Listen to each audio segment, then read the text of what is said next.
Hi everyone and welcome to Fanfic Audiobook, your go-to place for immersive audiobooks. If you enjoy the content, don't forget to like the video and subscribe to our channel for more amazing stories. And please support the author by link in description. Lord of Mystery, Lucky by author Nan Haiyu Xing Chen. Chapter 581-600.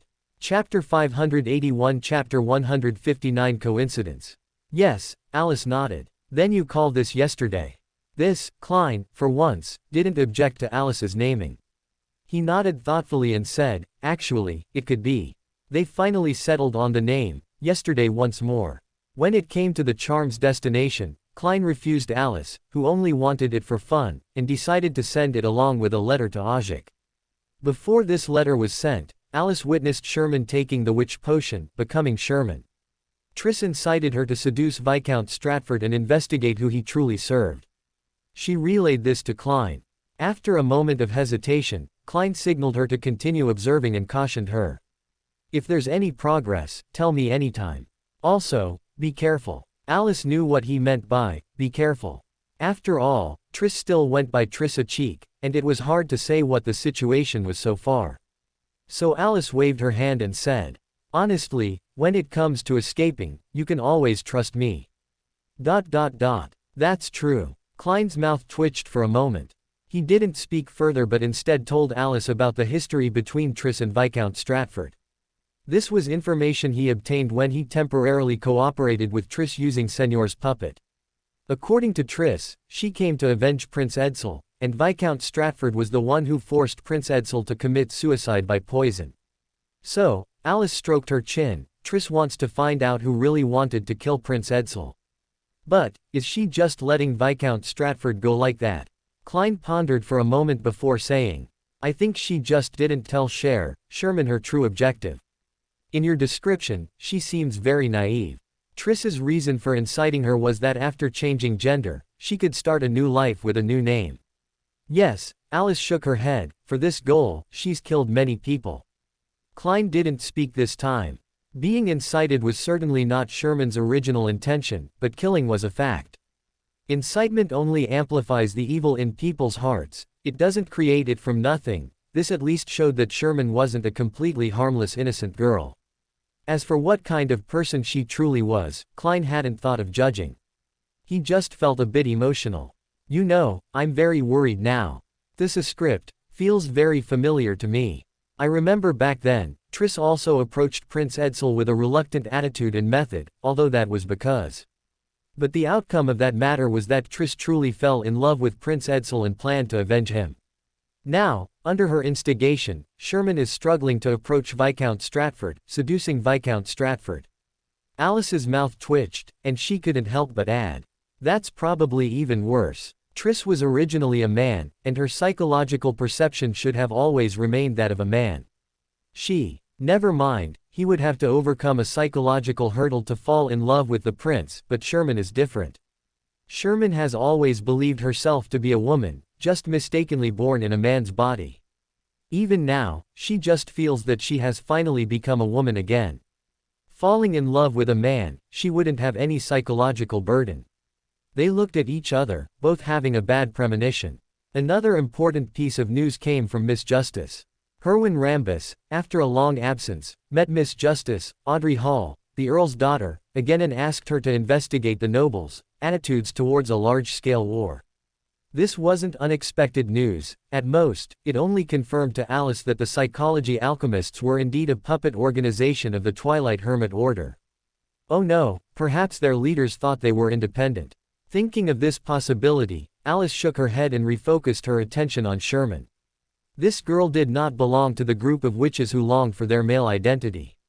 She was clearly very surprised by becoming a female, and during this time, she constantly performed some very female behaviors. In modern terms, her behavior was very much in line with female stereotypes. Alice watched with novelty. Her understanding of such behaviors was mostly from the internet, and she roughly knew that it involved psychological issues of some special groups. She didn't understand it more deeply, and seeing it live was a first for her. But the more she watched, Alice's attention still couldn't help but drift. For example, in the sparse drizzle, Zio, wearing a simple rain cloak made of tree sap, hid in a dark corner, staring at the side gate of Viscount Stratford's house. At this time, it was not yet evening, but the gas streetlights had already lit up, emitting circles of hazy light in the rain. She was monitoring Viscount Stratford, which had been going on for several months, both as a mission from MI9 and out of her own will. This was both her chance to get the Judge Potion formula and related to her purpose in coming to Backland, to investigate the truth of her father's death. Other MI9 intelligence personnel had already ended their missions on their own after several months of nothing happening, and even the initiator of the mission hadn't inquired about related matters for many weeks, clearly no longer caring. She had recently discovered a mysterious woman approaching Viscount Stratford. Unable to see her face clearly, she had been trying to investigate the woman's identity, and today was clearly another opportunity. A hired carriage stopped in front of the secluded side gate, and a woman stepped out. A Viscount's servant, hiding in a sheltered spot, immediately darted out and opened an umbrella. He escorted the cloaked woman who had descended from the carriage quickly through the side gate, while the hired carriage remained in place, not leaving, seemingly having received enough money. Zio wasn't discouraged, it was hard for her to be discouraged. At this moment, she only felt terror, because she heard a voice.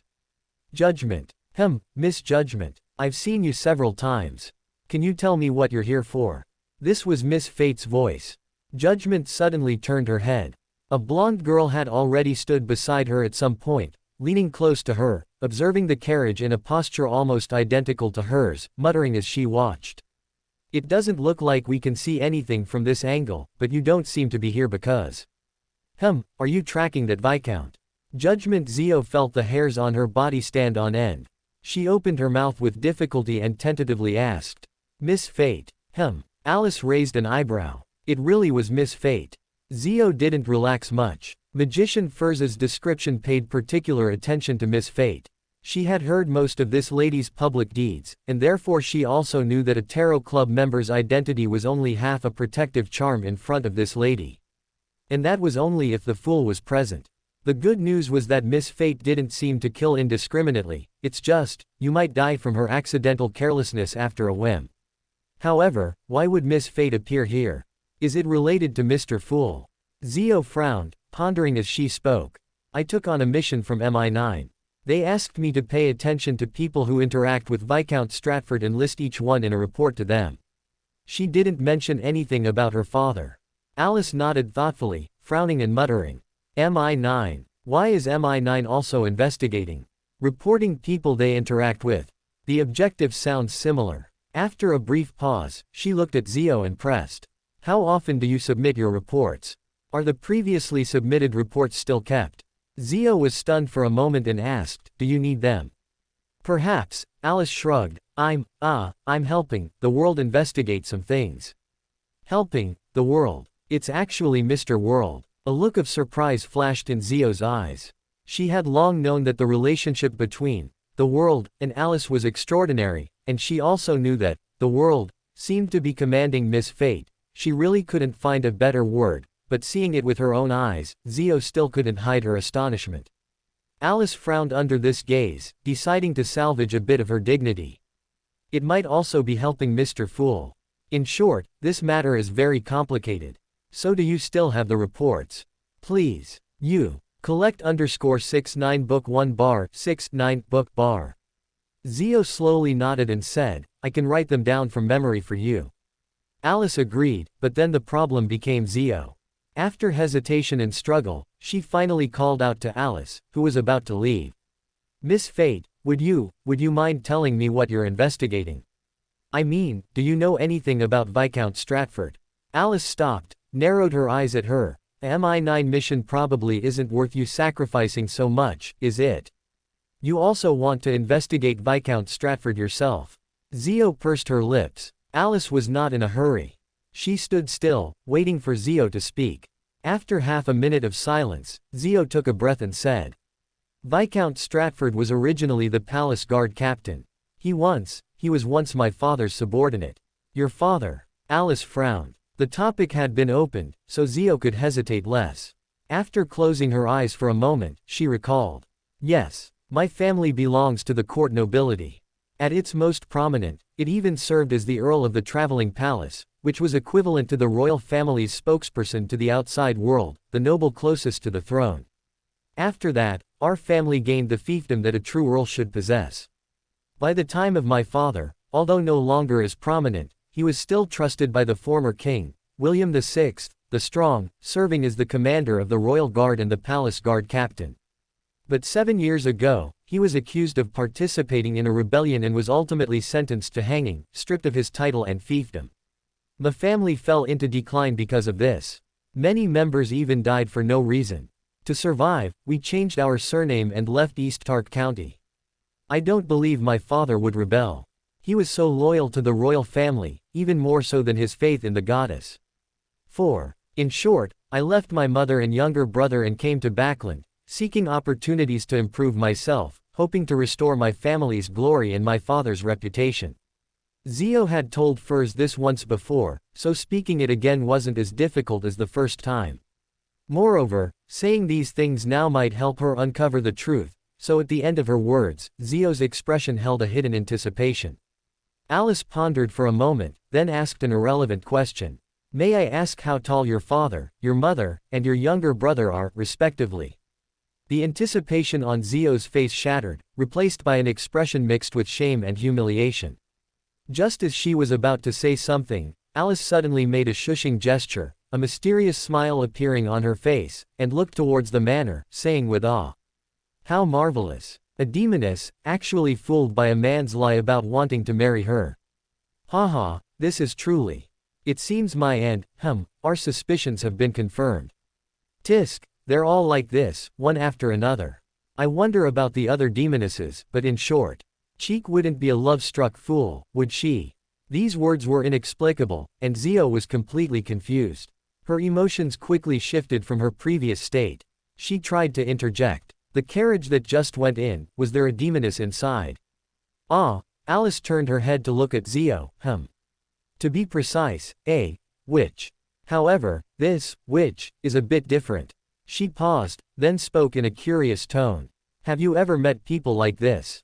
They seem uncommon, that is, they believe they should have been a different gender, but were mistakenly born into their current body. The witch inside is such a person. She believes she should have been female, but was mistakenly born male. So, when she learned of the witch potion's existence, she unhesitatingly, reached this point. As Alice spoke, Zio's expression became strange again. It wasn't until Alice's voice faded that she cautiously asked, "May I ask the name of the demoness you mentioned?"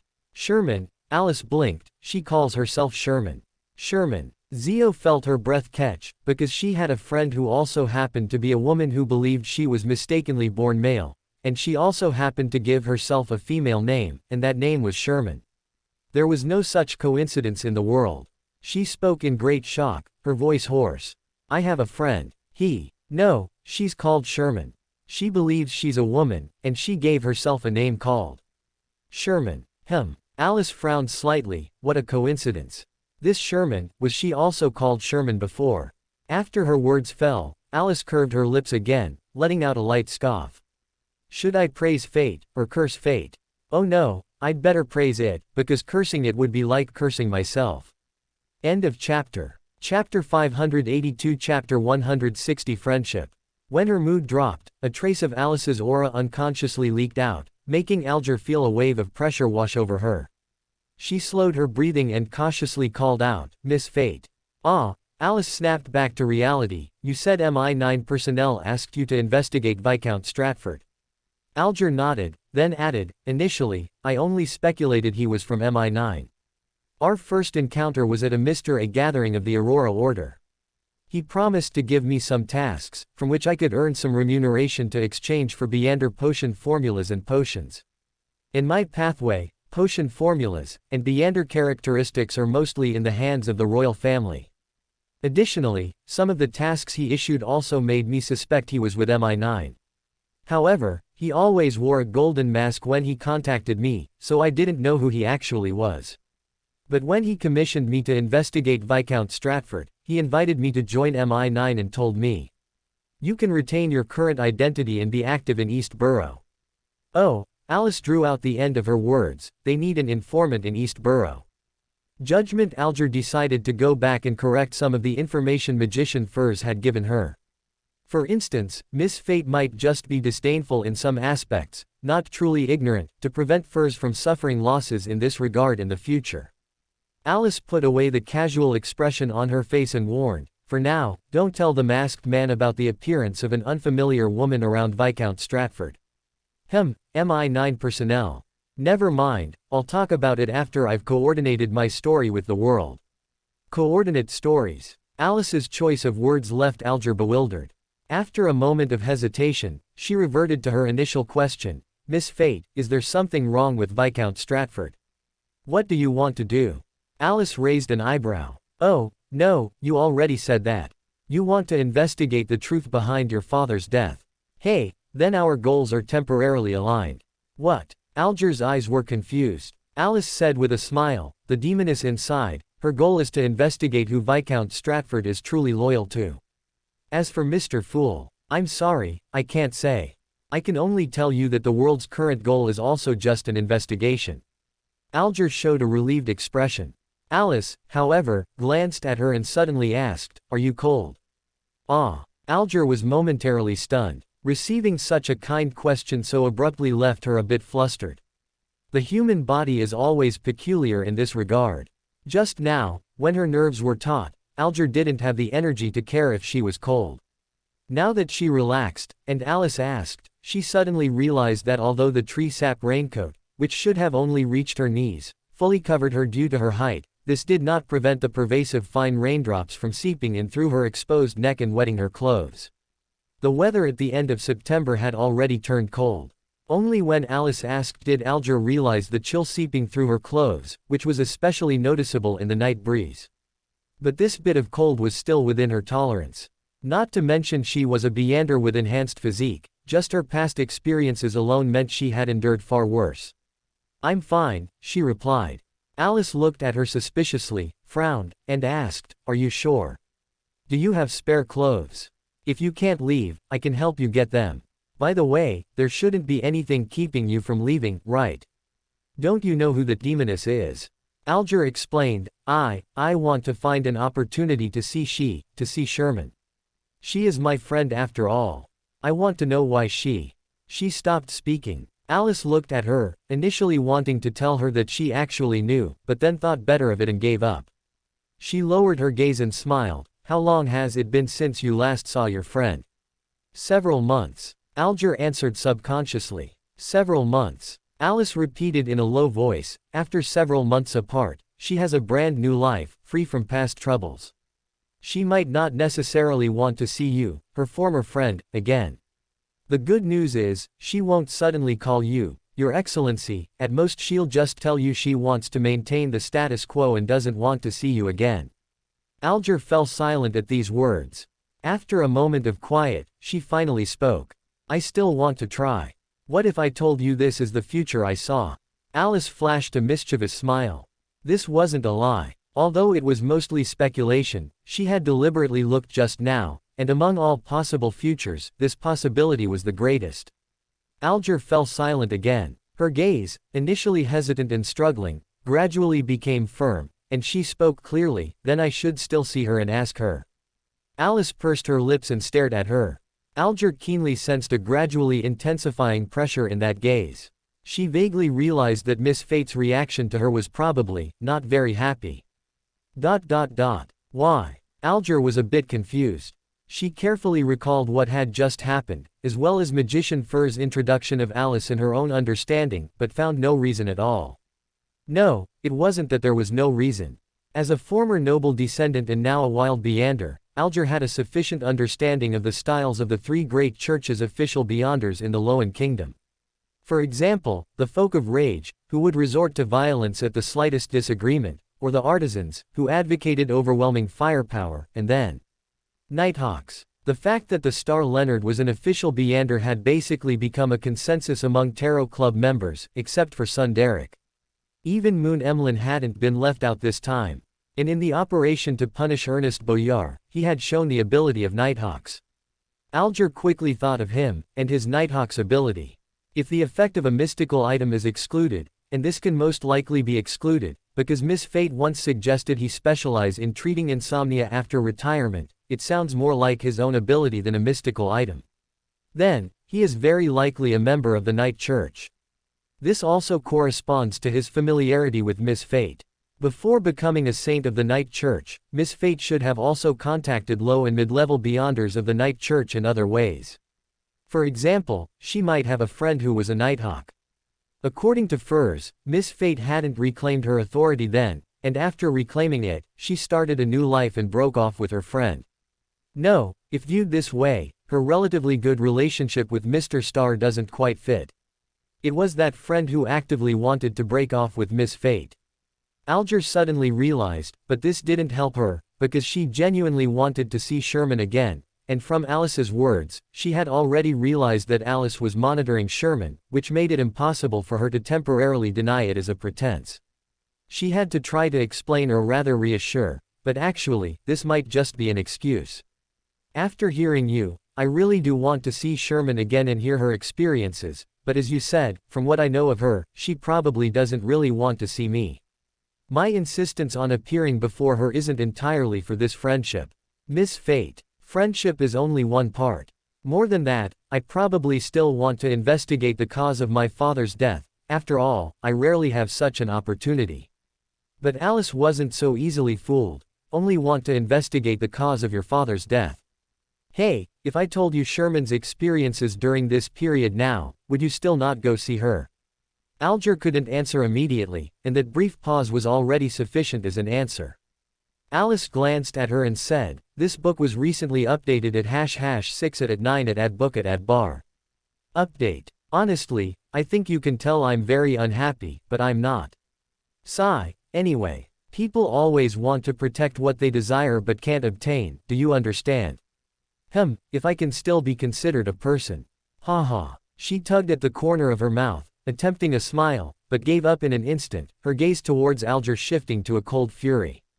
Alger wanted to say something, but the rain and wind suddenly intensified, the rain lashing down on her, drenching her to the bone after her raincoat hood fell off. Opposite her, Alice finally managed a brilliant smile and told her, "All right, you can go see your friend." Alger, in her soaking wet clothes, fell into a daze, realizing this was Miss Fate's way of venting. Why does she seem a bit like a child? She dared not voice this conjecture, even though Alice had recently updated her new honorific name at the Tarot Club. Alger still remembered the original phrase, "Forever pure child," which, of course, Furs had also told her. At this moment, Alger finally felt a trace of reality in that honorific name. After a moment of silence, she spoke. "Okay." Almost as soon as she finished speaking, Sherman, clad in a dark red cloak, finally emerged. She was still being secretive, and got into a carriage. Alger, however, felt a complex mix of emotions. She noted the carriage's characteristics and, by walking and running, tracked her target. Alice stood still. She didn't follow, merely shook her head, and sighed to herself, if it were just Sherman, it would be nothing. Triss wouldn't let anyone catch up to your friend. Your future of being rejected will have to wait until next time. She then turned her attention to Klein. The Sequence 4 Klein could finally conceal his unique aura, making him no longer appear like a searchlight in the eyes of high sequence beyonders. Alice guessed that at this point, Klein should be safe for the monster pathway. Below an angel, they couldn't see through his disguise. Above an angel, they wouldn't be harmed by it. However, Eamon wouldn't care if he had Saphira Castle or not. Alice muttered to herself as she vanished from the spot. A demigod of a neighboring pathway, if he encountered him, he probably wouldn't let him go easily. But, he should be relatively safer now, right? Her reappearance was at Klein's Mage Manor, which sounded rather bizarre, but she had asked Klein for a room there. Mage Manor is located in Empress Borough, Backland, on the outskirts of the Northwest District, built along the Tussock River. It was recently purchased by Dwayne Dantes. At the time, Klein, wearing the skin of Dwayne Dantes, had excitedly invited Alice to visit, proclaiming it was like a palace. So, when she actually arrived at the scene, Alice asked Klein if he had ever been to a real palace. After receiving a negative answer, she invited Klein to sneak into the palace with her to see what a real palace looked like. and then Klein told her to get lost. Alice didn't get lost this time. Deeply understanding the doctrine of the mean, Alice gave up on the idea of opening the skylight and asked Klein to open the window. She asked Klein to reserve a room for her here. Subsequently, she obtained a room at Mage Manor under the identity of the daughter of an old friend. As for Dwayne Dante's reputation, Klein, at the time, expressed with a self-deprecating attitude that with Rhodes's help, the identity of Dwayne Dante's had no reputation left to speak of. If Alice didn't mind her own reputation, then he didn't care either. Alice politely informed Klein that no one would bring up certain topics in front of a saint or an angel, unless that person was also a saint or an angel. This successfully silenced Klein. As Alice said, the status of a demigod is relatively special. While not entirely absent among nobles, it is relatively rare. At least, the current Dwayne Dantes had no contact in that regard.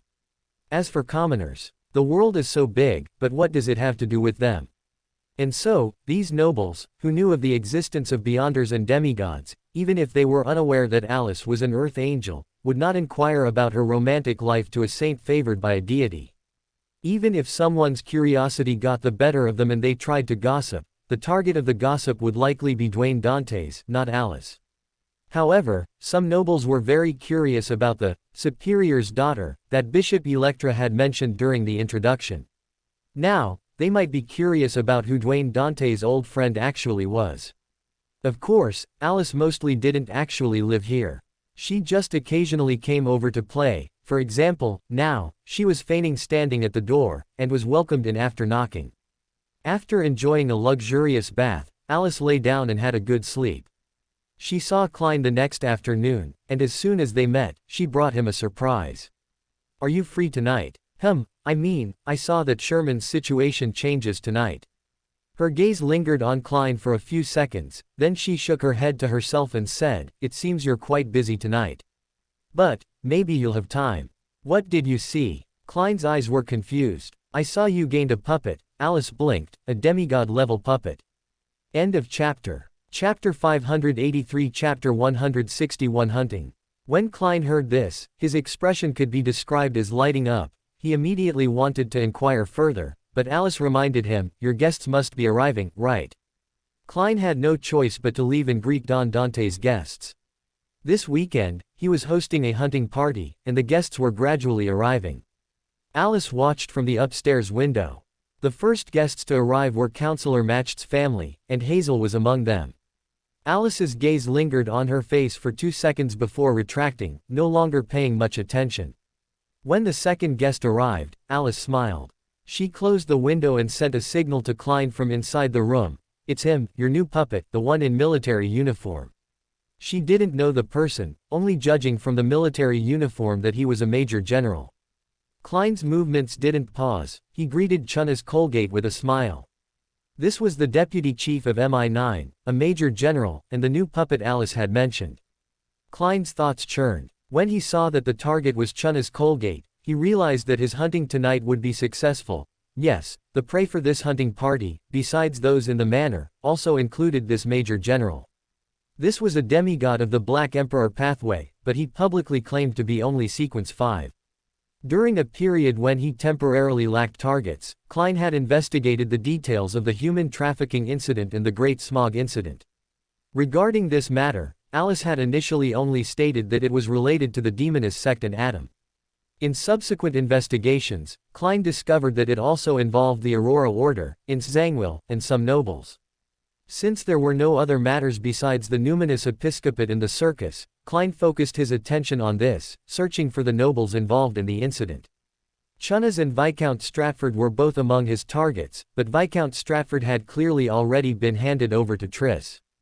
However, he hadn't told Alice about the transaction between him and Triss. It wasn't a matter of trust. He just always felt that Alice would mention the taste of the primordial demoness after hearing it, and thus resisted bringing up the transaction in front of Alice. Anyway, it didn't matter if Alice didn't know. As for what he was investigating, the things that had already ended wouldn't be affected, and the ongoing matters were ultimately a question of the tide of the times. At this point, Alice's attitude was already completely clear. "However, I'm afraid I'll have to tell Alice about these things later." She probably isn't interested in hearing what I'm investigating, and is likely more interested in my transaction with Triss. But, I'd better mention everything. I hope she doesn't bring up the primordial demoness again. After arranging accommodation for over 20 guests and preparing for the next day's hunting party, Klein finally had a chance to see Alice. Alice observed him once and then praised, "After advancing to a saint, your ability to stay up late has significantly improved." These words caused Klein to fall into a suspicious pause. He hesitated for a moment before speaking. "Even so, I don't wish for anyone to pray to me in the middle of the night." Before Alice could say anything, Klein asked again. Sherman sighed. Still early, Alice shook her head. Miss Judgment and Miss Magician followed Sherman all afternoon, but Triss discovered them. Currently, they are tracking Viscount Stratford. Pausing, Alice added, "Viscount Stratford went to find Sherman because Triss had tied Sherman up. However, he and a demoness have reached a cooperation in this regard, planning to hunt Triss. Are you going to participate in this hunting activity?" "A demoness?" Klein frowned. Alice, without a word, transmitted the demoness's face to him. Klein nodded with understanding. "It's the white demoness Katerina. That explains it." Then, he looked at the somewhat puzzled Alice and explained, "She is a member of the demoness sect, a sequence 3 demoness of Undying, and also Trasis' mother." The name was a bit unfamiliar. Alice took some time to realize it was Rear Admiral of Disease. She quickly remembered a related matter and asked hesitantly, "I remember you, weren't you?" Klein's expression turned cold. Alice stopped talking, no longer mentioning his impersonation of Irene, and instead said, "So, she gave birth to a son, and then turned her son into a demoness." "Not just that," Klein shook his head. "Tracy also has another mother, her mother used to be her father."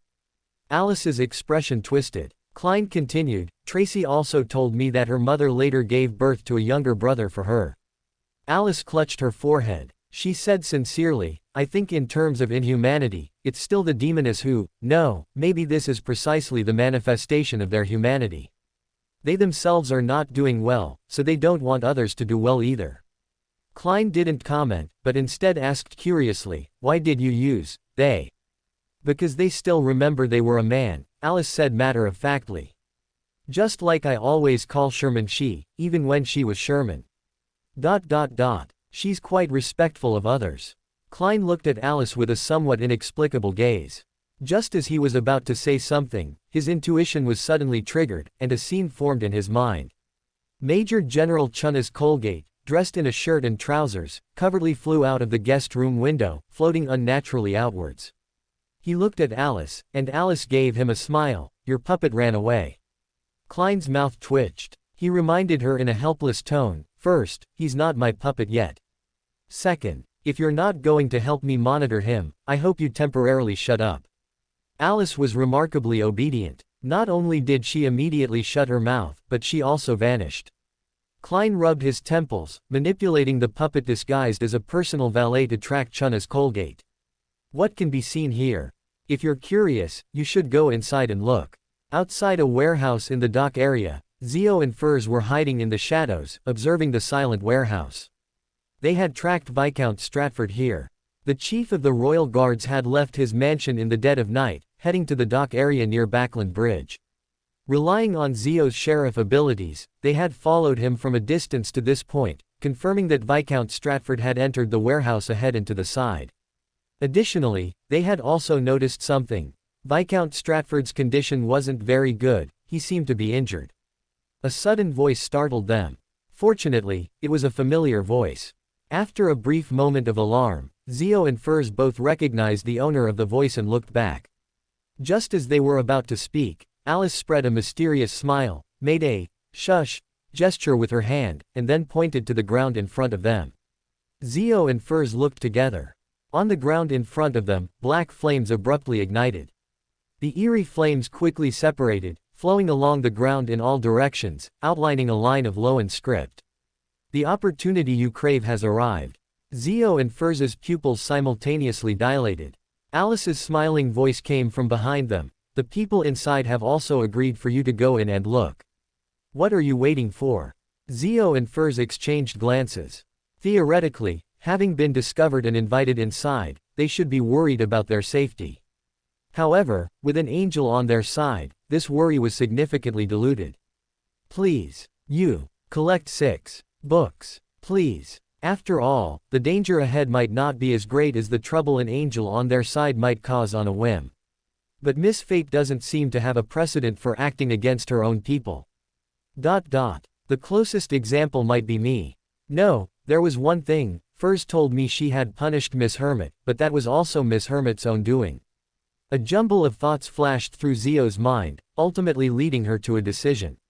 She pulled Furs and invited Alice. Miss Fate, you also seem to be here for this.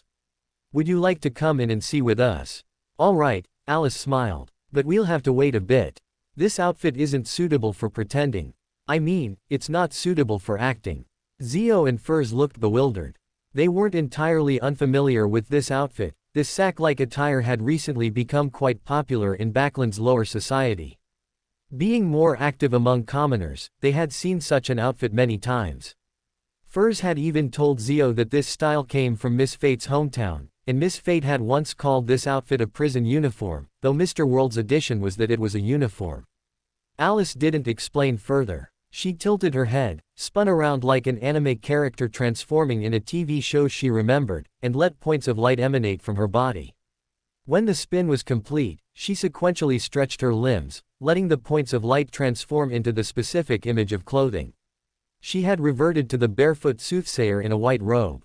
Zio and Furs both seemed unable to comprehend this behavior, but Alice excitedly spoke, "All right, let's go." Saying this, she stepped onto the ground and skipped forward, but stopped after a few steps, straightened her clothes, and continued forward with a solemn expression and steady steps. Zio and Furs exchanged glances. Zio broke the silence. "Should we follow?" Furs nodded and followed. They entered openly through the passage. At that moment, Sherman was sitting lifelessly on a wooden box, her brown hair seemingly swayed by the wind, gently moving. Standing in front of her was Viscount Stratford. The chief of the royal guards tightened his collar, looked around as if observing something, and said, "It's a pity you're just a demoness. Don't worry, I'll let you die without any pain, and you'll receive complete purification." As he spoke, he took an item from an inner pocket of his clothes. It was a crucifix ornament covered in verdigris, with several sharp thorns protruding from it, as if it had once pierced someone.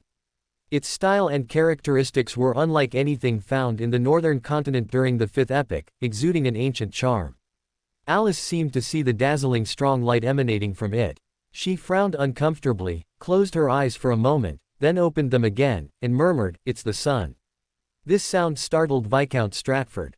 His attention temporarily shifted from Sherman to the 3 uninvited guests, and quickly settled on Alice, who was at the forefront. He gripped the crucifix vigilantly, pointing it at them, and exclaimed in anger, "Who are you?" Alice felt as if a whip had struck her spiritual body. Although it left no mark, she still gave Viscount Stratford a smile. "According to the game, you're actively starting a boss battle."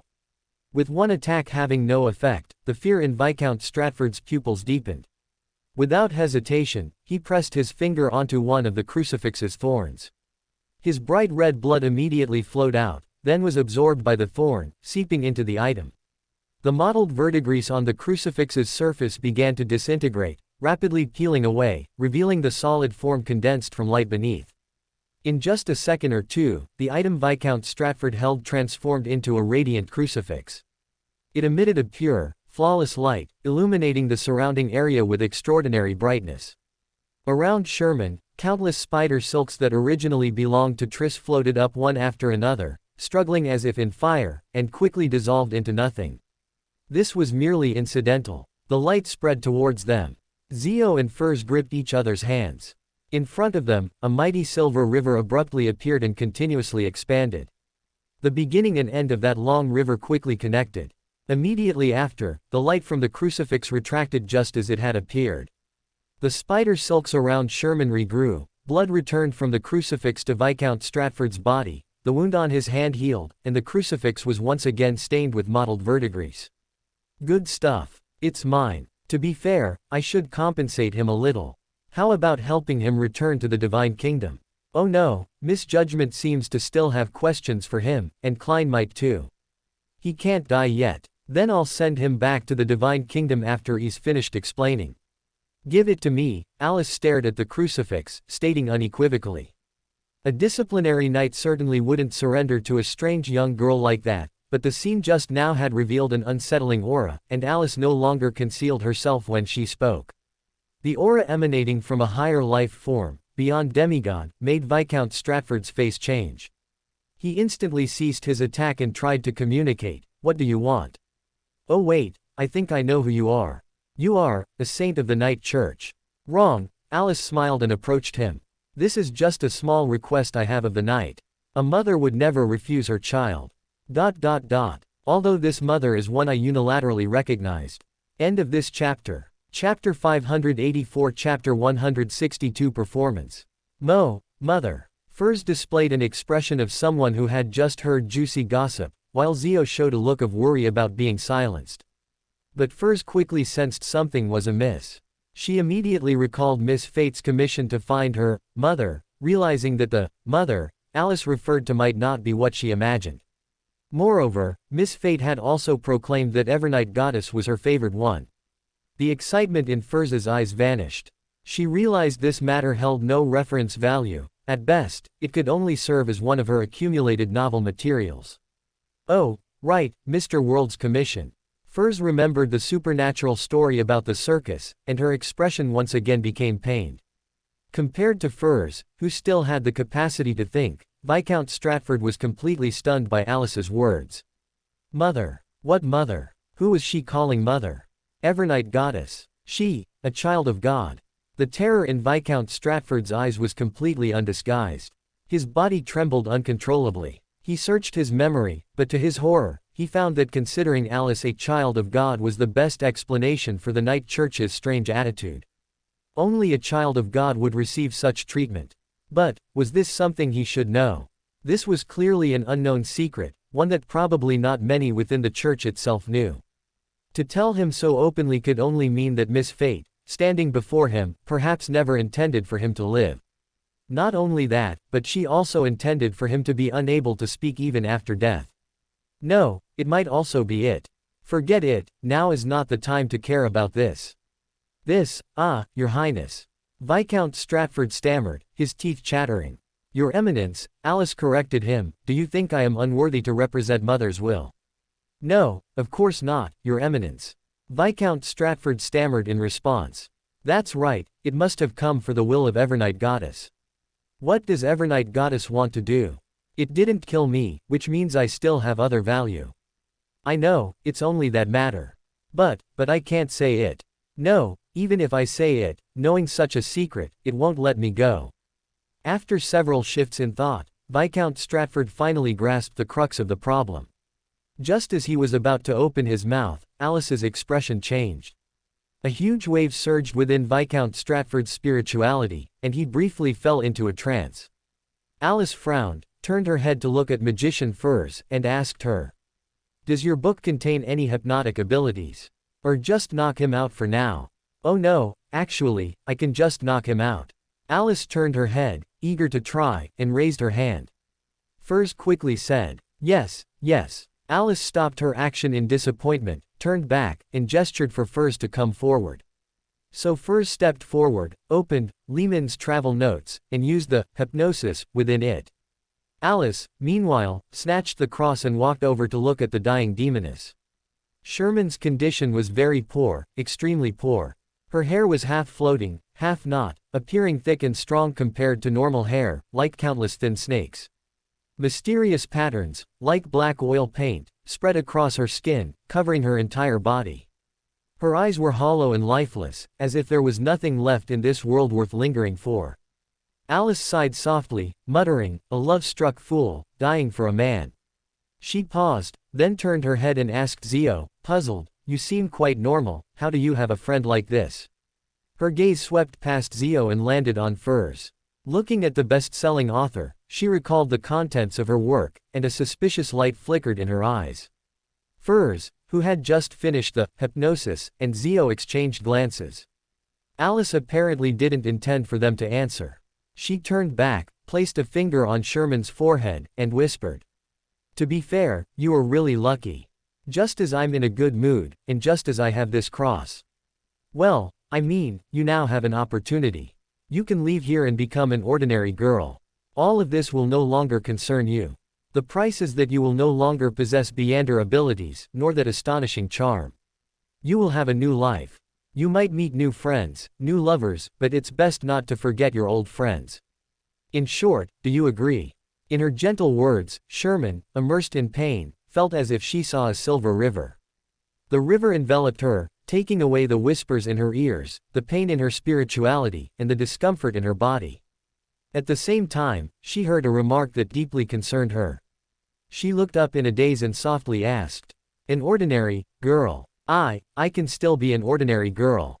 Alice blinked and replied, provided you resolve your identity issues. Otherwise, you might become an ordinary girl who's a wanted criminal."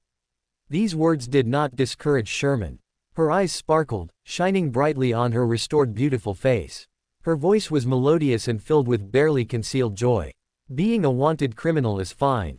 Alice paused suspiciously. She turned to glance at Zio again, then advised, "It's best not to. Otherwise, your friends would probably be very worried about you." Sherman then noticed Zio. She exclaimed in surprise, "Zio, why are you here?" Clearly, compared to Alice, the two of them seemed to have too little presence. But Zio didn't care about this. She realized that Alice's kindness might be related to her previous actions, so she replied, "I was worried about you, Sherman. I was worried you'd encounter danger." Sherman said distractedly, "But I clearly drove you away. And I almost wanted to kill you then.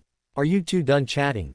Alice interrupted them. "Do you want it? Say something." She stared at Sherman, who then refocused, looking up at her with an almost devout posture, her eyes filled with hope and carefulness. "Is what you said true? Can I really become an ordinary girl? Can I have a new life?"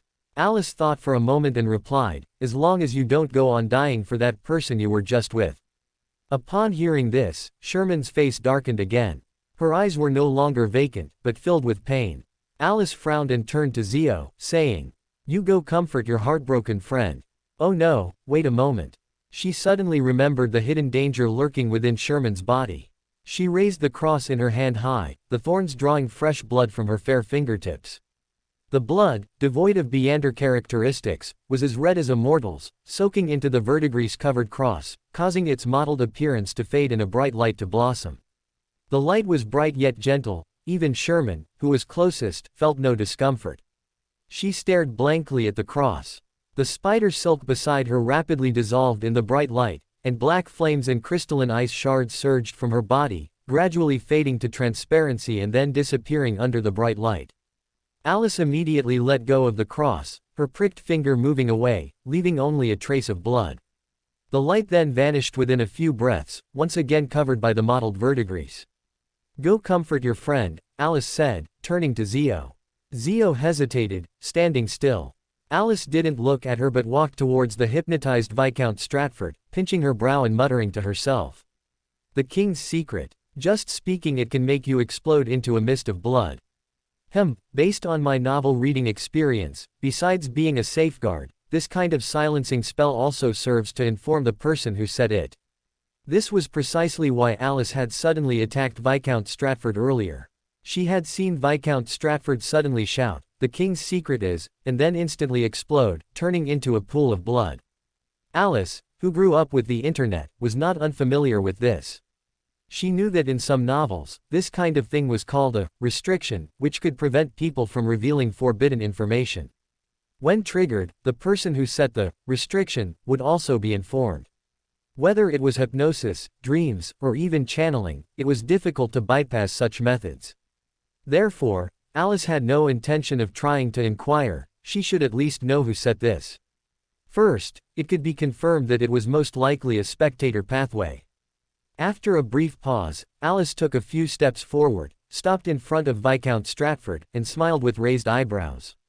"The person you want to tell is..." "Oh no, I can't ask that. Who do you pledge allegiance to?" "Of course, His Majesty the King," Viscount Stratford replied without thinking.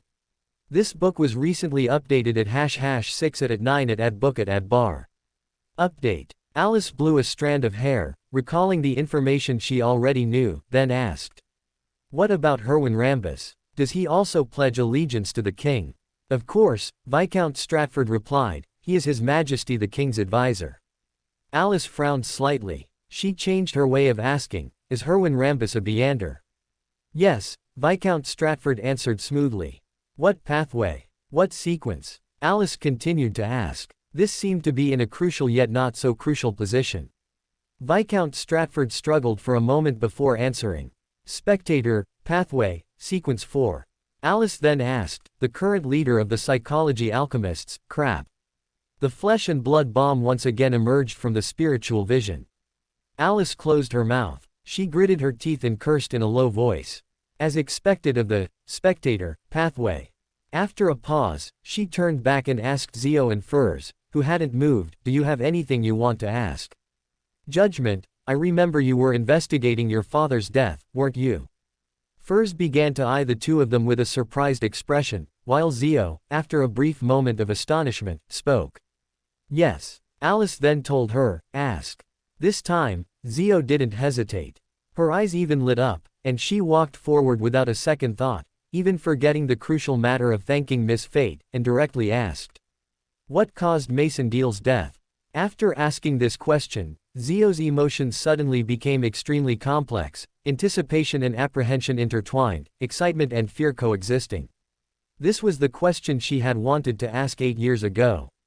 For nearly 3,000 days and nights, she had been constantly searching for an answer, yet she also feared that the answer wouldn't be what she wanted, fearing that her father's charges were true, that he had indeed participated in a rebellion, and was therefore executed, leaving him with no honor. Viscount Stratford didn't answer Zio's question immediately, seemingly struggling for a moment before saying. He discovered His Majesty the King's secret and attempted to inform the 3 great churches but failed, and was executed on the spot. Zio was stunned for several seconds. This answer carried an ominous aura, but it finally dispelled her unease. She urgently wanted to speak again, but Alice turned back and coldly warned. Shut up. This was a naked warning. Zio's face instantly paled under the pressure. She met those clear blue eyes, stripped of curiosity and cunning, realizing they were like the surface of the sea, beautiful yet cold and ruthless. Though they reflected her, Furs, and Sherman's images in their calm, they were always ready to stir up huge waves and drown them. Zio dared not speak, but Furs's voice rang out. Miss Fate, the hypnosis is about to expire. Alice then withdrew her gaze, looked at Sherman not far away, and smiled, her lips curving upwards. I'll give you a chance. Kill him, and I'll take the Beander characteristic from your body, giving you a chance to start a new life, or I'll kill you first, then him. Furs and Zio were dumbfounded, and Sherman was also stunned on the spot. After a moment of silence, she made a not-so-difficult choice. I'll do it. After all, from the sound of it, Viscount Stratford was going to die no matter what. So Alice dragged her over, kindly offered her a dagger, stepped back, and made a, please, gesture. Sherman opened her mouth then closed it. She turned to look at Zio and Furs. Furs lowered her head, avoiding her gaze, while Zio spoke. Kill him. After a few more seconds of silence, Sherman turned back, her eyes becoming resolute. She raised the dagger high and fiercely plunged it into Viscount Stratford's neck. Amidst the splashing blood, Sherman's eyes were dazed. Viscount Stratford finally regained consciousness. He opened his eyes in helplessness and pain, clutching his neck, and looked at Sherman before him, exclaiming in surprise. Sherman, how could it be you? Then, as if realizing something, he frantically opened his mouth and said. Sherman, I was just lying to those 2 demonesses. I said that to save you. I still love you, and we're still going to get married. He couldn't continue, because upon hearing the word, married, Sherman suddenly became incredibly furious and hateful. She lunged with the knife, wrestling with Viscount Stratford, who tried to resist. The fight didn't last long. The stab to his neck had been decisive. Viscount Stratford quickly succumbed to blood loss and passed away, but Sherman didn't stop. She stabbed him again and again until her hands were exhausted and the dagger slipped to the ground. Clang! Clap! Clap! Clap! Alice's applause rang out simultaneously. A brilliant performance. However, I suddenly feel that I should find you a psychiatrist. End of chapter. A testimonial. I saw Cuttlefish's afterword, and I also saw an afterword from a fanfiction author of Cuttlefish who broke down, so I'm posting this. First, please rest assured, my emotions are not that intense. After Cuttlefish wrote down the astonishing setting, The Circle of Inevitability was written by Adam. In the 5th volume, my most intense emotions had already exploded. Why then? Because I had just returned to the fandom. Yes, I had a breakdown once during the afterword of the 2nd volume. Later, because I was writing fanfiction, and the demoness romance at the end of the 5th volume was too grand, I went back to read it. As a result, I had just returned. In fact, my mindset has been relatively stable since then. The chapter that had a significant emotional impact was called Giant's Shoulders. I think that might have been one of Cuttlefish's exceptionally well-written chapters around that time. It was thrilling and successfully ignited my emotions. The only problem was, my emotions were directed at him, at Lumion. Yes, he made me turn red hot. Later, friends in the reader group might know that I mostly just watched the show. The most recent intense emotional outburst was the endings, God loves the world. I don't have an issue with Adam dying, I have an issue with Adam dying after the war, and especially with Lumion being the one to do it. Moreover, the fact that the decades-long truce that appeared almost simultaneously would lead to a second war, these two things combined made me have a slight breakdown. However, given that the major breakdowns have already passed, the impact of the ending on me was actually fine. If you ask about its influence, I can't say there was none at all. For example, some friends might know that I planned to have Eamon die, but Cuttlefish's handling of the ending made me start to hesitate. I've become a bit soft-hearted towards Eamon. Holy crap, I didn't even collapse or break down from this, truly worthy of a mythical creature. But since the death I originally spoke of wasn't a true death, not even counting as a resurrection match, while I'm soft-hearted, I don't plan to change it until I find a better way to handle the ending, stubborn. Actually, if I changed it, I wouldn't know how to write it. Next, let's talk about the impact of the Circle of Inevitability's setting, silence. The parts of the Circle of Inevitability that affected the destiny pathway were surprisingly few. The only most important impact, the ability of the soothsayer, we can't say it's exactly the same, only that it's completely identical. Secondly, there might also be the issue of the Key of Light's consciousness. After all, from Cuttlefish's description, the Key of Light on the West Continent seems to have never had consciousness from beginning to end. In this regard, our setting is actually relatively consistent, wipe sweat. So, what was I hit by? Let's put it this way, from now on, our Alice will be locked in an endless struggle with the Destiny Weaver. Closes eyes. I'm not entirely sure how to handle this. I've mentioned many times before that I don't plan to drag out the ending too long, probably concluding around Klein's ascension to godhood. So, dealing with the Destiny Weaver will be a big problem. First, it's definitely impossible to fight while the barrier is still there, and I don't plan to write when the barrier is removed. To be honest, I haven't figured out how to write this thing at all yet. Even if I speed skip the plot and jump straight to the apocalypse to write God Wars, friends, please let me tell you the truth. I find Cuttlefish's writing of God Wars very hard to bear. Many of his outer deity and pillars lack expressive power, but if you ask me to write it myself, damn, it's even worse. So, even now, I haven't figured out how to handle this matter. If I still haven't figured it out by the ending, then I might not write it, sorry. Updates will continue as usual. The schedule might be unstable recently because the author is recuperating, but it won't be interrupted. Also, a brief mention of the most important issue in this afterward chapter. I don't know how many people are browsing Tieba and other miscellaneous platforms, and perhaps have seen more or less evaluations of characters like Klein in the Circle of Inevitability. I want to say, please do not project the character settings from the Circle of Inevitability. Damn it, who is this? I don't know him. Just because he's wearing a mask, does that make him the person I know? Up pointing arrow, up pointing arrow, up pointing arrow. The secret to maintaining a stable mindset while reading the Circle of Inevitability in the later stages. End of chapter. Chapter 585, Chapter 163, Driving Destiny. This was no joke. As Alice looked at the trembling dagger on the floor, for a moment, she truly felt her heart tremble. She couldn't help but consider whether Sherman, who had suddenly gained hope only to have it shattered by Viscount Stratford, had developed psychological issues. However, after a moment's thought, Alice felt that this matter should have nothing to do with her. After all, Triss made the plan, and Viscount Stratford played the scoundrel. At most, she was just an observer of this farce. All right, she admitted that when she encouraged Sherman to kill, she had a bit of an ulterior motive. But how serious could that be? Alice didn't think this was a problem. Even if Sherman really had psychological issues and needed a psychiatrist, didn't she have friends? Such a petite Zio was right there. How could it possibly be her turn? Thinking of this, Alice looked at Sherman again. The promise to turn Sherman back into an ordinary person was not empty words, it came from the cross in her hand. Alice speculated that it most likely came from the Twilight Hermit Order, from Adam. The king's secret undoubtedly involved the tide of the era. However, the seal on Viscount Stratford might not have been placed by Adam himself. It could also be one of his subordinates, otherwise, he shouldn't even have been able to reveal the king's secret, right? It wouldn't have been exposed just by the cause of Mason Teal's death. Alice glanced at Judgment Zio, thought for a moment, and then explained. There's a very troublesome thing on Viscount Stratford. Once he says certain words, even in a hypnotic state, he will die instantly.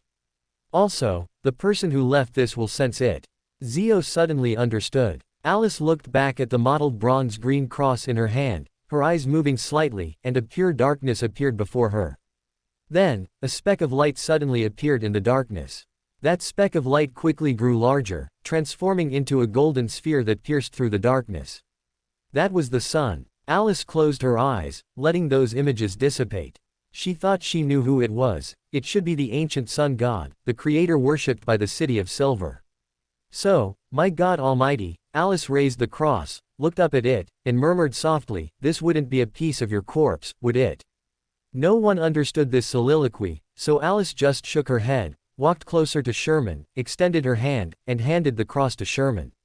Sherman instinctively reached out and took it. Alice beamed a brilliant smile. This cross from the sun pathway perfectly embodied the characteristic of purification. Besides the purification effect and the demigod abilities in the sun domain like solar flare, it had just displayed, its negative effect was also extremely rare. It could expel Beander characteristic from the body without harming the Beander's life. This was also the reason Alice made the promise to Sherman. Of course, a body and soul modified by a potion would certainly often conflict with the essence of an ordinary person. Beanders who exited this circle by relying on the bronze-green cross would undoubtedly experience certain after-effects.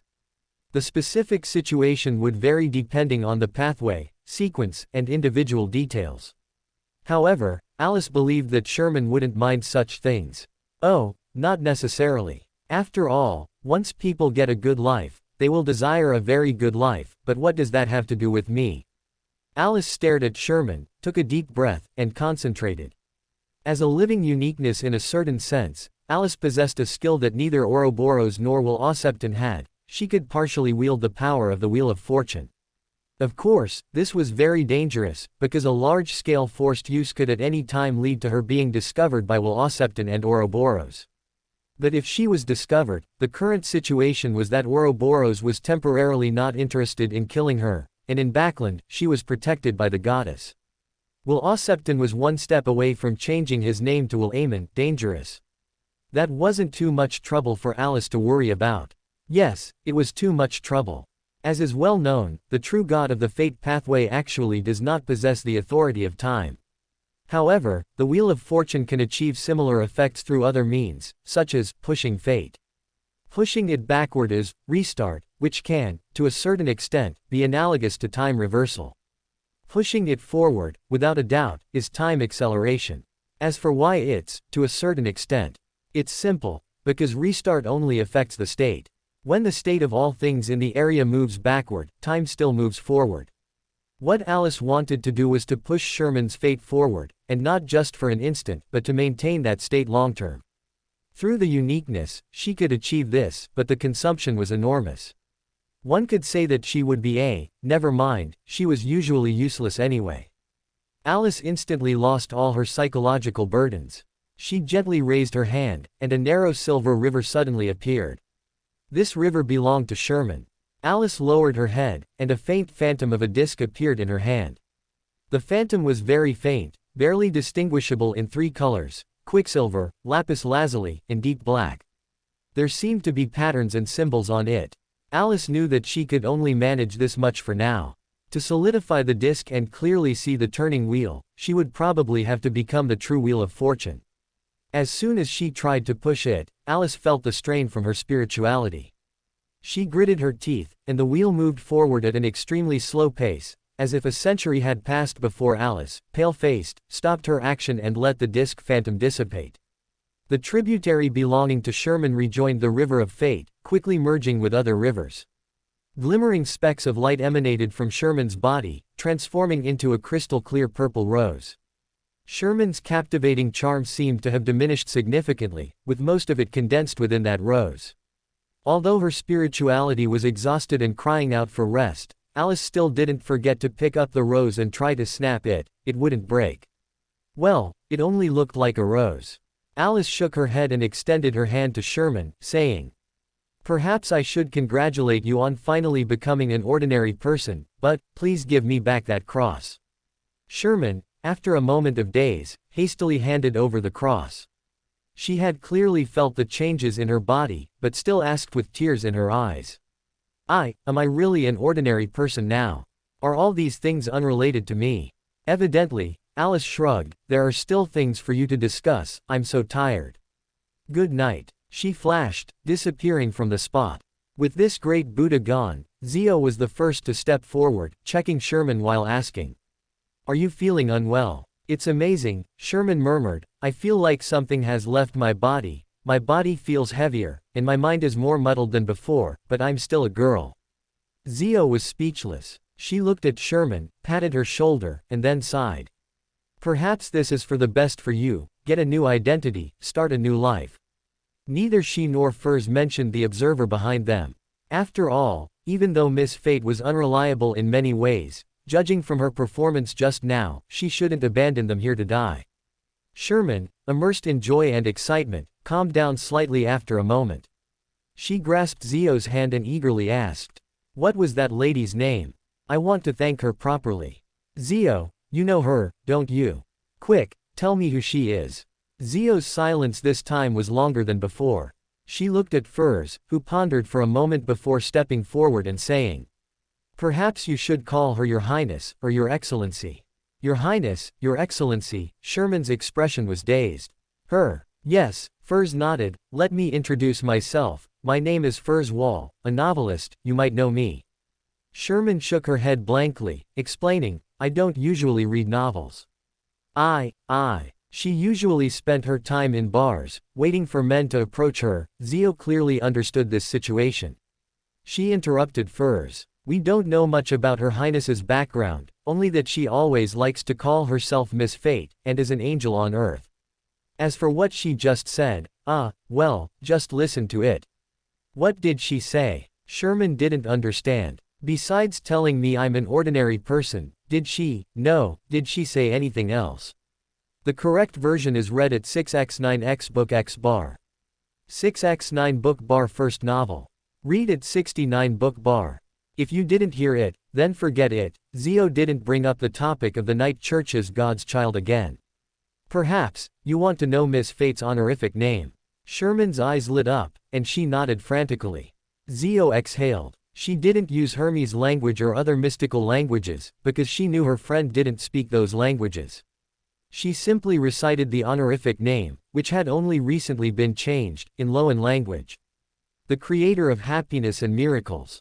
The master of misfortune and disaster. The soothsayer of the unknown path. As she spoke, Zio raised her hand and drew an infinity symbol on her chest. Alice thought Roy King's idea was very good, so she adopted it. The creator of happiness and miracles. Sherman's attention was entirely focused on the first sentence. She murmured softly, her eyes full of brilliance, that's right, she truly brought a miracle. Happiness, I will be happy, won't I?" Sherman shifted her expectant gaze to Zio. Zio slowly nodded, responding to her expectation before saying, We should go, you need to clean up, you need to rest, and then, we should discuss your future life. You might not be able to stay in Backland anymore, it's too easy for you to be recognized. Also, we need to find a way to help you get a new identity document. This money is a loan from me, you'll have to pay me back later. Zio looked at Sherman, who nodded without hesitation, the brilliance in her eyes still intense. Okay, I will definitely pay you back. As soon as Alice returned to Mage Manor, she collapsed onto the bed. She had intended to close her eyes and just fall asleep, but then she thought better of it and sent a text message to Klein. Report to the goddess for me, I'm a bit tired, going to sleep first. Oh no, not reporting that. Tell the goddess that the king harbors a secret that cannot be known by the three great churches. This matter is related to the psychology alchemists and the demonist sect, and to the son of the creator. Oh, you can count this as your merit. I remember you still need to accumulate merit to exchange for a sequence 3 potion formula. This matter was confessed by Viscount Stratford.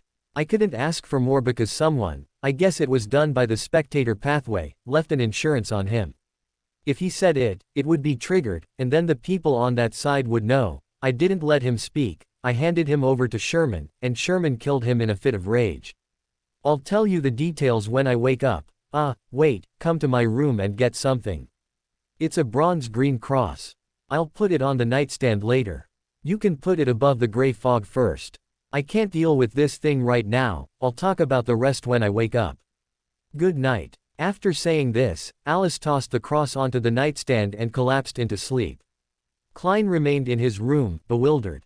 He had just finished tracking Chunna's Colgate, the deputy director of MI9, who had undertaken a special travel with an item, meaning he achieved short-range travel through a fixed ritual and item. In other words, he had disappeared.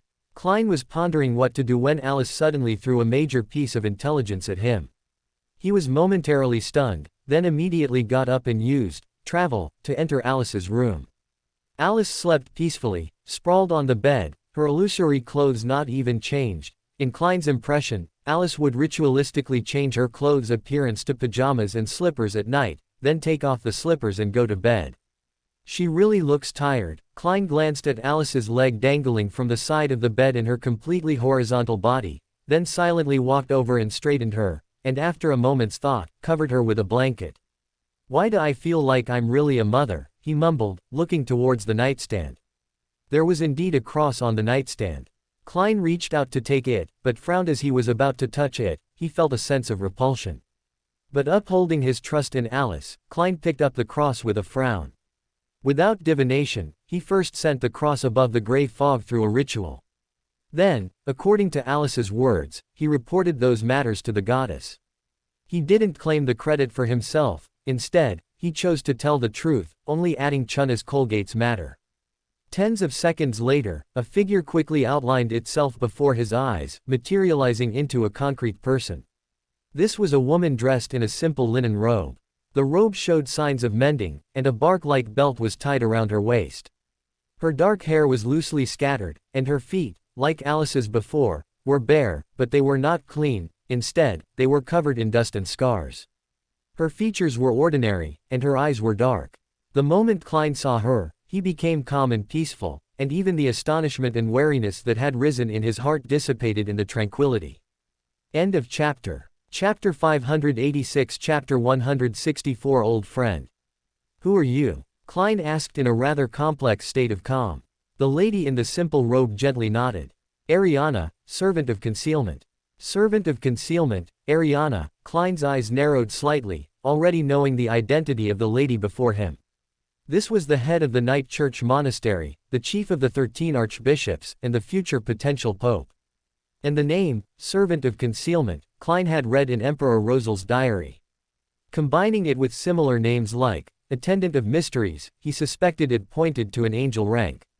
Also, based on the law of Beander characteristic conservation, and the fact that Ariana couldn't be a sequence 1 angel if a sequence 0 existed, Klein believed Servant of Concealment was most likely a sequence 2 of the Night pathway. So, the Evernight goddess sent her servant over. Klein's scalp tingled. Ariana was not like Alice, that imposter, she was a true angel under the Evernight goddess. Klein, a former Nighthawk and now a favored one of the Evernight Goddess, felt a sense of reverence for her. While wondering why the Evernight Goddess was making such a big move, he bowed and said, "Good evening, Your Highness Ariana." Ariana made 4 clockwise dots on her chest, responding devoutly. "May the Evernight Goddess bless you." She then added, "I am an ascetic. You can simply address me as Ms. Ariana." "Yes, Ms. Ariana." Klein didn't insist at all. Ariana looked at him calmly for 2 seconds, then asked directly, "Is Chun's Colgate nearby?" "No." Klein shook his head and pointed in a direction. "He's some distance from here, and he's already used an item to disappear from his original spot." After a pause, Klein asked again, "What should I do next?" Ariana nodded gently, "Wait for him to come out, then find an opportunity to capture him." "Is this how you angels handle problems? Isn't this too direct? You seem quiet and simple, a reserved and cultured person. How could you?" As if sensing Klein's question, Ariana calmly explained, "You are the one making the move, not I. This style is very similar. Could Alice and the Evernight Goddess really be mother and daughter?" This time, Ariana didn't notice anything and continued, "I will create a concealed world for you and provide necessary assistance." "Oh, the angel's blessing, I'm familiar with this," Klein exhaled and asked. "Then where should we set the ambush?" Ariana concisely replied, "Inside your mage manor." "Just as I thought, but I didn't want to be the one to say it," Klein sighed deeply in his heart. The ambush location should, of course, be where the opponent is most relaxed and least guarded. Mage Manor undoubtedly met the requirements. Moreover, even if an angel was watching the opponent, it was unlikely that the angel would be so idle after the mission was over. "It's just the manor." Sigh, "I wonder if the manor's damages can be reimbursed, or should I have Alice restore it? Wouldn't that resurrect Chun's Colgate?" Amidst these layers of thoughts, Ariana added a crucial piece of information: battles in the concealed world will not damage reality. "That's great." Klein immediately felt an urge to curl his lips, but considering Ariana in front of him, he restrained himself and lowered his head, saying, "Then I need to seize the time to make some preparations. At least I need to change clothes." "Good," Ariana calmly responded. Then, the two of them stood there quietly. After about 10 seconds, Klein took the initiative to speak. "Ms. Ariana, I need to change my clothes, and this is my bedroom." After a moment of silence, Ariana disappeared from where she stood. Afterward, Klein changed his clothes, summoned a Rhodes, consulted and formulated a strategy, then walked to the balcony and asked the Red Moon, "Can you make Chun's Colgate fall into misfortune before the battle?" After a brief silence, a calm, ordinary female voice sounded in his ear. "Yes." "Then I have no more questions," Klein immediately replied. He hadn't considered whether Ariana would see him changing clothes. By the time Alice woke up, it was already bright daylight. She threw off the covers and got out of bed, not feeling too surprised, because she had actually sensed Klein entering the room. When she realized it was Klein, she went back to sleep. She didn't call for breakfast, but instead took off her monocle and left the room. Miss Justice had told her that if she didn't dress like a soothsayer and didn't wear a monocle, it wouldn't provoke Hazel at this stage. As soon as she stepped out, Alice noticed the gathered crowd. Apparently, all the guests who participated in the hunting activity were there. They were clustered in front of a room, and Richardson, whom Alice had met, stepped forward and opened the door. Alice thought for a moment, then quickly walked over and asked them, "What happened?" Dunn Smith replied, "Major General Chun's Colgate seems to be missing. We're about to go look for him." Alice glanced at Klein, a half-smile playing on her lips. "Then I might be able to help you all. I'm very good at finding people." Klein's eyelid twitched, but he still replied, "Then thank you, little Alice." His tone was intimate, making Alice shiver. She opened her mouth to speak, but paused when she saw the other people, then warned, "Don't call my name in that tone." It made her think of Eamon. Counselor Matched looked at the two of them with some surprise and asked Dunn Smith, "I remember you two haven't known each other for long." "Yes," Klein smiled and nodded, "I only recently discovered she's the daughter of an old acquaintance. After learning I bought Mage Manor, she said she wanted to come and play." "Oh, so she's a junior." The gazes drawn by Dunn Smith's reputation calmed down a bit, but still held some strangeness. "Daughter of an old acquaintance." Counselor Matched's eyes held doubt. I recall Bishop Electra seemed to have mentioned. Yes, Dunsmith nodded. I only just learned that his superior is an old acquaintance of mine. I was influenced by her to believe in the Evernight goddess. Her. The people around them showed meaningful smiles. Counselor Matched was about to say something more, but Alice interrupted them. Are you done chatting? Saying this, she glanced at Klein, walked to Richardson's side, and pushed open Chunna's Colgate's room door. It was empty inside. This successfully diverted everyone's attention for a moment. Counselor Matched pinched both sides of his cheekbones and asked, does Major General Colgate have a habit of morning walks? Flammy Cage, Chunna's Colgate's friend, replied, no. Did you hear any movement last night? Portland Momont, the president of Backland Technical University, looked around and asked. Counselor Matched thought back, no, it was very quiet here, perfect for a vacation. Beside him, Hazel looked into the room with slight curiosity but couldn't think of any possible scenario. Alice didn't speak, her eyes were fixed on the rug under the coffee table. It was a thick, yellowish-brown rug, but Alice saw more. For example, she realized that it was clearly a puppet. In other words, it was a human skin rug. Read the unedited version at 6x9x book x bar. 6x9 book bar first release of a novel. Read at 69 book bar. Thinking of this fact, Alice felt a wave of nausea. She muttered in a low voice. Maybe I should have eaten first, this is really affecting my appetite. Did you find anything? Oh, by the way, you are, Flammy Cage greeted her. Call me Alice. Alice raised a polite smile. I just don't like the color of that rug. Flammy Cage froze for a moment, subconsciously glancing at the rug. Most of the others did too, but no one noticed anything unusual. Klein gave Alice a warning look from the shadows. Receiving the warning, Alice didn't hesitate and asked Richardson, is there still breakfast in the dining room? Yes, there is, Richardson replied, lowering his head. Then I'm going to eat breakfast. Alice waved at him and turned to leave, not caring about the mood of the people behind her. With the subject of discussion temporarily leaving the scene, the others chose to continue the current topic. Flammy Cage spoke. Major General Colgate is an important military figure and often has sudden matters to attend to. Perhaps he left the manor very early and returned to Backland. This steam car magnate was clearly trying to make the situation seem less serious. He seemed to know something, at least he could guess that Chunna's Colgate had his own purpose in coming to Mage Manor. Klein listened to their conversation, then with a solemn expression, he said to the butler Walter and the manor steward Richardson. Ask the servants in the manor if they saw Major General Colgate last night or this morning. If not, send someone back to Backland to visit Major General Colgate's family, inform them of this matter, and let them decide whether to report it to the police immediately. After giving his instructions, Klein touched his grizzled temples and said to Counselor Matched and the other guests. The matter cannot be clarified immediately. Perhaps Major General Colgate truly just left due to an urgent matter, and we shouldn't let this delay everyone's holiday. So, let's continue with our hunting arrangements and return when the police arrive. Because Major General Chunna's Colgate's companion, Flammy Cage, had offered the convincing reason of an urgent matter, Counselor Matched and the others agreed with Dunsmith's suggestion and successively left the area. Next, for the nobles at Mage Manor, it was an afternoon of hunting. During breaks, the male guests chatted about Dunsmith's romantic escapades, and in front of him. Although Klein had vehemently denied Alice's absurd speculation that she was his daughter and seriously stated that he had no ambiguous relationship with that old acquaintance, and that he greatly admired her, the guests still gave him knowing looks.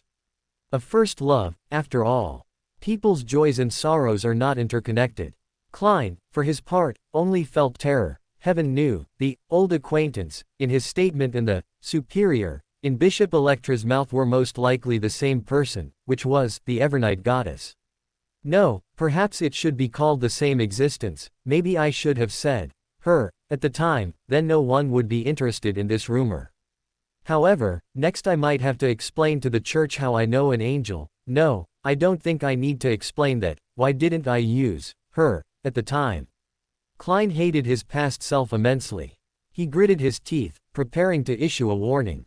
Perhaps you still remember, Alice is nominally a saint of the night church. You probably don't know, she is only 16 this year. 16. The discussion ceased abruptly, replaced by sounds of doubt and surprise. Everyone, more or less, showed a desire for confirmation. Klein nodded and said, "Yes, she won't turn 17 until February next year." A 16-year-old saint. No one spoke anymore.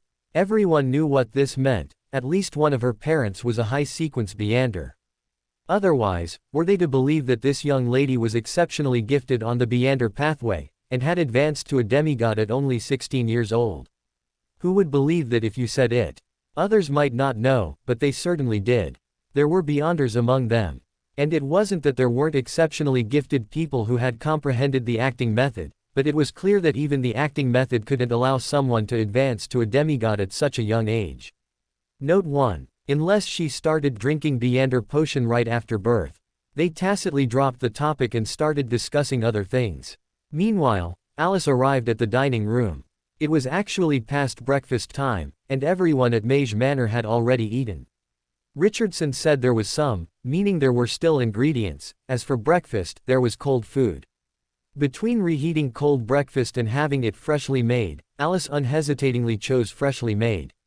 At the same time, she took a slice of bread, spread a thick layer of jam on it, and then began to lick the jam. By the time breakfast was served, Alice had finished licking the jam. She reapplied a slightly thinner layer of jam, ate the slice of bread, and then began to enjoy her breakfast. She went through the full course: main dish, dessert, bacon, and soup. After finishing her meal diligently, Alice leaned back in her chair, thinking of the impending war. Will I still be able to eat this well then? She suddenly felt a little worried. Although she had previously advised Klein to stock up on food, based on Alice's understanding of Klein, he probably wouldn't maintain this extravagant lifestyle then. He would economize and also donate food. If Klein were an angel at that time, he might not even eat himself, saving a portion of food. After all, eating was just a hobby for angels. Thinking of this possibility, Alice scratched her hair, got up and left the dining room, glanced in the direction of the guests, then touched her head and muttered to herself, "I wonder if Miss Justice will be willing to take me, and then, nobles must have food reserves, right?" End of chapter. Chapter 587. Chapter 165. The King's Secret. Mage Manor welcomed a barbecue dinner in the evening. After Klein told Alice that others had stopped speculating about their relationship, Alice chose to participate in the dinner. She quickly joined a group of children around 10 years old. After introducing games like Drop the Handkerchief and Eagle Catching Chicks, she successfully became the children's leader. When Ms. Ariana arrived, Alice was acting as the mother hen, leading a group of chicks to evade the eagle's pursuit. She spread her arms and led the children to dodge and weave. The abilities provided by the robot had never been so easy to use. Alice believed she would be the best mother hen tonight. Then Ms. Ariana arrived. Alice, who was acting as the mother hen, had to abandon her little followers. Actually, no one called her, but she felt it would be inappropriate not to go and take a look. Although she and Klein hadn't had a detailed discussion, Klein immediately informed her of the existence of this servant of concealment when he found an opportunity. It was too easy for her to leave a banquet unnoticed, so she quickly stood with Klein and Ms. Ariana. She and Ms. Ariana stood, while Klein sat in a chair. Ms. Ariana didn't seem to mind. She glanced at Klein, then swept her gaze over Alice, giving her a slight nod, and then casually said to Klein, "There's nothing special in that underground ruin. She knows me, right?" "What underground ruin?" Alice interrupted. Ms. Ariana didn't speak. She calmly looked at Klein, who, after a moment of stunned, began to explain. "I haven't had time to tell her yet." Ms. Ariana nodded and continued to look at Klein. Alice also looked at Klein. Her attention at the moment was not on the topic at hand, but on the white wooden chair beneath him and the puppet standing beside him. "Is this place very secretive?" Klein asked. "Why don't you stand up first?" Alice spoke at the same time. Klein was startled for a moment, then immediately stood up. Ms. Ariana only glanced at them, offering no opinion, and calmly answered the question. "Very secretive." Alice said nothing more. She looked thoughtfully at the area behind Ms. Ariana, where people came and went, as if there was a dividing line. Outside the line were the celebrating crowds, and inside the line were they who were conversing. At this moment, Klein explained to Alice, Chunna's Colgate confessed some things, which involved a ruin. There's nothing in the ruin? Alice immediately asked. Ms. Ariana nodded steadily, and Alice frowned, asking, how did you get it out of him? Could Chunna's Colgate also have something that would expose him if asked? Ms. Ariana shook her head, made a scarlet moon sign on her chest, and then said, I act on behalf of the goddess's authority of concealment. Then it's fine. Alice pinched her brow, while Klein thought and asked, is there a possibility that the ruin you saw was actually conjured from imagination? Imagination. Ms. Ariana repeated the key word from Klein's sentence in a low voice, seemingly having some guesses already. Except for anomalies like Alice who suddenly became an angel, the Yander of the angel level would not be too unfamiliar with ancient history and the main characteristics of the 22 pathways. Even Alice is no longer unfamiliar with them now. A few seconds later, Ms. Ariana asked, psychology alchemists. Klein nodded, about to say something, when Alice frowned and continued. It might need to be a bit higher up, the upper echelons of the psychology alchemists. Aside from not naming names, this was as clear as it could be. Ms. Ariana nodded and said, I understand. Now that underground ruin is open to us, I will find an opportunity to verify it. If it's true, it means that one or more archbishops of the Storm or Steam Church are his people.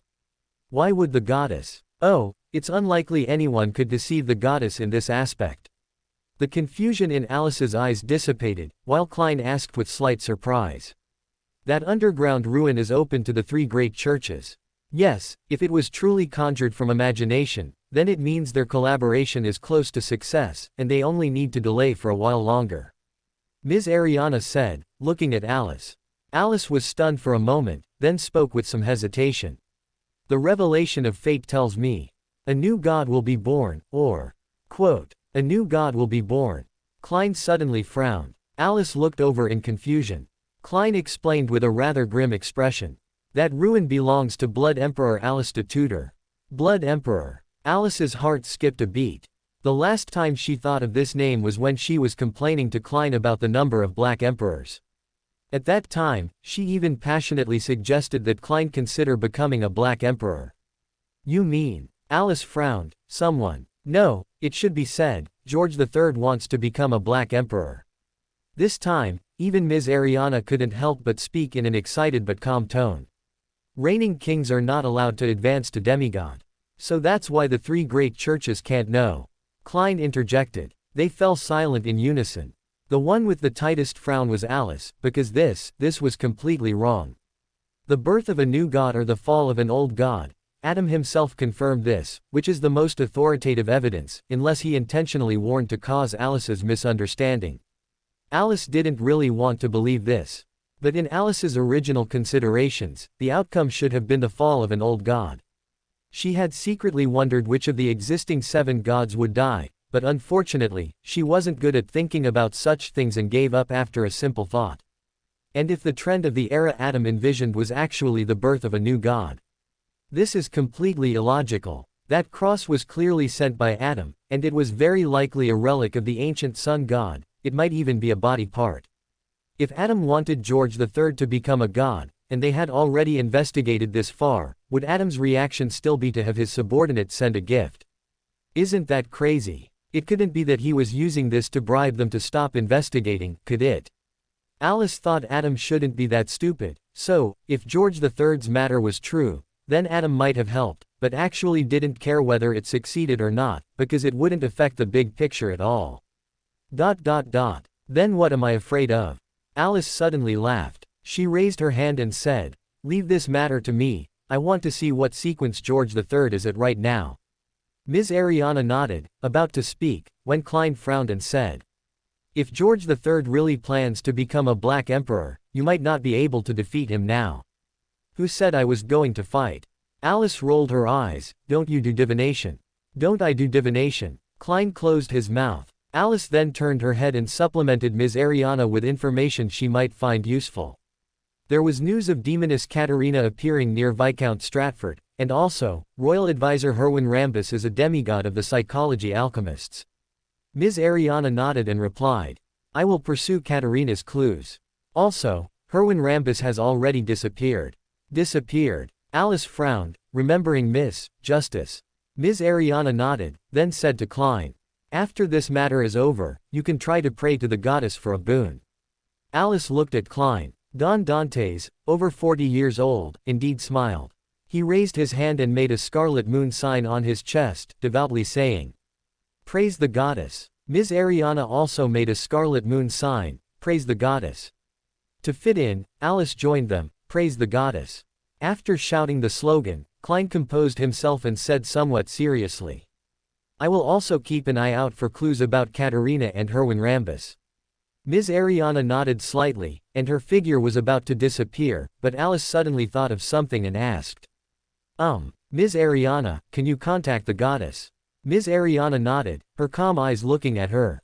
Alice clasped her hands together, tears welling up in her eyes, and said, "Please apologize to the goddess for me. I acted on a whim back then and impersonated her child in front of Viscount Stratford. I called her mother." Ms. Ariana stared at her, saying nothing. Klein swallowed, looking at her with a terrified expression. Alice looked at Ms. Ariana pleadingly. After a long silence, Ms. Ariana spoke calmly. "You should speak to the goddess yourself." With that, without waiting for anyone to react, he disappeared on the spot. The guests at the dinner were still laughing and talking, not noticing the anomaly here. After all, Alice was still here. Klein looked at the spot where Ms. Ariana had disappeared, then turned his head and asked with a terrified expression, "Seriously, Alice? Last time it was an angel under the true creator, this time it's the goddess's divine son. Who do you plan to impersonate next time?" Alice blinked, then said with a slight hesitation, "The true creator's divine son." Klein looked at her as if she were insane. "No, you're serious about this?" Alice then told him faintly, "Seriously, I really can play this role now, and I have a strong piece of evidence. That cross I had you send into Saphira Castle is a relic of the ancient sun god." "Relic?" Klein was slightly stunned. "Yes," Alice nodded, "I'll tell you more after your hunting activity is over." Klein opened his mouth to say something else, but Alice flashed away, disappearing into the crowd. When Klein caught sight of Alice again, she was gnawing on a piece of honey-glazed roast meat with great relish. "Never mind." Klein shook his head and simply went forward to show the guests the Dissy-style roast meat. The banquet, which everyone enjoyed, ended smoothly. Klein ascended above the gray fog at night and picked up the verdigris cross located there. A relic of the ancient sun god. Klein gazed at the cross, deeply moved. Of course, he didn't want to possess this cross himself. Given his relationship with Alice, if he truly needed it, Alice wouldn't refuse to lend it. He was mainly thinking of the sweetness he tasted when divining the blood of eternal blazing sun, which made him a little tempted. Anyway, there would be no danger here. After much struggle, Klein still couldn't resist. He picked up his pen and wrote a line of divination. The origin of this cross. Putting down the fountain pen, he leaned back in his chair, holding the cross in one hand and the paper in the other, and softly repeated the divination statement. Again and again, Klein used his meditative state as a springboard to enter a deep dream. In a hazy world, a gray-white, indistinct building appeared. It was located in a dark environment, and all around it, monsters seemed to lurk. A crack opened on the surface of the gray-white building, and a pale hand reached out. A figure emerged. It was a male, dressed in a black clerical robe, with a silver cross hanging on his chest. The man's hair was not long, primarily dark, but the roots showed a light yellow, golden tint. His eyes were pure gold, his skin was fair, his features were sharp, and his eye sockets were sunken, bearing a strong resemblance to the people of the northern continent today. He took 2 steps forward, reached out to grasp the seemingly ordinary cross, his eyes gradually shedding their confused state, and a smile slowly formed on his lips. He then spoke in a deep voice, "Let there be light." In an instant, the darkness around the gray-white building was pierced by bright light, revealing its true appearance. This was a deep valley whose top could not be seen, and endless light filled every corner of it. Thus, there was light in this world. The scene then flashed, jumping to the next moment. A drop of golden blood, radiating light and heat, dripped onto the silver cross. Following the blood upwards, there seemed to be a figure made of pure light. His indistinct face was turned upwards, and tangible pain and distortion emanated from him. His gaze was cast over, above the gray fog, to Klein sitting on the fool's high-backed chair, and the deep voice sounded again. Mysteries. With a roar, Klein's thoughts exploded without warning. The gray fog boiled, scorching flames rose like the sun in the perpetually unchanging castle, hurricanes toppled stone pillars, overturned long tables, and on the fool's chair, holes exploded from Klein's head, spewing out charred worms. But this was Saphira Castle, so Klein only felt pain. Now that the damage was over, he even had the presence of mind to show a charred smile and mutter to himself. Luckily Alice isn't here. Otherwise, she might say it smells good. Although there was no fragrance here. As he spoke, Klein extended his right palm and tapped the armrest of the chair. The palace then returned to its original state, and the charred worms also became transparent again, crawling back into his head. At this moment, he again muttered to himself in a low voice. No. Why did I do this divination? Why didn't I let Alice do it? End of chapter. Chapter 588. Chapter 166. Curiosity kills the cat. This is truly a problem. Although a divination backlash could be due to the target's counterattack, Klein wouldn't even last that long. He would be directly backlashed after seeing something he shouldn't. Moreover, although he didn't know what the word mysteries meant, it seemed to be a form of communication. In any case, the other party probably hadn't intended to harm him, they just hadn't expected him to. Klein's mouth twitched, and he knocked on the table again. The silent space vibrated once more, and a shadow rose from the palace floor, struggling before disappearing. Who? He exhaled, leaning back in his chair. It's likely Alice's knowledge of the crucifix's origin also came from divination, otherwise, she wouldn't have spoken so carelessly. But Alice probably only glanced at it, at least the ancient sun god shouldn't have greeted her. Also, Klein muttered to himself thoughtfully, let there be light. He should be a Westerner, possibly with a church background, and there's Chernobyl, which he left in the forsaken land of the gods. The two clues weren't contradictory. Klein shook his head and continued to recall. He used a language that could mobilize natural forces, similar to giant language, but different, and not belonging to Elvish, dragon language, or ancient Hermes.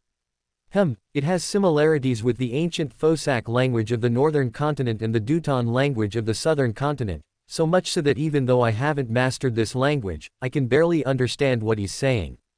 Is this the language he mastered within that peculiar gray-white building? He transmigrated there and inherited a rich legacy. Thinking about it, it's quite terrifying. That language should be the origin of current human and various racial languages. Logically, it's reasonable for the creator to create languages, but the creator, who exactly is he?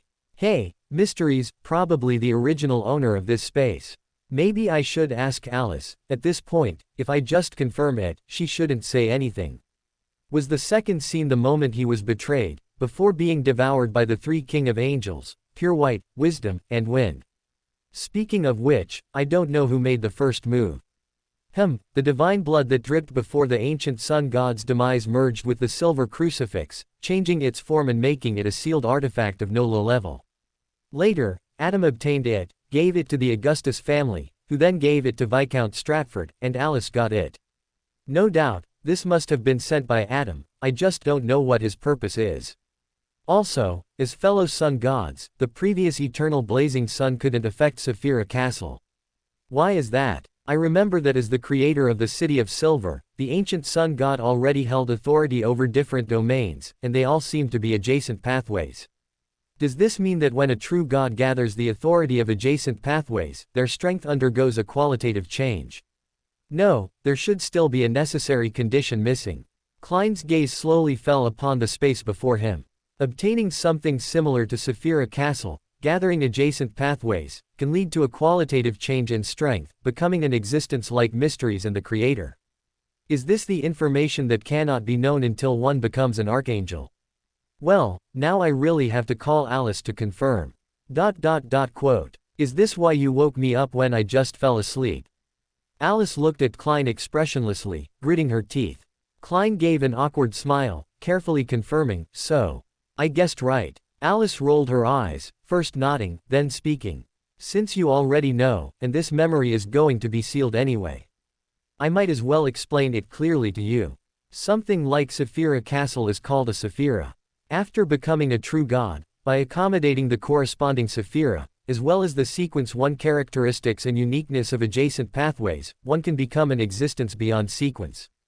And beyond Earth, above the crimson moon, there are 2 such existences. However, they are naturally at this level. Coincidentally, the authority of these 2 are both inextricably linked to fertility, but one is the result, and one is the process. I mean, Mother Tree of Desire is the process, do you understand? Klein swallowed, not daring to speak. Alice rolled her eyes at him before continuing. Above Sephira Castle, you don't have to worry about similar information affecting you.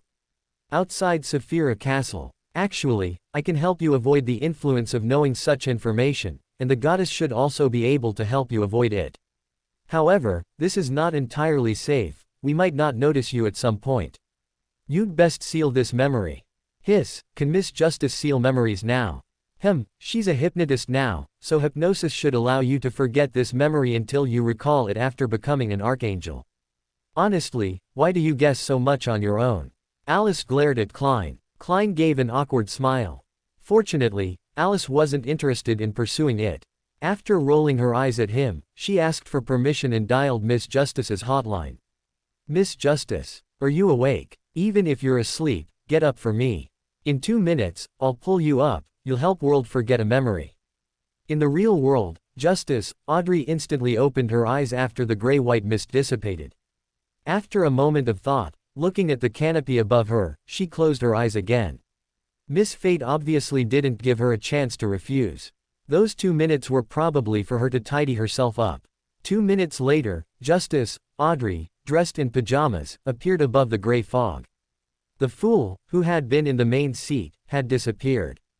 Klein, in the image of world, sat at the end of the long bronze table. Alice sat in a chair with her arms crossed, looking at Justice with displeasure, and snorted.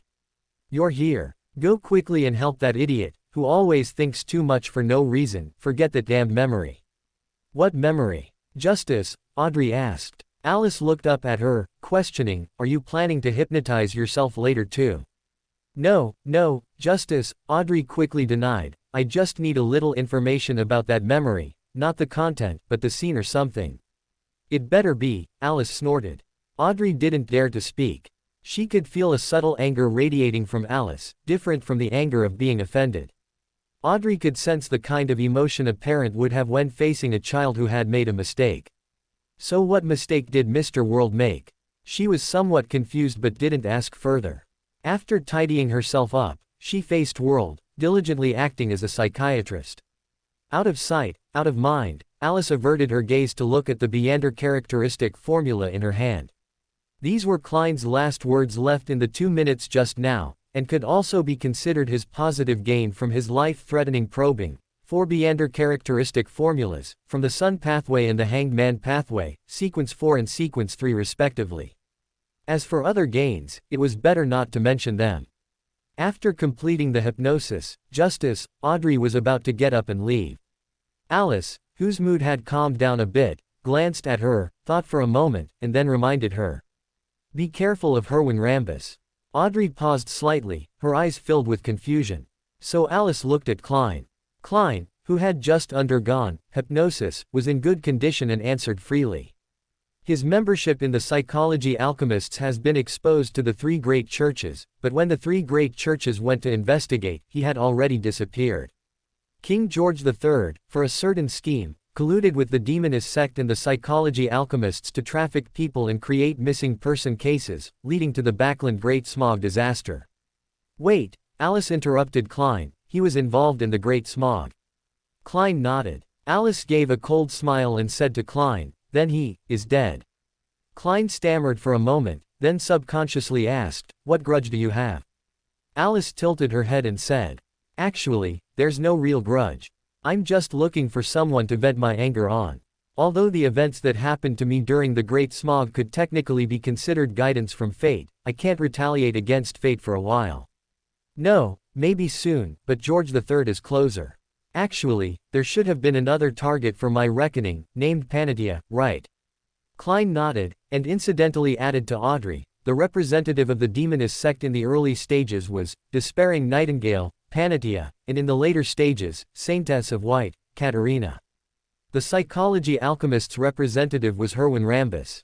Their names are quite nice, Alice commented. Originally, Panatia was also one of my targets for revenge, but unfortunately, when I remembered this, you told me she was dead, so I let it go at the time. Klein pinched the bridge of his nose, offering no advice, only asking. Are you sure you want to make a move on George III? Is there no problem on that side? He's already sent his own body parts over, what problem could there be? Alice rolled her eyes. Klein was speechless. Audrey, having just learned the true culprit behind the Great Smog incident and hearing their discussion, asked in surprise. You're going to assassinate the king. This is called righteous judgment. Alice turned her head to correct. He harmed so many people for his selfish desires, shouldn't he die? Audrey hesitated, wanting to speak but holding back. Miss Fate, you don't look like such a righteous god. Alice, however, ignored her, only curving her lips and saying. This has nothing to do with you, as long as you don't leak the information. Also, be careful of Herwin Rambus, he might come looking for you. Be prepared to ask Mr. Fool or me for help at any time. Audrey nodded, then confirmed again, Miss Fate, Mr. World, the Great Smog, was it really His Majesty the King? You still call him His Majesty? Alice interrupted her. Audrey remained silent. Her emotions regarding this matter seemed quite complex. Alice looked at her expression and was reminded of herself when she discovered that the goddess didn't seem to be a good person. But the difference was, Miss Justice seemed to truly be a good person. Alice's gaze softened slightly. She sighed, then gave Klein a suggestive glance, before raising her hand. The mottled, verdigris-covered crucifix flew into her hand under Klein's control. If you regret it, she looked at Audrey, I have an opportunity here for you to become an ordinary person and leave the Beander world. Do you want to try? Audrey looked up in surprise at Alice, noticing the crucifix. Audrey looked at Alice. Miss Fate's gaze was softer than ever, so Audrey knew that her request at this moment would surely be granted.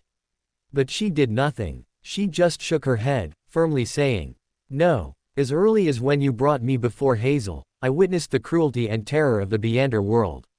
I didn't intend to withdraw then, and it's the same now. However, Miss Fate, may I know why the key? George III did these things. Not yet, Alice put down the crucifix. You can after the matter is resolved. After a moment's pause, she added. Go back. Audrey was slightly startled. Klein had already cut off her connection with the gray fog, and after she disappeared, he looked at Alice. You seem very easy to talk to today. No, Alice turned to look at Klein, if you regret it now, I'll also be very easy to talk to. As for the Saphira Castle on you. That's a bit troublesome. Eamon can't take that personally. She had a playful smile on her face. Klein stared at her for more than 10 seconds, then sincerely said. I have a question. Ask away. Alice nodded. From Rosal's diary, resurrection is a sequence 2 miracle invoker's ability. Klein's expression was strange. If I don't become a sequence 2, then how are my previous resurrections counted? I should have used it twice. Have you heard a saying? Alice blinked. Debts must be paid, and murder must be avenged. Klein shivered, swearing to the heavens, I will definitely become an archangel. Alice clapped the table and started laughing. As she laughed, she said, you, ah ha ha ha, oh my, you really are, ha ha ha ha, actually there's no need, ha ha ha ha, I help people all the way. I wouldn't possibly trick you when it comes to repaying debts, I would definitely help you after finding a way. By the end, her laughter had gradually subsided, but her eyes still held a smile as she shook her head and said. However, Mr. Fool, I've already paid the money, so even if you want to be an ordinary person, you have to give birth to me and raise me first. And, I'm still waiting for you to open the seal on the West Continent and solve the big trouble of the Key of Light for me. Her smile, which didn't reach her eyes, fell on Klein. Klein didn't pay attention to her expression, instead, he was absorbed in her words. Quote. When did I receive money? End of chapter. Chapter 589 Chapter 167 Silent Gift. Alice raised her eyebrows. Am I not good enough for you, Mr. Fool? I thought you had already agreed to be my mother. You mean, Klein frowned. The help you offered me before was actually just a reward. No, Alice blinked. That was, of course, help between friends, but. She paused, the smile disappearing from her face, her tone becoming serious and sorrowful as she whispered. Mr. Fool, gods and mortals cannot be friends. Haven't you realized that yet? That's not a good thing for anyone. Klein fell silent. He knew why Alice said that, so he was even more at a loss for words. Instead, Alice seized the opportunity to break the deadlock. Oh, I almost forgot, I'm still waiting for you to transform into a true mythical creature and give me 2 spirit worms to play with. Klein's face darkened, and he glared at her, annoyed. Are you still thinking about that?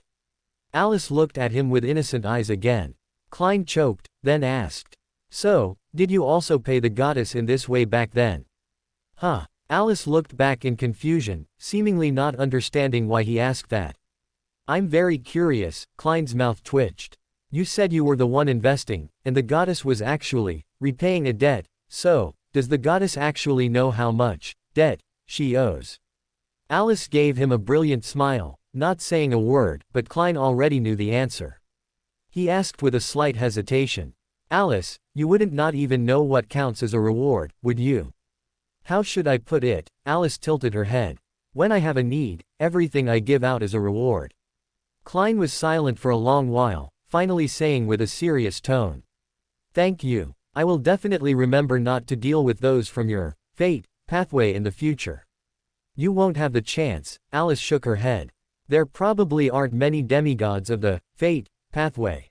That's not because of you, forget it. She wasn't very clear-headed before. Klein shook his head and said sincerely, no wonder the goddess doesn't want to bother with you. Alice held her forehead and said tactfully, I actually think that might not be the main reason. They began discussing why the Evernight goddess didn't bother with Alice.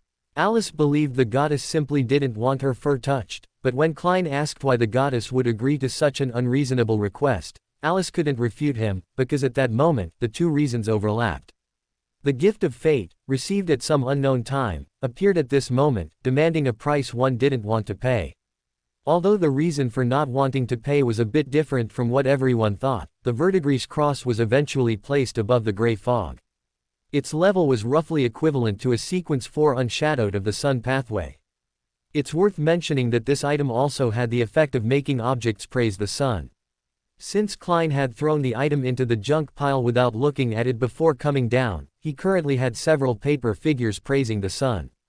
Klein found after experimenting that these paper figures could be used to cast what Furs named Angel's Embrace, which was very effective for purification. Alice refused to comment on this behavior. She took a paper figure down to use as an alarm clock, then threw the Beander characteristics of the disciplinary knight and the witch onto the gray fog. These came from Viscount Stratford and Sherman, respectively. By this time, Dwayne Dante's hunting activities had ended. Alice had finished chatting with Klein about their respective encounters. After hearing about the method of positively influencing fate, Klein curiously asked a question. If I advance to an angel in the future, can you allow me to briefly possess the power of an angel at this moment? A brilliant idea, Alice sneered. Honestly, it's theoretically feasible. And in practice, Klein had a bad premonition. In practice, well, Alice blinked. The outcome of fate is not set in stone, and the goal of becoming an angel is too dangerous. If you don't anchor the future outcome beforehand, you might accidentally wander into a fork in the road, and that fork in the road might be a dead end. She paused, her expression slightly serious. In other words, you might die, and it would be a death that's very difficult to recover from, because this is a death on the level of fate. Your branch of the stream converged into a cut-off dead end. You either have a way to reconnect that path, or a way to jump to another path, or you find a way to flow back to the fork and walk it again, otherwise, even if you are resurrected, it will still be a dead end. Klein swallowed, abandoning his previous idea, then immediately asked. So, do you have a way to anchor the future outcome? I mean, if you anchor someone's dead end, then isn't it? It's exactly as you think, Alice shrugged. As for what you said, I really do have a way. What way? Klein pressed. Alice tilted her head. She leaned forward and motioned for Klein to also bring his head closer. Klein cooperatively adopted the posture for whispering. He even turned off the lights in Saphira Castle, leaving Alice momentarily speechless. Like this, Alice commanded directly. You shine a beam of light on both our faces, right here, making it look like a flashlight beam. She placed her hand under her chin. Klein's mouth twitched, but since the act was halfway done, he simply cooperated. So Alice held an imaginary flashlight, raised a mysterious smile, and whispered softly. Prophecy will be fulfilled in some form. At 3 o'clock on Monday afternoon, Alice held her new toy, watching figures condense one after another on the high-backed chairs. Justice Audrey, as usual, stood up first, faced the top of the bronze long table, and curtsied with a slight lift of her skirt. Good afternoon, Mr. Fool. She's not in a good mood, is it because of the king's matter? Alice turned her head to look at Audrey. The low mood did not affect Audrey's actions. After the fool responded, she greeted the Tarot Club members in turn. Alice observed her for a while, gradually feeling relieved, then looked at son Derek. After everyone had greeted each other, she was the first to ask Derek. Why do you keep looking at me? Oh no, why do you keep looking at this cross? She held up the verdigris cross in her hand, her eyes confused. I feel it's attracting me, son Derek explained. Miss Fate, is this a high-level sealed artifact of the Sun Pathway? Alice suddenly realized. She looked at Derek, a slight frown on her brow. Perhaps I should tell you, she began with a sigh. Inside, there is a drop of blood from your creator. Derek's face changed drastically. He suddenly widened his eyes and looked at the cross. Alice generously displayed it and said, this is his relic, speaking of which, if you pay an equivalent price, I don't mind exchanging it with you. Oh right, it should be useful to you. Its level is not too high, only corresponding to unshadowed. It has two main functions. One is to clear mental pollution within Beander characteristics, and the other is to help those who have consumed too many potions precipitate excess characteristics. It also has some abilities of Sun Pathway demigods. As for side effects, besides being careful not to drop in sequence, it's just being careful not to praise the sun. For you, it might have an additional function. When you plan to advance to a demigod, you can extract that drop of divine blood as your main potion ingredient. This is a gift from the Creator's child.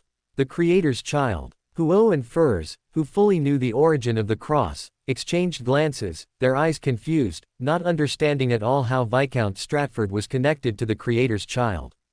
As for which specific Creator's child, no one had any doubts. Their Miss Fate never referred to Eamon that way.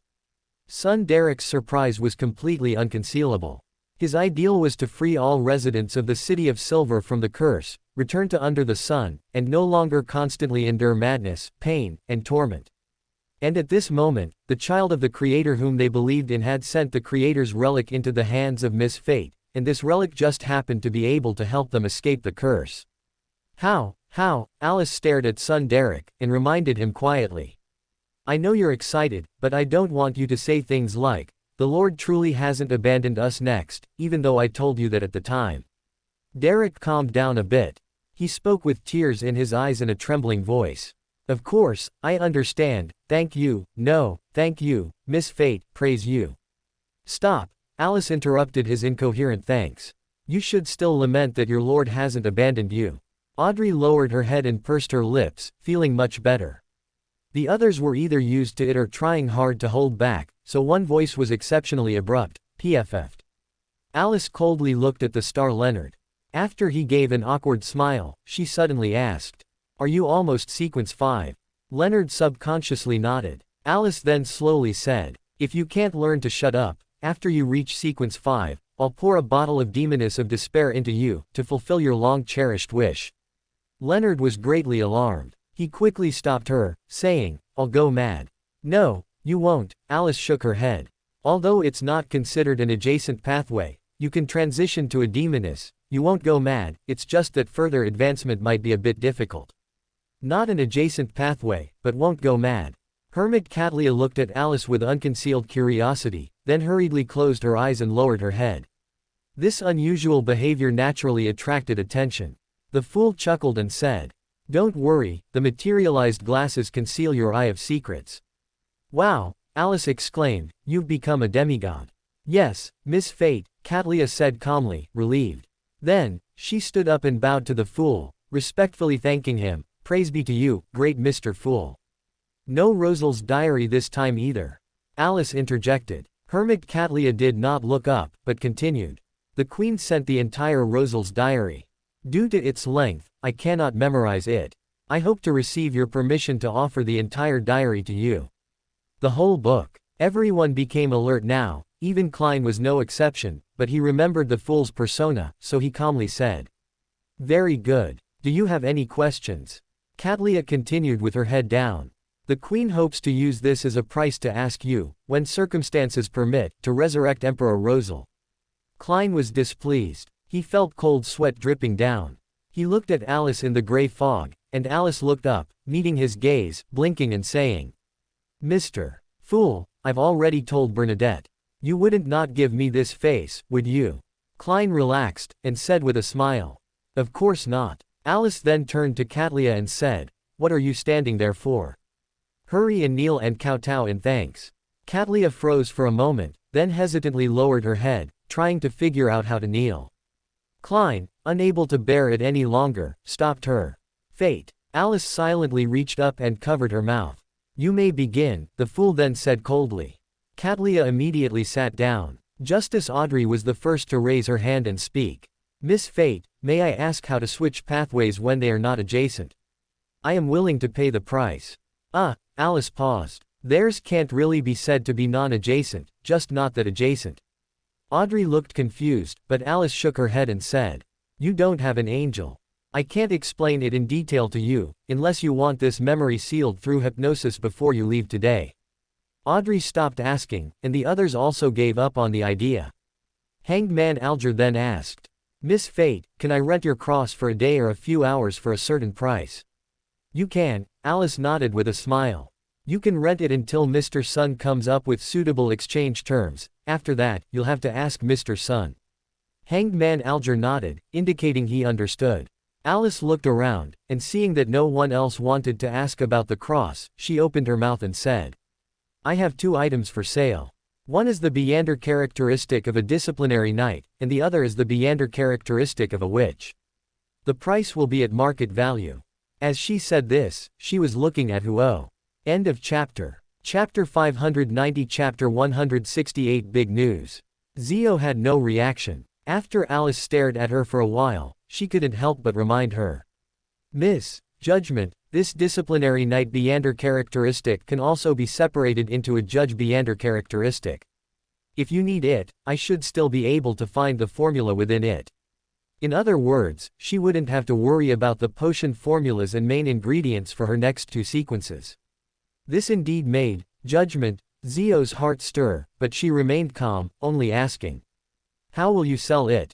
At market price, Alice said as a matter of course, a sequence 6 potion formula is worth less than £2,000, and a Beander characteristic is between £3,000 and £4,000. So, adding it up, I'll charge you £5,000. How about that? She didn't mention the sequence 5, as it was irrelevant to Zio at the moment. £5,000. The price is quite fair. Zio began to consider it seriously. The golden masked man from MI9 had provided her with methods to obtain potion formulas and materials, but this wasn't foolproof, as she had refused to join MI9. Moreover, if she continued to advance, she would surely face strict scrutiny, which would be extremely disadvantageous to her. There was also the most important point. Viscount Stratford's death would surely cause a storm in Backland, and many things would change then. She couldn't guarantee what her channel would become. However, Miss Fate, I don't have that much money right now, Judgment, Zio replied. I'm not in a hurry, Alice shrugged, you can take your time. Is anyone interested in a demoness Beander characteristic? No one spoke. After all, there were no demonesses among the Tarot Club members present. Even Hermit Catlia, who had a whole ship of people to support, didn't have any instigators urgently needing to advance under her command. This characteristic, if they acquired it, would either be resold or crafted into a mystical item. But as Alice said, she wasn't in a rush. Seeing no one respond, she stopped asking and gestured for others to continue. It was Justice Audrey who got the chance to speak. She also inquired about the materials for her next stage. Ladies and gentlemen, does anyone have a dreamcatcher's heart, a mind phantom's crystal, or a complete brain of an adult mind dragon? After hearing Miss Justice's words, son, Derek responded quite actively. Our City of Silver's warehouse should have a complete brain of an adult mind dragon. I'll confirm it when I get back and then let you know. It's that simple. Audrey's eyes lit up. Before she could show her happiness, Derek added. However, even if there is a complete brain of an adult mind dragon, it will most likely be filled with madness and distorted mental pollution. He looked at Alice, and Audrey also looked over. Without them needing to speak, Alice interjected. I think this cross can handle the problems you're worried about. This was an agreement to rent it, and, Justice, Audrey was overjoyed, sincerely saying.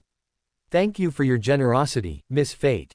That's not it. Alice looked up at her. Maybe I'm planning to take advantage of the situation and charge you an exorbitant price. Audrey was speechless. World, Gehrman Sparrow suddenly asked.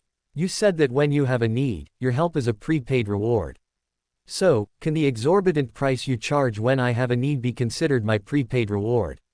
Quote. Alice looked at him with a dumbfounded expression. You think who? No, you actually seem to dare to. She ground her teeth, then flashed a brilliant smile and replied. If anyone has the courage to demand it from me, then he will naturally receive his due reward. Don't you agree, Miss Justice? Justice, Audrey, who had been inadvertently targeted, gave a polite smile and replied, you and Mr. World have such a good relationship. Then, she immediately looked at, son, Derek and quickly asked. If you have it, what do you want to exchange for it? I haven't thought about it yet. Son, Derek suddenly looked a little shy, almost raising his hand to scratch the back of his head. All he was thinking about now was quickly returning to tell the chief about the creator's relic, and then coming up with a suitable price for exchange. As for anything else, he really wasn't in the mood. Then you should confirm it first, and it's best to check if there's any adult mind dragon blood. Justice, Audrey didn't press further, nodding gently. That was the most difficult auxiliary material to obtain for the Dreamwalker potion formula. Audrey then looked around, indicating that she had completed the transaction. Don't look at me. Although I do have a lot of savings now, there's nothing I want to buy, mainly because my teacher hasn't given me the Traveler potion formula yet. Among the first 5 sequences of Apprentice, my favorite is Traveler. I've always yearned for the beautiful scenery and delicious food of different places, but I've been held back by the long journeys, crowded or rudimentary transportation, unknown cleanliness of roadside inns, and definitely bulky luggage. Once I become a traveler, none of these will be problems. Magician, Furza's thoughts gradually wandered, fantasizing about her future life. Hermit, Catlia tentatively spoke. Miss Fate, if I want to rent that cross, what price do I need to pay? She didn't state her purpose, partly because it wasn't necessary, and partly because she feared being rejected if she did. She wanted to try to use it to clear the residual pollution within Artisan Sharf. Alice glanced at Catlia and asked, what can you offer? Hermit, Catlia pondered for a moment, then actually offered a price. I have a way to temporarily restore your strength during your weaker period. This was something she learned during her correspondence with Bernadette, one of the things an angel of the fate pathway might be interested in. Alice smiled upon hearing this. She looked at Catlia and told her sincerely. Mr. Fool and I both have the method you're talking about. Soon, Mr. World might have it too. Catlia was speechless. Seeing this, Alice lost interest in teasing her further and lazily said. Pay up. For an item equivalent to an unshadowed, how much do you think is appropriate? She left the decision to Catlia. Even if Catlia had 100 guts, she wouldn't dare to deceive an angel of the fate pathway. She had just heard World's words, and at this moment, she only wished she could offer a higher price. After all, in her impression, for their Miss Fate, perhaps agreeing to rent it out itself also required payment. £2,000, she blurted out. I am willing to pay £2,000 to rent it for one day, and an additional £200 for each subsequent day. Generous. Alice gave her a thumbs up. Catlia said nothing. She was considering whether this money should be paid by Bernadette herself. Justice, Audrey felt nothing. £2,000 was insignificant to her, merely pocket money. Judgment, Zio also didn't care much. Alice sold her the potion formula and Beander characteristic, but she didn't intend to rent the cross to her, so it was temporarily unrelated to her. Magician, Furs rationally abandoned the idea of renting the cross for recording. Moon, Emlyn felt nothing, the cross was useless to him. If he ever intended to commit suicide, he might consider renting it. The star, Leonard also felt nothing, because in matters of the soul, the night pathway was equally adept. As for other things, not to mention he currently had no need, he had an archangel on him. The biggest reaction, surprisingly, came from Hanged Man, Alger, because he genuinely had a need. According to his original plan, he needed to consume another ocean songster potion, and he was planning to rent it then to help him eliminate the characteristic. But, Hermit, Catlia's actions set a bottom price that could be considered exorbitant, which made the not-so-wealthy Alger frown deeply, pondering what solutions he might have. Seeing everyone quiet down, Moon, Emlyn looked at Magician, Furs and said, "Madam, for the next 2 weeks, I might need to rent that travel notebook once." "No problem." Magician, Furs had originally wanted to pay Mr. Moon to add Beander abilities like Abyss Shackles to her grimoire. At this moment, she was naturally very happy, as this meant she wouldn't only not have to spend money, but she would also receive a payment. Thinking of this, she couldn't help but add, "Try not to record, full moon." Alice looked at Furs with a pitying gaze. As Moon, Emlyn nodded in agreement, Hanged Man, Alger also broke free from his earlier thoughts and joined the current topic. The Sanguine's operation to hunt important members of the Rose School of Thought is about to begin. Yes, Emlyn didn't hide anything. Once the plan is finalized, I'll ask everyone for their input. No problem. The first to answer him wasn't Hanged Man, but World, Gehrman Sparrow, who sat silently at the bottom of the bronze long table. He had some interest in this. Not only Moon, Emlyn, but even the dullest of the other members came to this realization. As Hanged Man, Hermit, and Justice all agreed to help Mr. Moon plan the Sanguine operation, and Alice also restlessly offered her assistance, the Tarot Club's trading portion ended and moved to the discussion segment. Alice, who had already confirmed with Klein what she could and couldn't say, immediately sat up straight, placed one hand on the table, and triumphantly declared, "I have big news." The Tarot Club members' brows twitched. They knew Miss Fate well, although she loved to spout nonsense, any big news from her would surely be earth-shattering. Moreover, there was a high probability it involved deities. Everyone held their breath, adopting a posture of attentive listening. Alice then smiled contentedly and lowered her voice. "Lowen's King George III is hiding an earth-shattering secret. Please forgive me for not being able to tell you what this secret is right now. However, I can tell you the current progress. An angel serving the goddess obtained intelligence from Michigan 9, Deputy Director Major General Chunnis Colgate and discovered this matter.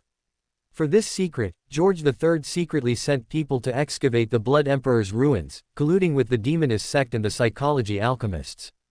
However, it's regrettable that, due to the existence of traitors among the high-ranking officials of the three great churches. I'm mainly referring to the Storm Church and the Steam Church. In short, the news leaked. Currently, the churches have not yet found any clues. With Herwin Rambus's disappearance, at least on the surface, the matter has temporarily subsided." The star, Leonard listened, dumbfounded. He only managed to ask one question. "An angel?" "That's right." Alice nodded as a matter of course. The star, Leonard was silent for a moment, then spoke a well-known joke. According to the tacit understanding between the three great churches, the royal family, and the military, under normal circumstances, ground-level angels and 0-feet grade sealed artifacts do not appear in Backland. "So that means," Alice calmly said, "my filling out the form to become a saint for the night church was the right choice." Leonard closed his mouth. Alice rolled her eyes and said, "Under normal circumstances. Hey, let me tell you, before Ouroboros was taken away by Aemon, he was in Backland, inside a normal person's belly. Also, Ouroboros often appears in Backland. Besides that, not to mention me and the one on you, World's Messenger is also an angel, and there are many more. Tisk, the number of angels in Backland now is more than the archbishops on the surface. This phrase, normally does not appear in Backland, is as ridiculous as schools normally having holidays on weekends and public holidays. It's the same for work," Klein said, controlling, World, as a former corporate slave, normally, we don't work overtime. If we do, normally, we get overtime pay. Unfortunately, no one present seemed to empathize with this topic.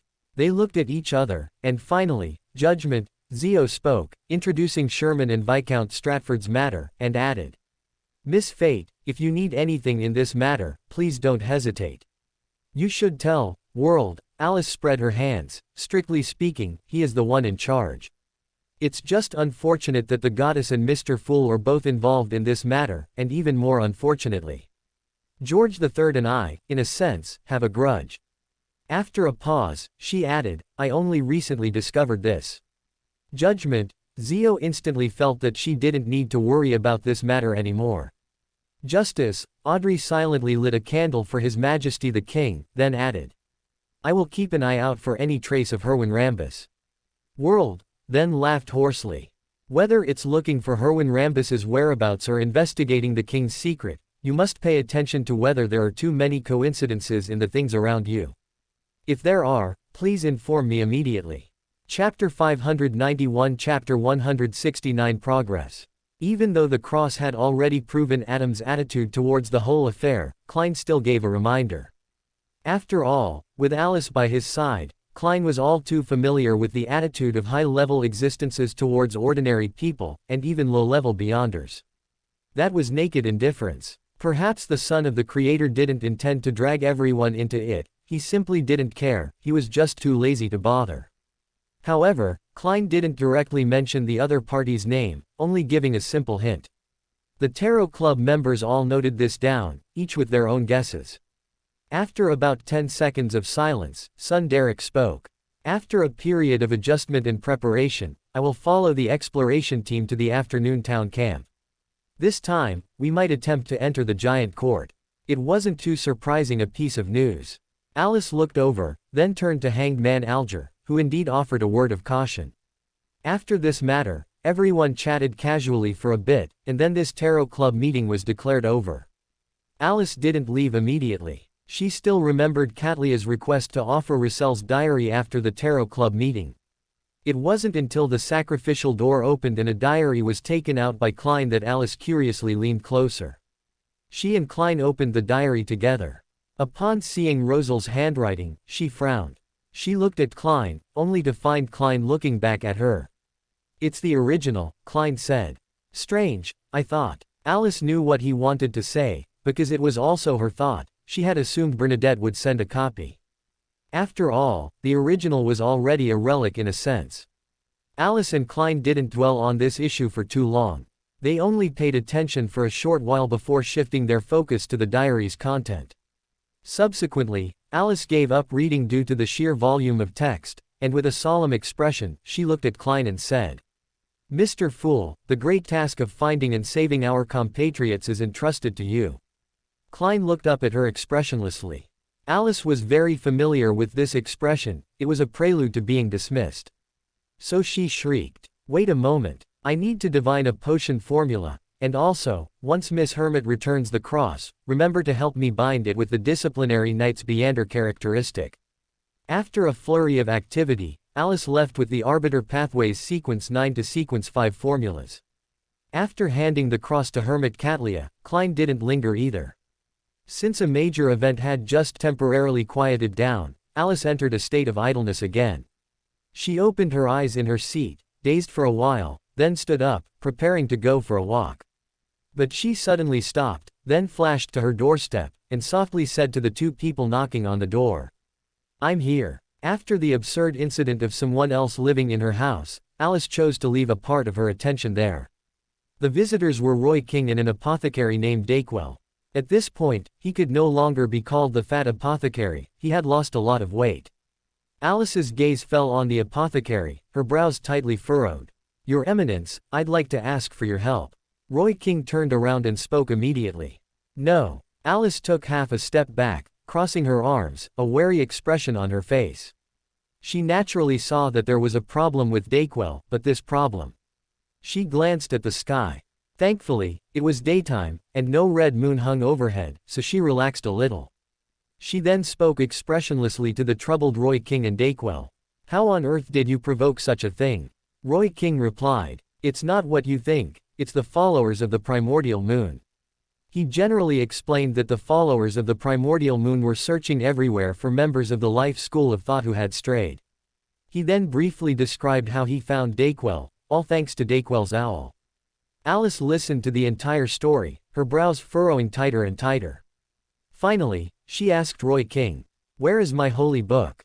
Roy King handed over a thick notebook. Alice reached out and took it.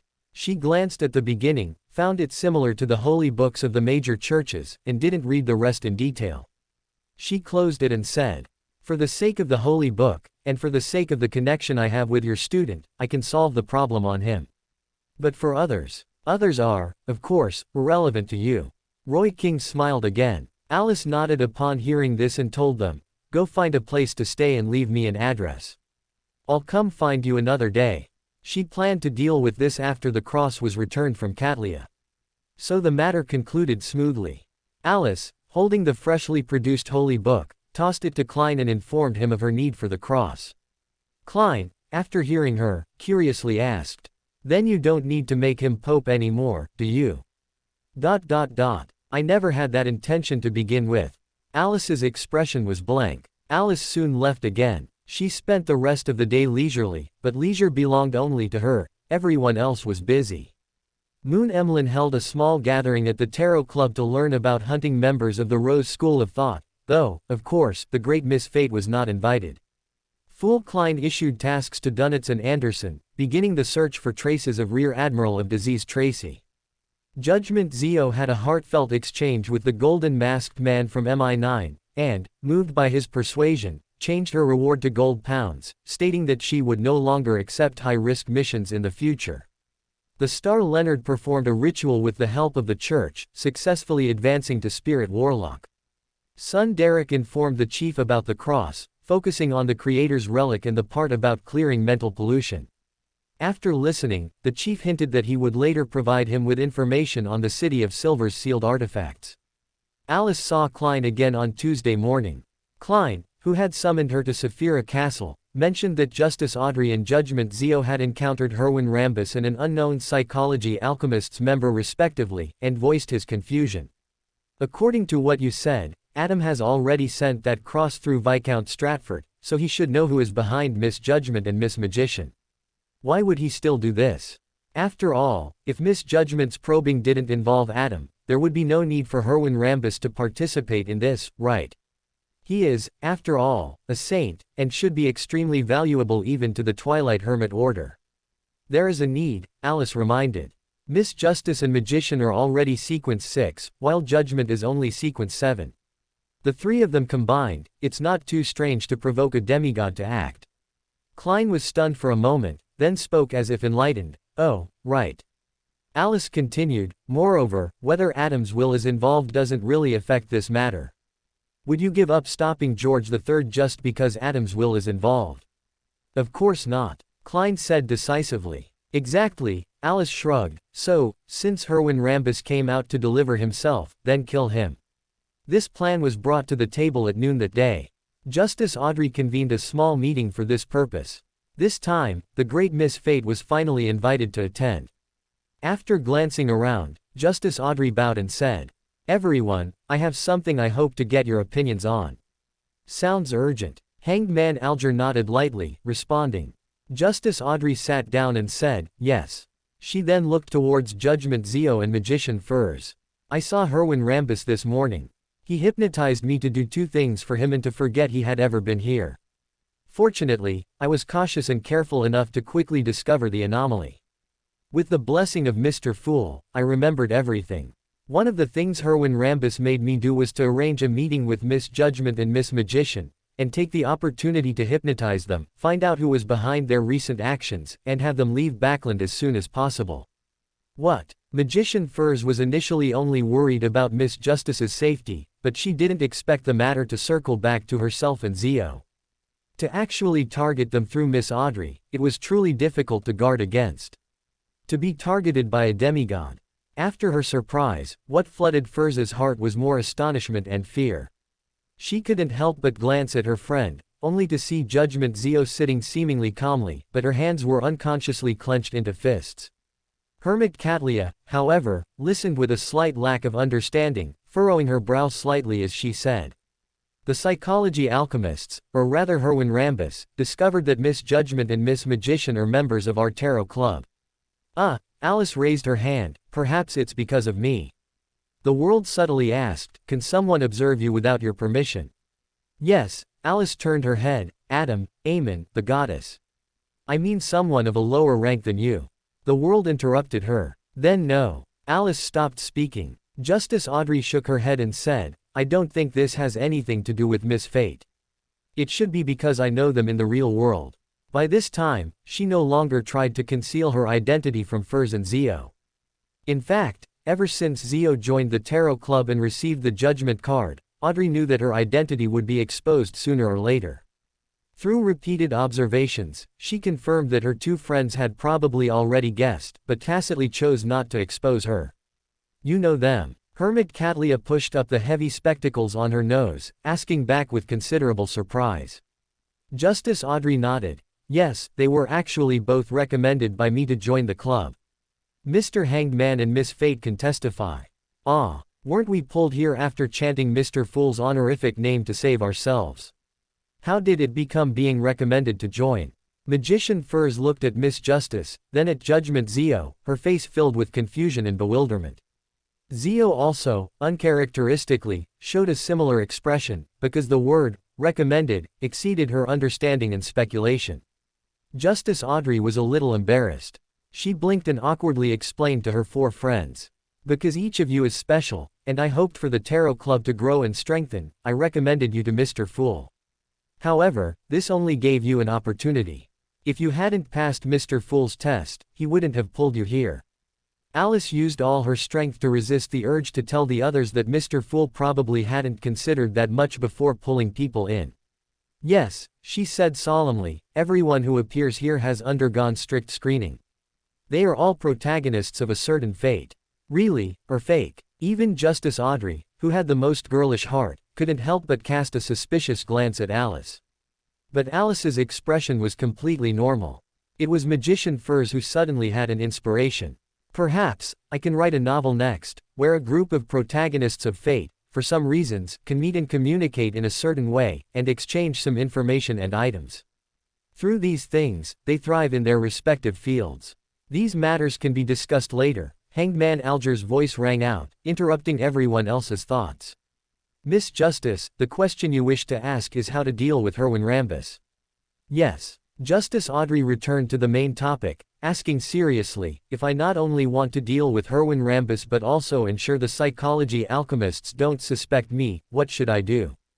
Alice withdrew her suggestion for Miss Justice to hire her, only reminding them of one thing. You are probably not very familiar with Beyonders above the demigod level. I need to remind you that the manifestation of their power is different from those below demigod. After becoming a demigod, a Beyander's strength has a crucial determining factor, and that is their state. If they cannot be killed cleanly and decisively, an enraged demigod might lose control on the spot. And a demigod after losing control is far more difficult to deal with than before, because they no longer need to worry about the risk of losing control. Be careful of this. Justice Audrey gave Alice a grateful smile and sincerely said, "Thank you for your reminder, Miss Fate." Alice nodded and continued to add, "Also, be wary of their incomplete mythical creature forms. Although this is a desperate measure, some demigods can use it as a regular ability through certain methods. It's not out of the question that Herwin Rambus has similar methods." End of chapter. Chapter 592 Chapter 170 Capture. This was also something worth noting. After Audrey wrote it down, the world spoke up again. "I'd like to remind you of something. Miss Judgment and Miss Magician mentioned Adam in the real world. The psychology alchemists originated from the excavation of Hermes's ruins. Hermes was a member of the Twilight Hermit Order, and one of the Twilight Hermit Order's founders was Adam. Mr. Fool does not wish to directly antagonize the Twilight Hermit Order on this matter. Whatever we do, we should try not to be discovered. Why did he bring up that name?" Alice frowned and looked over. The world didn't look at her and continued. "After you return to reality, it's best not to recall these matters, as you can easily be perceived. If you're not confident in yourselves, you can ask Miss Justice to give you some psychological hint here." Alice didn't speak. She recalled the greeting Adam gave her in the prophetic dream. After a brief moment of thought, Audrey's gaze shifted between Alice and the world, trying to confirm. Mr. Fool means he doesn't want to directly antagonize the Twilight Hermit Order for now, implying that indirect methods are acceptable. Alice didn't speak. She looked at Mr. Fool, who was using the world as his alias, and found him saying vaguely, "That should be the case. He hasn't figured it out either, has he? Does indirect include interfering with divination, scrying, and prophecy?" Audrey no longer looked at Alice, she only focused on the world. Alice, however, turned to Audrey and reminded her, "For me, that would be considered direct antagonism." Audrey fell silent. The hanged man, Alger, seemed to have an idea. He glanced at Alice with a slight hesitation and asked cautiously, "Miss Fate, do you know the Evernight Goddess's attitude regarding this matter?" Alice paused slightly, thought for a moment, and replied, "The same as Mr. Fool." "The same as Mr. Fool. So, she doesn't want to directly antagonize the Twilight Hermit Order."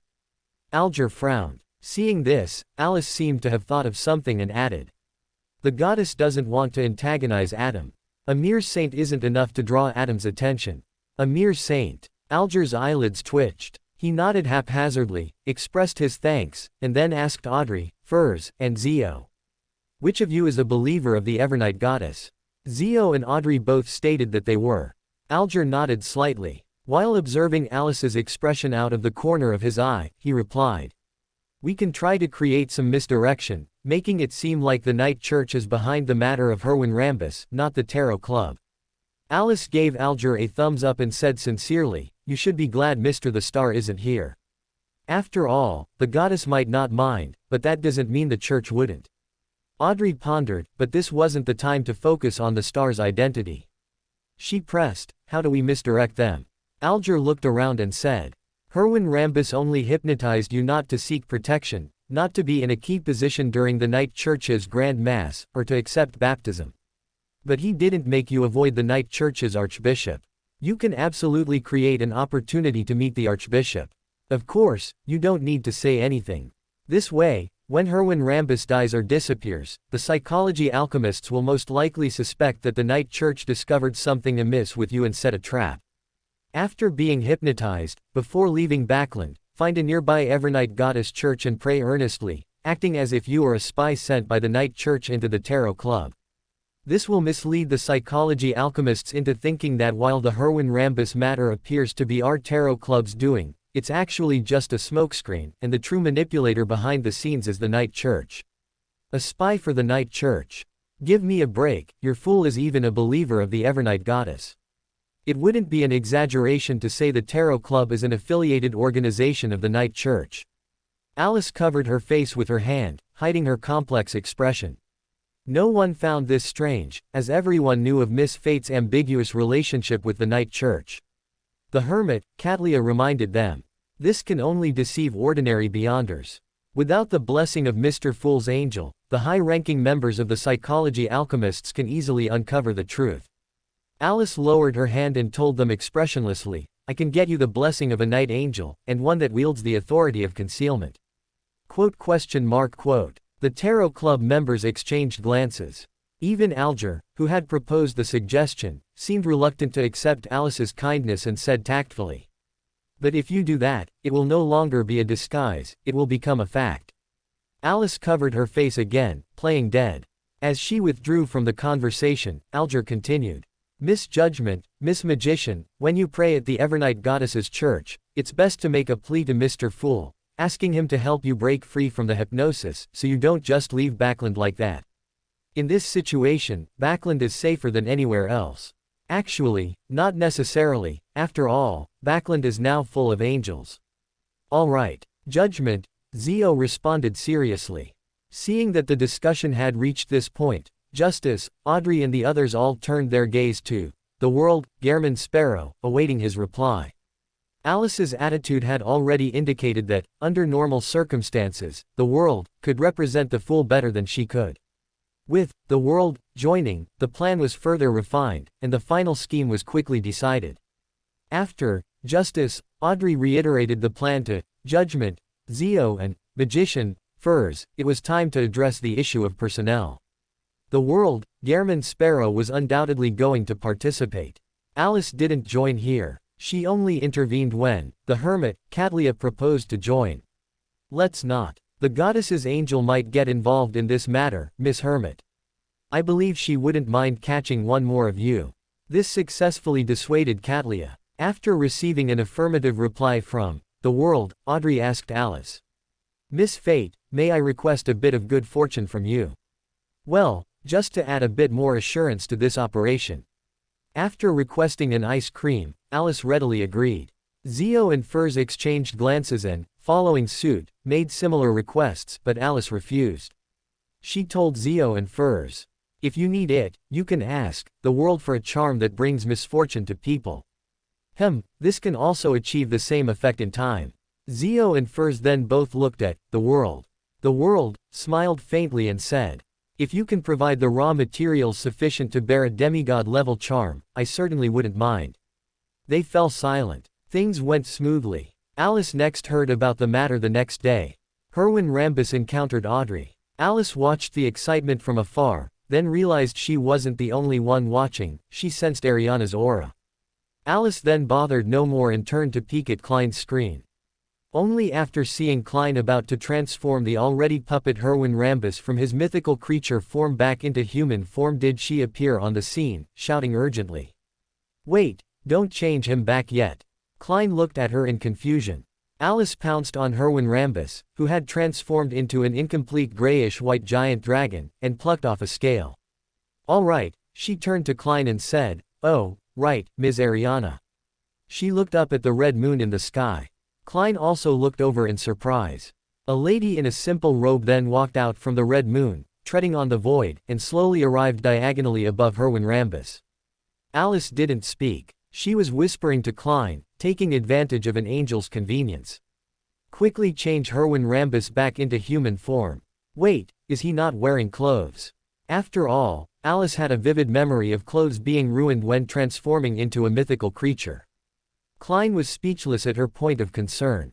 He made the grayish-white giant dragon's body shrink, restraining its divinity and returning it to human form, but he didn't put away those grayish-white scales.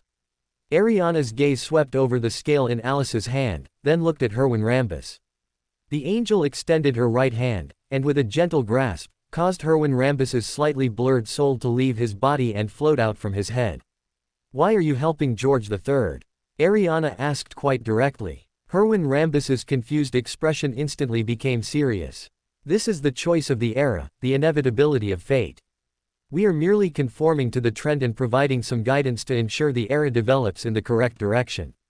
As expected of the psychology alchemists. Even a demigod doesn't know Adam's plan. How pitiful. Ariana showed no surprise and pressed, what is the next trend of the era?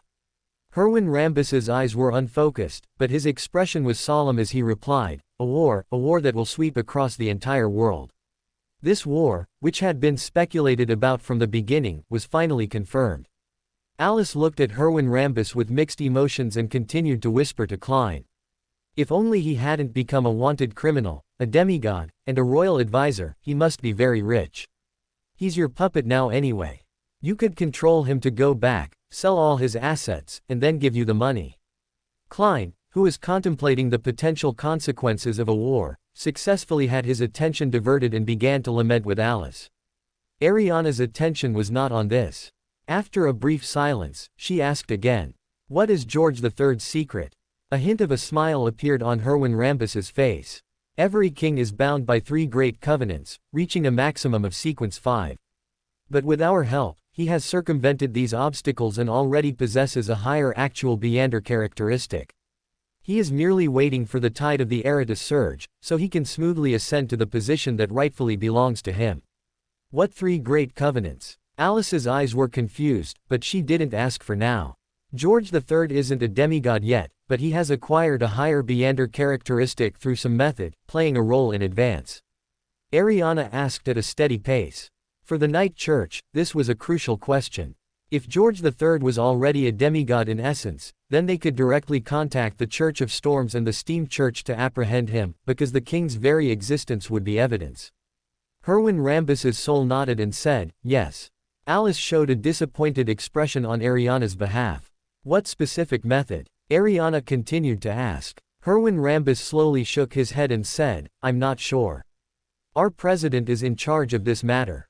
I only remember him mentioning once that he wanted to make George III more talented. More talented. Alice's eyes flickered as she recalled some content from Rosal's diary. Emperor Rosal had mentioned that by making one's spirit and soul more akin to high-ranking ancestors, one could gain recognition from the corresponding Beander characteristic or the spiritual imprint within a sealed artifact, thus more easily overcoming the immense negative effects of consuming potions and wielding sealed artifacts. This was not a perfect method. In fact, it carried enormous hidden dangers, because the spiritual imprint would, in turn, alter the souls of those who consumed the potion or wielded the artifact, causing them to undergo certain mutations. If someone were to advance to demigod through this method, they would very likely become a spiritual patchwork monster. Why would George III accept such a method? Is he crazy? Or was he hypnotized? No, if it were hypnosis, unless Adam himself acted, it would be too fake for no one to notice. This is a king, the king of a country can be casually. Never mind, even the high-ranking members of the Church of Storms and the Steam Church can have traitors, and a royal advisor can be from the psychology alchemists. It's practically a sieve. However, I thought he was already sequence 1. In that case, I'll go into the palace tomorrow to see what it looks like. Or should I just kill him directly? That depends on the situation, we'll see then. Ariana then asked the next question. Who is your president? Herwin Rambus showed a reminiscent expression. He has many identities and many names, but as long as I see him, I can confirm he is the president of our psychology alchemists. His current identities and names include one of the 4 kings of the sea, King of Black, Bajos Hopkins, former head of Backland Medical College, royal medical advisor, the deceased, Pauli Derlau, and the famous hermit of the Middle Sonia Sea, Eric Drake. So you spectator pathway beyonders are also cosplayers. Alice was greatly shocked. She widened her eyes. Ariana then asked, what secret is George III truly hiding in that Blood Emperor ruin? Herwin Rambus's slightly dazed expression changed slightly as he said, something extremely important. He wants to master it, and this requires a large number of sacrificial rituals. What thing? Ariana pressed, without a moment's pause. Herwin Rambus paused for a moment and said, I don't remember. End of chapter. Chapter 593 Chapter 171 Established. Sacrificial Ritual. Alice recalled the Black Emperor's advancement ritual. The last sentence of the entire ritual left a deep impression on Alice, because when she and Klein discussed the possibility of skipping the Black Emperor's advancement, the most difficult step was this one. Consuming the sequence 0 potion during corresponding sacrificial rituals, scattered across different cities, in which the vast majority of the populace participated.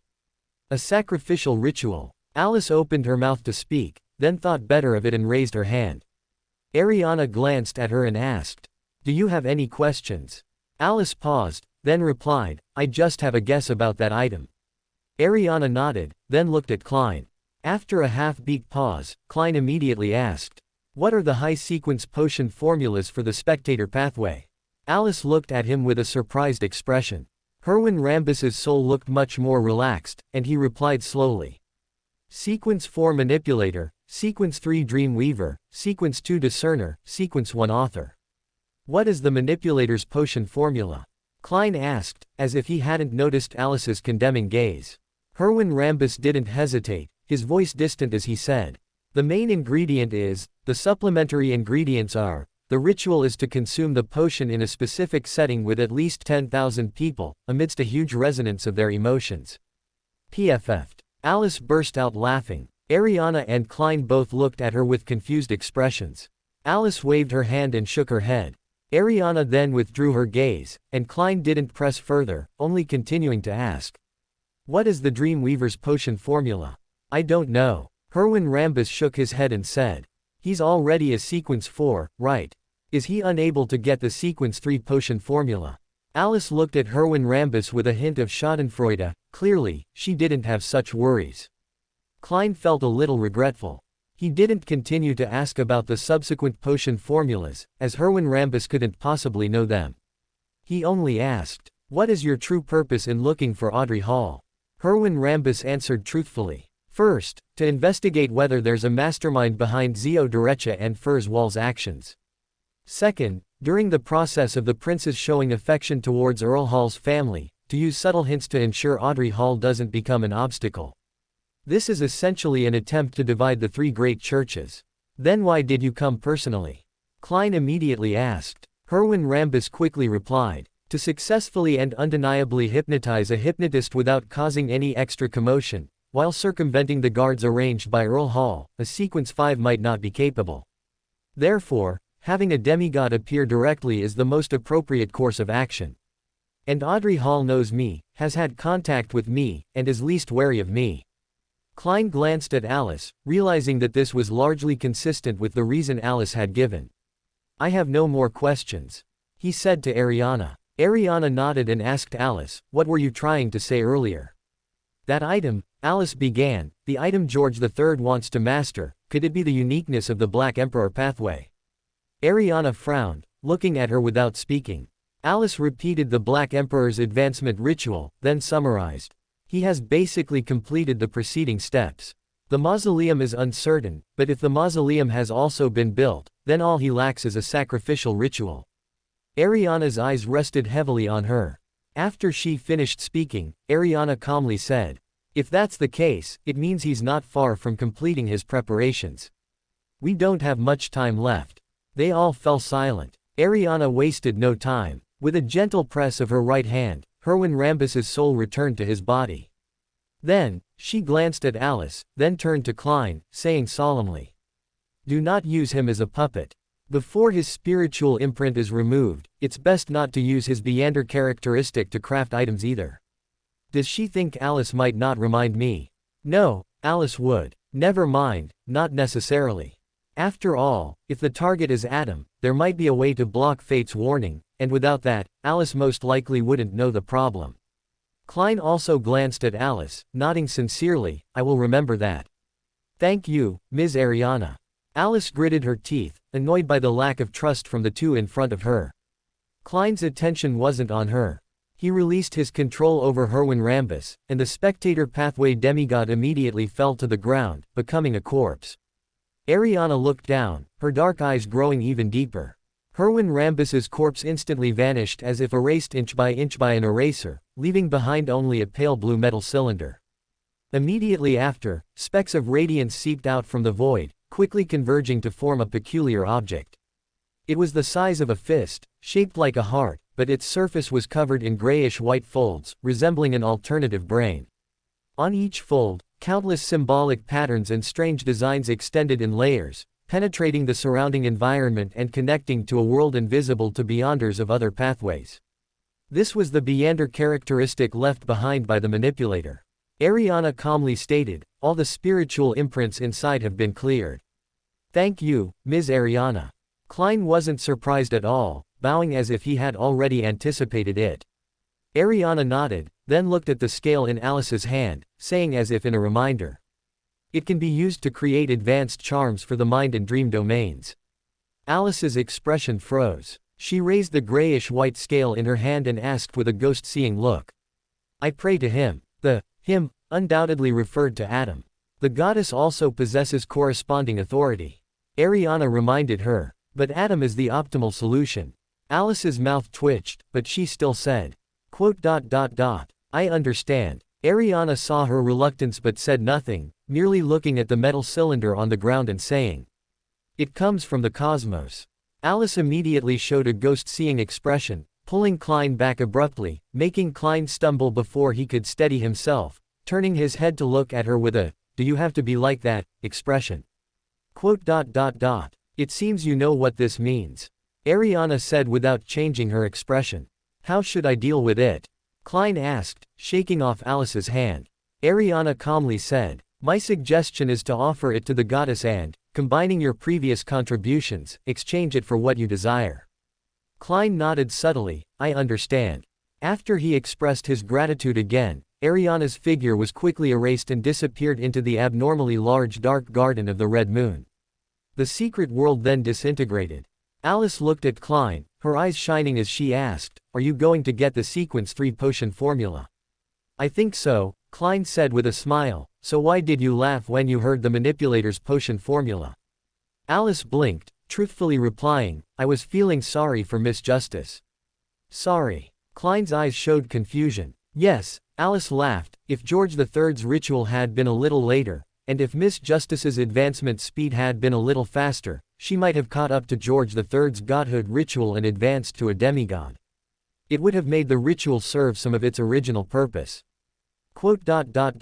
Indeed, Klein's mouth twitched. "However, I'm about to perform a ritual for the goddess now. Are you planning to stay?"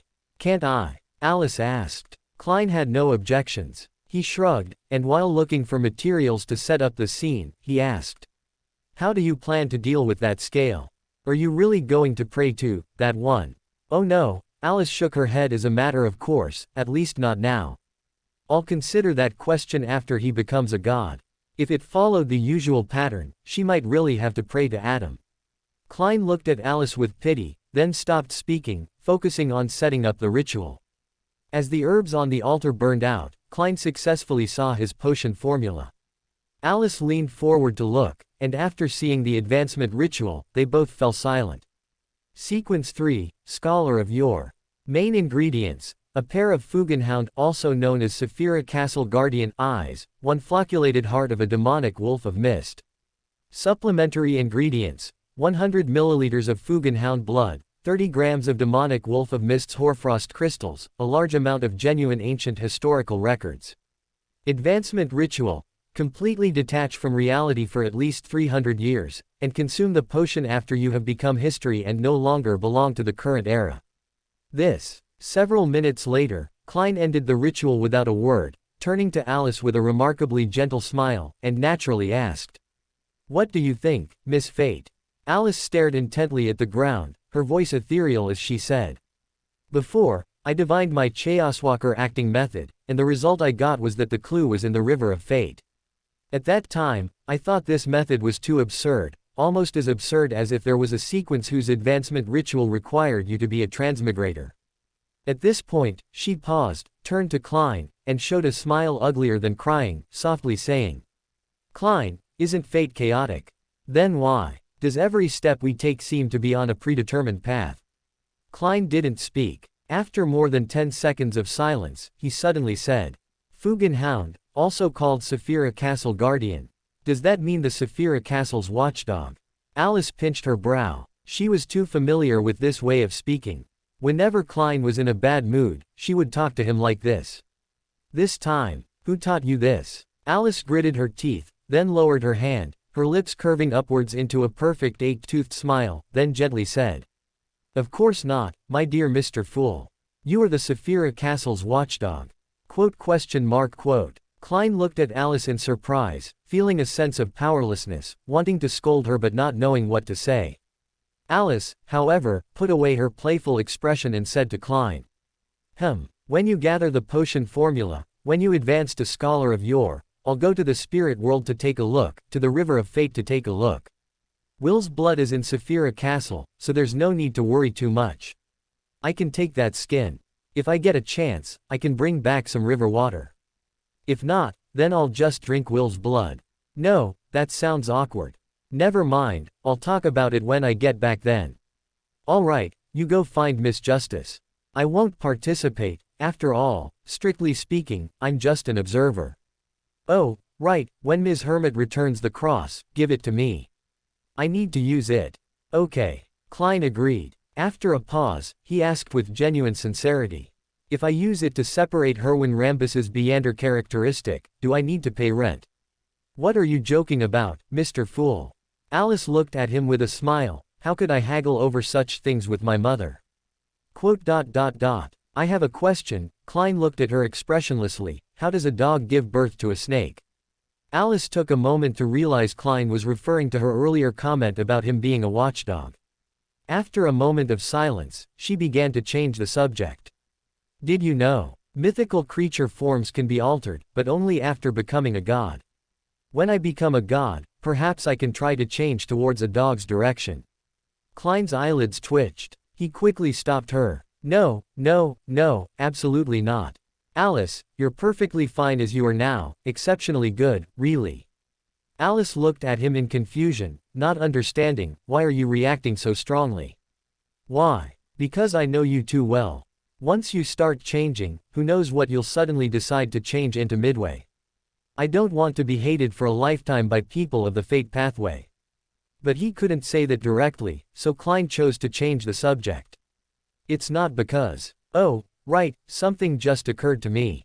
Miss Justice is about to become Sequence 5. Could you help me with something then? I'm also planning to call Leonard. What favor? Alice asked curiously. It's that travelogue. Grossel's Travels, remember? Klein replied. Alice nodded, so Klein continued. I found that some of the people in the travelogue are still living inside in a special form. I want to go in and inquire about some information. Perhaps you can help. Even if you can't, you should still be a kind of insurance. After all, the origin of that travelogue doesn't seem simple. Alice nodded thoughtfully, and responded. Just call me when the time comes. Chapter 594 Chapter 172 Preparation. Alice wasn't at ease directly handing the cross to Roy King and Dayquil. She wasn't worried about their betrayal, but about their inability to protect it. Therefore, when Klein told her that Hermit Catlia had returned the cross, her choice wasn't to give it to those two, but to push herself, accelerating the process of clearing the contamination. Of course, such boldness was also because she had foreseen this segment of fate. Everyone's fate in this world is different. Some people's destinies are very ordinary, completely transparent, with an end visible at a glance. Such people are inconspicuous passers-by in fate, for example, Dayquil, whose recent experiences are already the second largest upheaval in his life. As for the largest upheaval, that would date back to when Alice took the dice of probability. There are ordinary people, and naturally, there are extraordinary ones. For someone like Klein, Alice finds it difficult to see through his future. Those futures are full of changes, where one misstep could lead to eternal damnation. The only thing Alice can be sure of is that, at the end of the path they are currently on, in one of the possible outcomes, he will be the new Lord of the Mysteries. Alice believes that the second type of person, in a certain sense, can be called a protagonist of fate. When Alice deduced the soothsayer's acting method through Cassandra's actions, the protagonist she envisioned was precisely this kind of person. But there's a very serious problem here. These two types of people can be switched artificially. Chayaswalker and the earlier sequences could achieve this, but it was relatively difficult. However, a soothsayer's prophecy is different. It can bring sufficiently large variables to an ordinary person's life. One prophecy is enough to shape a protagonist. Just like Cassandra, whether it's Sylvia or Selwyn, it was clearly shaped by it. So, is the soothsayer's acting method about raising protagonists? If you're lucky, you meet one. If you're not, you create one yourself. No, this is a bit too much. Alice, who had just returned the cross to Saphira Castle, ruffled her hair. She vaguely realized that the higher sequences of the fate pathway and the lower sequences probably have two different styles. Whether it was those few rituals, or the soothsayer's abilities, or even this acting method that Alice only speculated about, they all reminded her, this pathway, which screens people based on luck, might require intelligence at the higher sequences. That existence who set this pathway chose a group of people who had nothing but good luck, and then made them compete in wisdom. Then, after they finished competing in wisdom and approached the true peak, he made them compete in luck again. Is he crazy? Thinking of this possibility, Alice held her forehead and murmured, "Hey, was this also part of your plan?" Of course, no one answered her. Of course, apart from others, beyonders of the fate pathway also have their own destinies, and they are quite special. If a person's fate is likened to a thread, then their destinies are like tangled together, with no beginning and no end. Undoubtedly, this is Chayaswalker. As for the soothsayer, Alice thought, when this tangled mess is untangled again and becomes a relatively organized ball of thread with a visible starting point, that's probably the soothsayer. Perhaps the path is still unclear, but at least there is a path. With the help of the Fool's Angel, Justice Audrey advanced to Dreamwalker on Saturday afternoon. The next day, Klein, as the World, contacted Leonard to discuss the details of Grossel's travels with him and Alice at Saphira Castle. I need your help with something. Leonard looked at Alice with a confused and astonished gaze, then suddenly understood. You mean Pales, right? No, Alice turned her head and answered for Klein, he's looking for you. Although Pales should also have this kind of ability, you should be the professional one. Ah, Leonard was astonished. She's right, Klein, who was already a demigod, said, because what I want you to help investigate are several dreams. I've also made an appointment with Miss Justice, as for Alice. He looked at Alice, and Alice turned her head to tell Leonard. I have the ability to enter dreams, but I can't directly guide the direction of dreams. I might be able to indirectly, for example, by changing the probability of them dreaming certain things next. But it's really not as professional as you two. Klein said it would be safer to bring me along. That certainly is safe. Leonard twitched the corner of his mouth, and asked the two of them with some curiosity. I remember when I saw you two before, you seemed very serious, but now you seem no different from before. If you want to see it, I can be very serious now too. Alice tilted her head. Me too. Klein curled his lips. No need. Leonard quickly refused. However, if it's about dreams, I am indeed good at it. Whose dreams are they? Leonard's gaze moved between the two of them. Alice looked at Klein, and Leonard followed suit. Klein calmly replied. A lone soldier from over 100 years ago, a fourth epic noble, a third epic ascetic, and one elf and one giant from the second epic.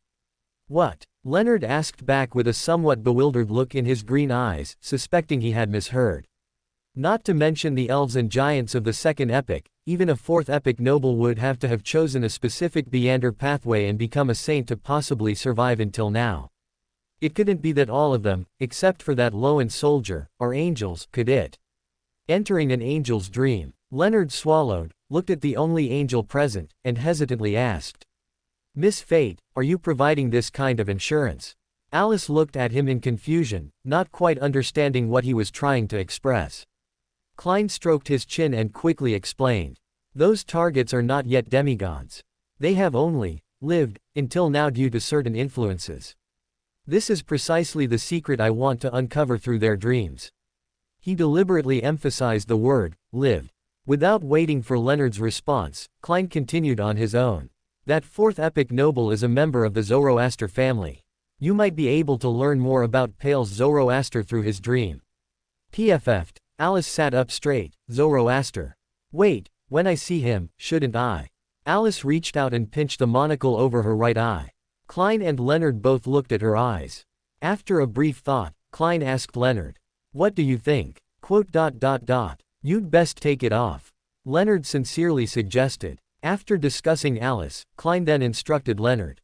Don't mention this matter to Pale's Zoroaster for now. Am I that unreliable? Leonard retorted in annoyance, no need to remind me. Alice patted Leonard sympathetically, and said sincerely. It seems your reliability in his eyes is on the same level as mine, perhaps even worse than mine. Leonard looked at Alice with an insulted expression. This time I'm with Alice, because she has the guidance of fate. As long as fate is on her side, she won't really mess things up. Klein quietly withdrew his gaze, smiling and instructing as if he hadn't noticed anything. When you go back, get me a few drops of blood. This is a necessary preparation for exploring dreams. Blood. Alice frowned and looked at Leonard. Blood. Leonard subconsciously repeated the word. In mysticism, one's own blood is a very important and crucial thing, and it's best not to easily give it to others, otherwise, one wouldn't even know how one died, and sometimes, death is not the most terrifying outcome. Alice looked at Leonard with scrutinizing eyes. After a brief hesitation, Leonard nodded and asked, when do we start the exploration? He agreed. Alice was stunned for a moment, and her gaze towards Leonard softened slightly. She called out, Leonard, let me tell you. I really can't bear to hide it from you any longer. He's actually lying to you, he. Ouch. Alice clutched her head and glared at Klein. Klein blew on his fist, then looked at the dumbfounded Leonard, and asked with a smile. Where were we? When do we start the exploration? Leonard swallowed. Klein, who was already prepared, replied, tonight, close to midnight. After confirming the time, Klein sent Leonard away and asked Alice. Do you need blood? Should I try? Alice blinked. After all, I never thought that thing could go in before. According to your previous description, I think I might be able to go in myself. She paused, then added. Besides, there's a very serious problem that you probably haven't realized. Klein, I can't break my own defense, and you, from your description, you shouldn't be good at this kind of thing either. With just the two of us, I'm afraid we can't get my blood out. We'll have to find someone to help, like having Pale steal my blood or something. They looked at each other in silence, no longer discussing the topic. Instead, they took out the travelogue to first confirm whether Alice could enter the world within the travelogue. Fortunately, the result was good. On Sunday evening, Klein, after attending a ball, returned to 160 Bachland Street, feigning fatigue and going to bed early to rest. Around midnight, he got out of bed, set up a ritual, and summoned himself. After a period of busyness, he sat in the position belonging to the world German Sparrow. Before him were 3 small metal bottles containing blood and a silver-white mask. Sitting opposite him was Alice, whose face clearly read, "Is it really necessary?" After another check, Klein made Grossel's travels fly out from the pile of sundries and land on the bronze long table, simultaneously incorporating the cross into his body. He had consulted Alice, and after learning that it was used to clear the contamination of the collective unconscious sea, Alice agreed. As for whether Adam could have tampered with it, this was Saphira Castle. If Adam had tampered with it, there wouldn't have been no reaction at all. As he made his preparations, 2 crimson lights simultaneously rose, condensing into somewhat blurry figures. Justice Audrey and the star Leonard almost simultaneously cast their gazes to the bottom of the mottled long table, examining the items in front of Mr. World. Then, their attention was drawn to the ancient-looking book. Audrey rolled her eyes and asked curiously, "Is this exploration related to this book?" "Yes, our target is within this book," Klein replied with a smile.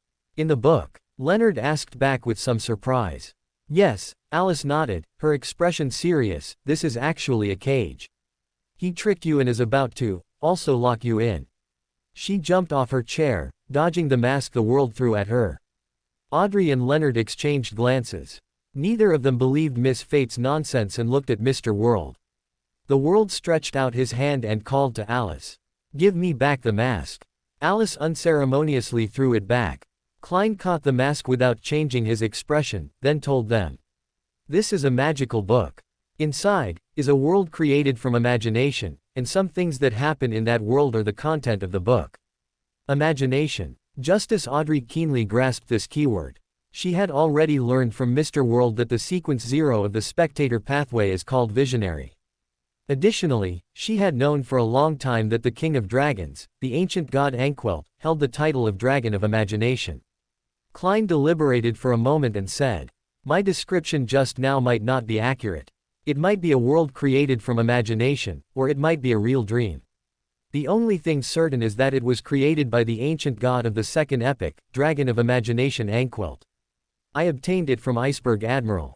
Alice didn't speak. She recalled the angry words she had uttered when she saw that unfinished book. Looking at it this way, Dragon of Imagination could, in a sense, really be considered a starving, failed author. Well, maybe not starving. Alice shook her head, composed herself, and looked at Klein. Klein pushed the mask to Justice Audrey and said, "Let's go in." "Okay." Justice Audrey put the silver-white mask on her face. Alice looked at Miss Justice with the mask, then at Mr. World, the faceless, and finally cast a pitying glance at the unconcealed Leonard, giving him a look of pity that made Leonard shiver and subconsciously ask, "Is there something wrong with me?"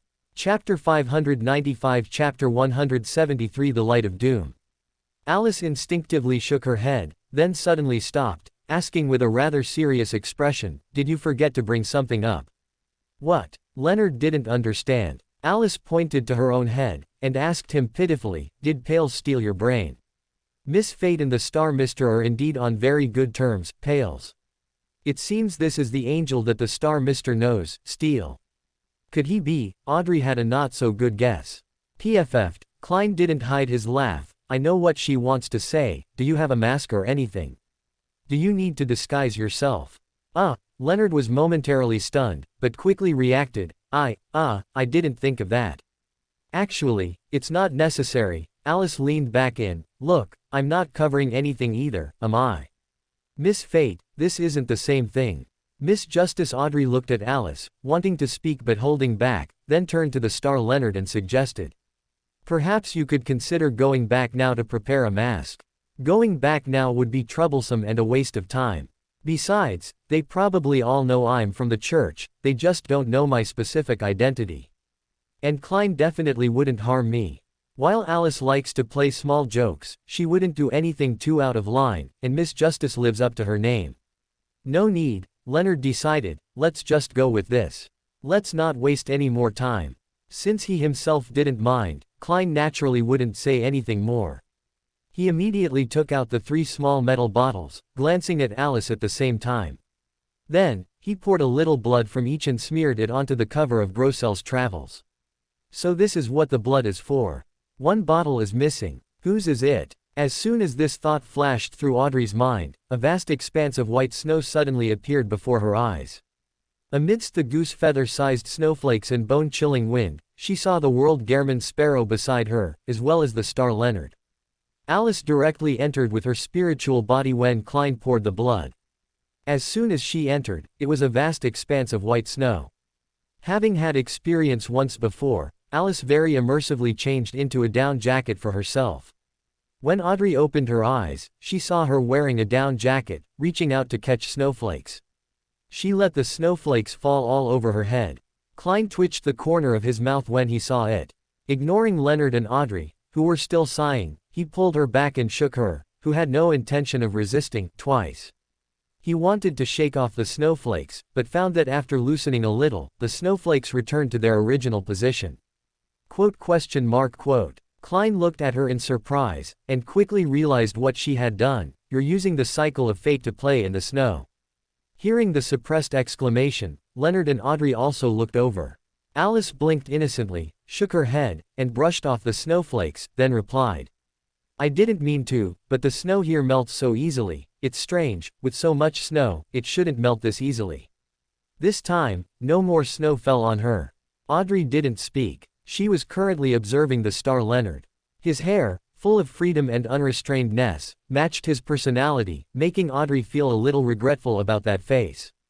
However, it was only for a moment. She politely averted her gaze after a few glances. By then, Klein had already positioned Alice beside him and said to them, who were still in a state of wonder. Our first target is Mr. Snowman, the ascetic from the third epoch.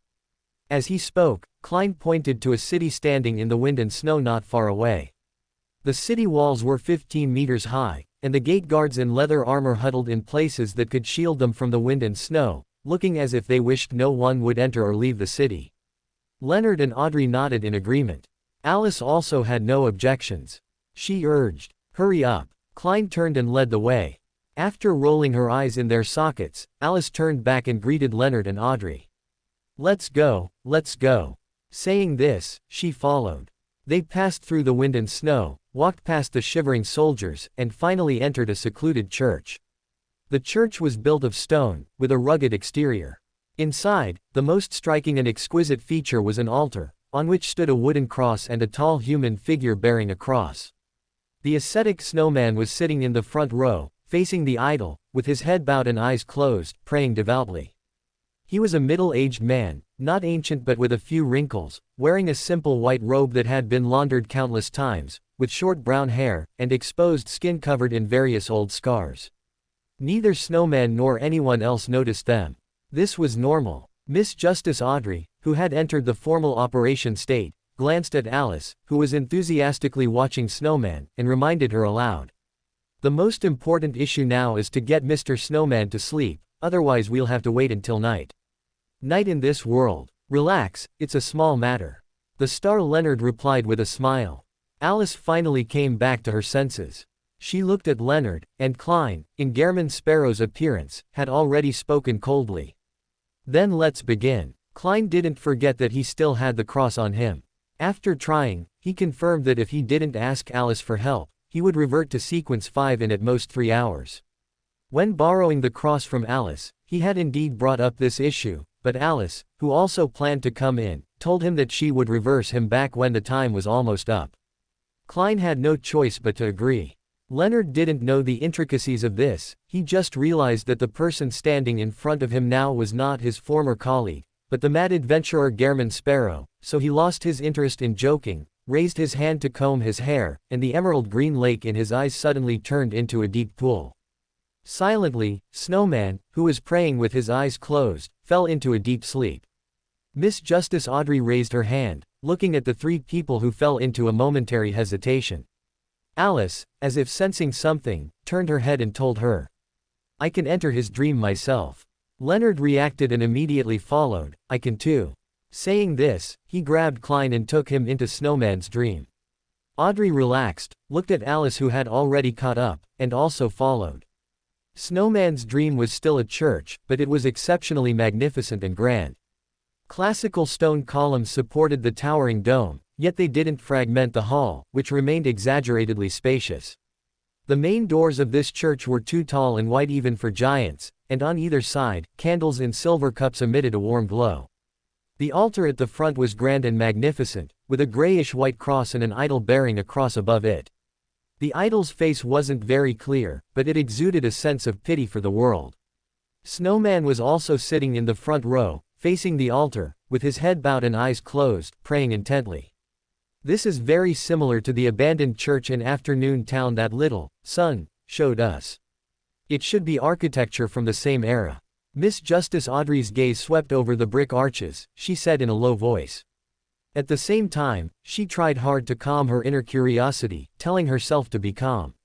"Little Sun, how is he little? That guy is clearly taller than me and Afternoon Town's abandoned church." The star, Leonard thought, half grumbling, half puzzled. When he joined the Tarot Club, the son Derek had already returned to the City of Silver. Although he would occasionally mention exploring the giant court, he had never manifested the corresponding scenes again. Alice. Klein, who was trying to keep a close eye on Alice, called out. Audrey and Leonard looked in the direction of the world Gehrman Sparrow's gaze, only to see that their Miss Fate had, at some point, sat beside Snowman, her mouth opening and closing, emitting a soft and deceptive voice. "Hello. I didn't expect to meet an ascetic serving the Lord even now, perhaps you know me." Snowman opened his eyes and looked at Alice, his gaze confused. Alice sighed and said, "I almost forgot, you probably wouldn't recognize me in this form. I am the Angel of Destiny, under the Lord, a follower of the Lord just like you." Quote. Leonard looked at Klein in surprise, seeking an explanation. "Mr. World, this," Audrey, who had long heard of Alice's heroic deeds, hesitated to speak. Klein pressed his temples. Ignoring Alice and Snowman, who were still conversing, he turned to Miss Justice Audrey and said, "Although this is also a method, but, ignore her. Try to guide Snowman's dream to make him speak out important information from his subconscious, focusing on King of Angels related matters." Miss Justice Audrey had no objections. She hummed in agreement, took a few steps forward, and stood before Snowman. Alice frowned and looked back, just in time to see illusory ripples in Audrey's emerald eyes, causing the entire dream to fluctuate. The altar at the front of the church suddenly blurred, becoming ethereal and distorted, then sharply expanded, erupting with light and shadow that weren't overly intense. The light and shadow intertwined to form a three-dimensional image, a majestic and continuous mountain range, with its main peak soaring into the clouds. However, the white clouds dared not obscure the main peak, parting on their own to either side. At the summit of that mountain stood a colossal cross, taller than the mountain itself, and in front of it sat a magnificent figure shrouded in layers of shimmering light. Angels with 2, 4, or 6 wings, some holding trumpets, some playing lutes, some blowing flutes, circled and danced around the majestic figure, praising and singing at times.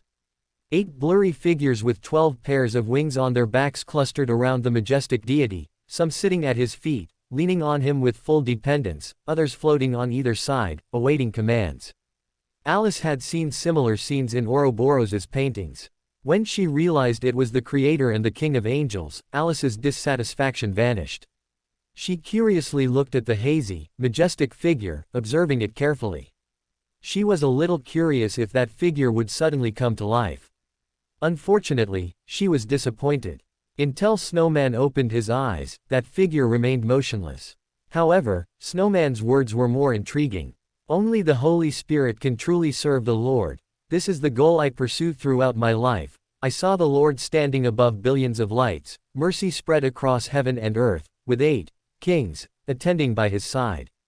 The angel of darkness was the first angel created by the Lord, his left hand, his representative, the vice monarch of heaven. The angel of imagination is the Lord's eldest son.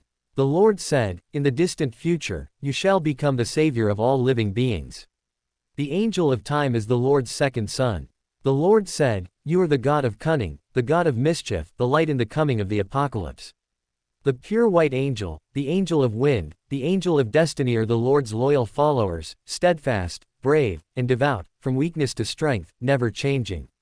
The angel of wisdom found redemption through repentance, and sanctification through redemption, exactly opposite to those who fell to earth by eating the fruit of sin. The angel of war is the Lord's wrath, the Lord's punishment. He comes to earth to bring war. These statements were very official, undoubtedly from the Holy Book. Alice had heard some, not others, understood some, and was confused by others, for example, Amen. She widened her eyes, light of the apocalypse. Her expression was as if she had heard the most absurd thing in the world. Klein's thoughts were temporarily interrupted, and he also questioned this matter. Indeed, light of the apocalypse and Amen. He looked at Alice, who maintained that ghost-seeing expression and said, this light of the apocalypse of yours couldn't possibly mean the same as the light of the key of light, could it? Key of light. What is that? Leonard and Audrey pricked up their ears, while Klein interjected, what does the light of the key of light mean? Who knows? Alice smiled, perhaps it's fate, perhaps it's an elusive and ungraspable hope. Klein was slightly startled. Alice had already turned to Audrey and said, continue. I want to hear what else he can say. Audrey continued to guide the dream, and after Snowman recited a few more related scriptures, he suddenly spoke seriously. There are cultists who believe in the night hidden in our parish. This is an edict from the kings. Is he referring to us? Alice asked calmly, turning her head. Cultists, quasi-high-ranking members of a cult organization, favored ones of an evil god, and... She paused, then finally said, the son of an evil god.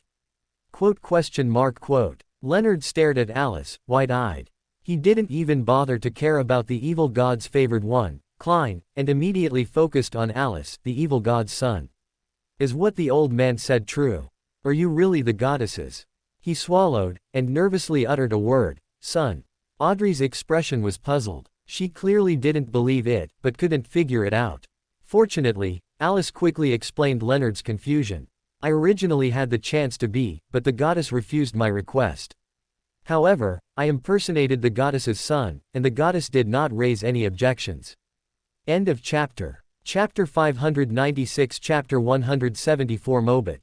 Impersonated, no objection. Leonard felt his head was about to explode. He wasn't Audrey, he hadn't witnessed Alice's infamous scene of discussing the 7 deities gossip. Although he had the impression that Alice was quite bold, this was his first time experiencing a live version, and it was 1.5 times consecutively.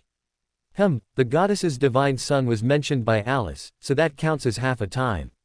The atmosphere fell silent amidst Leonard's shock. Klein, unwilling to waste time, spoke up to analyze. It seems the night church appeared earlier than historically recorded, traceable to long before the calamity, though it existed as a secret organization back then. Only then did Leonard shift his attention from Alice to Klein.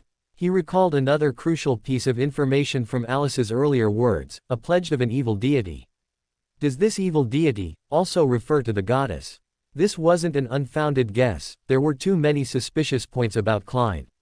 Although many things could be pushed onto Alice as a shield, he had personally watched his colleague be buried.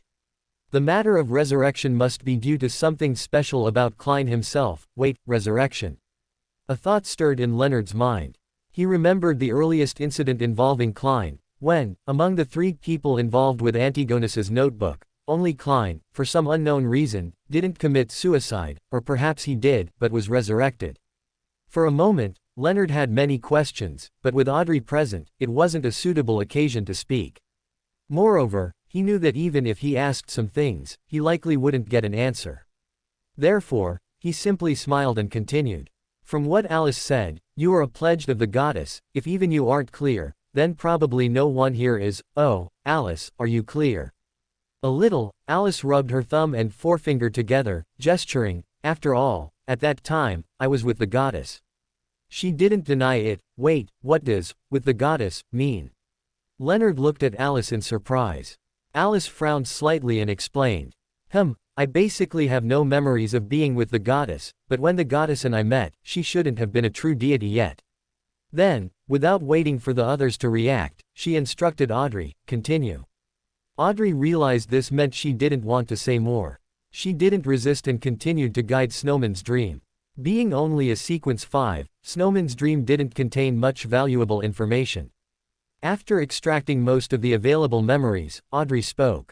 There shouldn't be anything left. Klein glanced at her and said, to the next place. So they left Snowman's dream and walked through the snow. After tasting a snowflake, Alice began to scrutinize Klein with a gaze that made his spine tingle, but whenever Klein looked over, she turned her head away.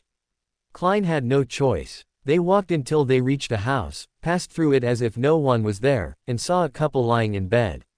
The female among them had pointed ears and was clinging to the man, holding on tightly with both hands and feet. Alice only glanced before recoiling. Klein held her back and said to Audrey and Leonard, let's begin. Then, he tried to reassure Alice, they're wearing pajamas, and they aren't doing anything. Alice stopped and, looking at the two sleeping figures, explained. I just feel it's a bit impolite. Never mind, trespassing and hypnotizing others aren't polite behaviors either. Saying this, she consciously entered the new dream. She knew the couple's names. Klein had introduced them on the way. The female elf was named Shattaz, from the second epic, who had served the elf queen. The male human was named Mobert, a descendant of the Zoroaster family. In the dream, Mobert was pouring shot after shot of strong alcohol at a bar. After confirming, Leonard spoke. This time, I'll do it. Audrey had no objections, and Klein certainly wouldn't either. Alice looked at Klein eagerly. Klein was silent for 2 seconds before saying, never mind, it's just a dream, don't cause trouble. Alice's eyes lit up. She turned to look. Leonard had already completed the initial small talk and was introducing himself to Mobert. Allow me to introduce myself. I am a student of Pale Zoroaster. After hearing Leonard's introduction, Mobert finally turned his head, scrutinized him for a few moments, and then scoffed. Student, you're the one being parasitized, aren't you? Leonard's expression instantly froze. Alice blinked, and while adding a monocle to her right eye, she stepped forward, smiling. Not quite. He really is a student, but not Pale's student, he's mine. Hello there, little one. Question mark. Mobert's movements clearly stiffened. He stared intently at the monocle on Alice's right eye, not daring to speak. What? Don't you recognize me? Alice blinked, curiously leaned down, and conjured a new monocle in her hand, extending it towards Mobert. Amen. Mobert cried out in alarm. Leonard completely retreated to the background at this moment. Although he didn't know what was happening, he chose to hand the stage over to Alice. That's right. Alice clapped her hands, smiling, too bad there's no reward. You, Mobert trembled in terror. The dream trembled with him, showing signs of shattering. Seeing this, Klein called out, Alice.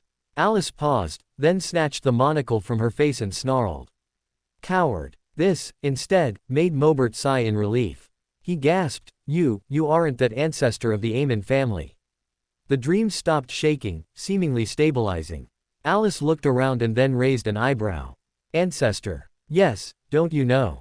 You should know. Mobert looked confused. The Aemon family has a very terrifying ancestor.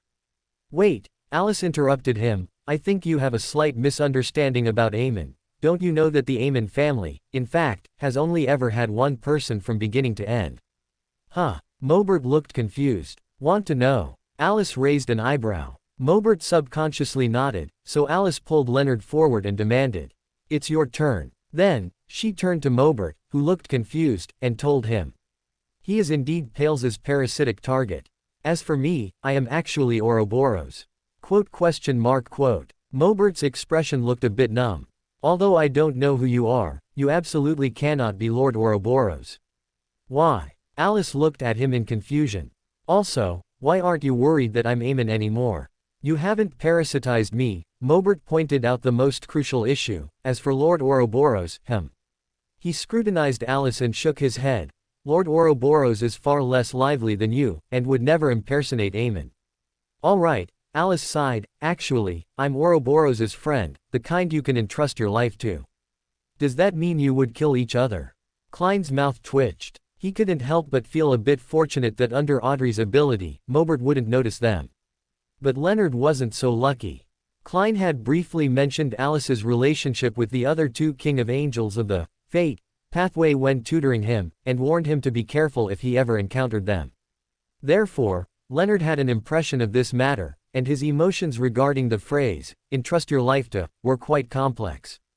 This complexity showed on his face. Mobert, having been deceived repeatedly, already lacked trust in Alice, and now he said even more.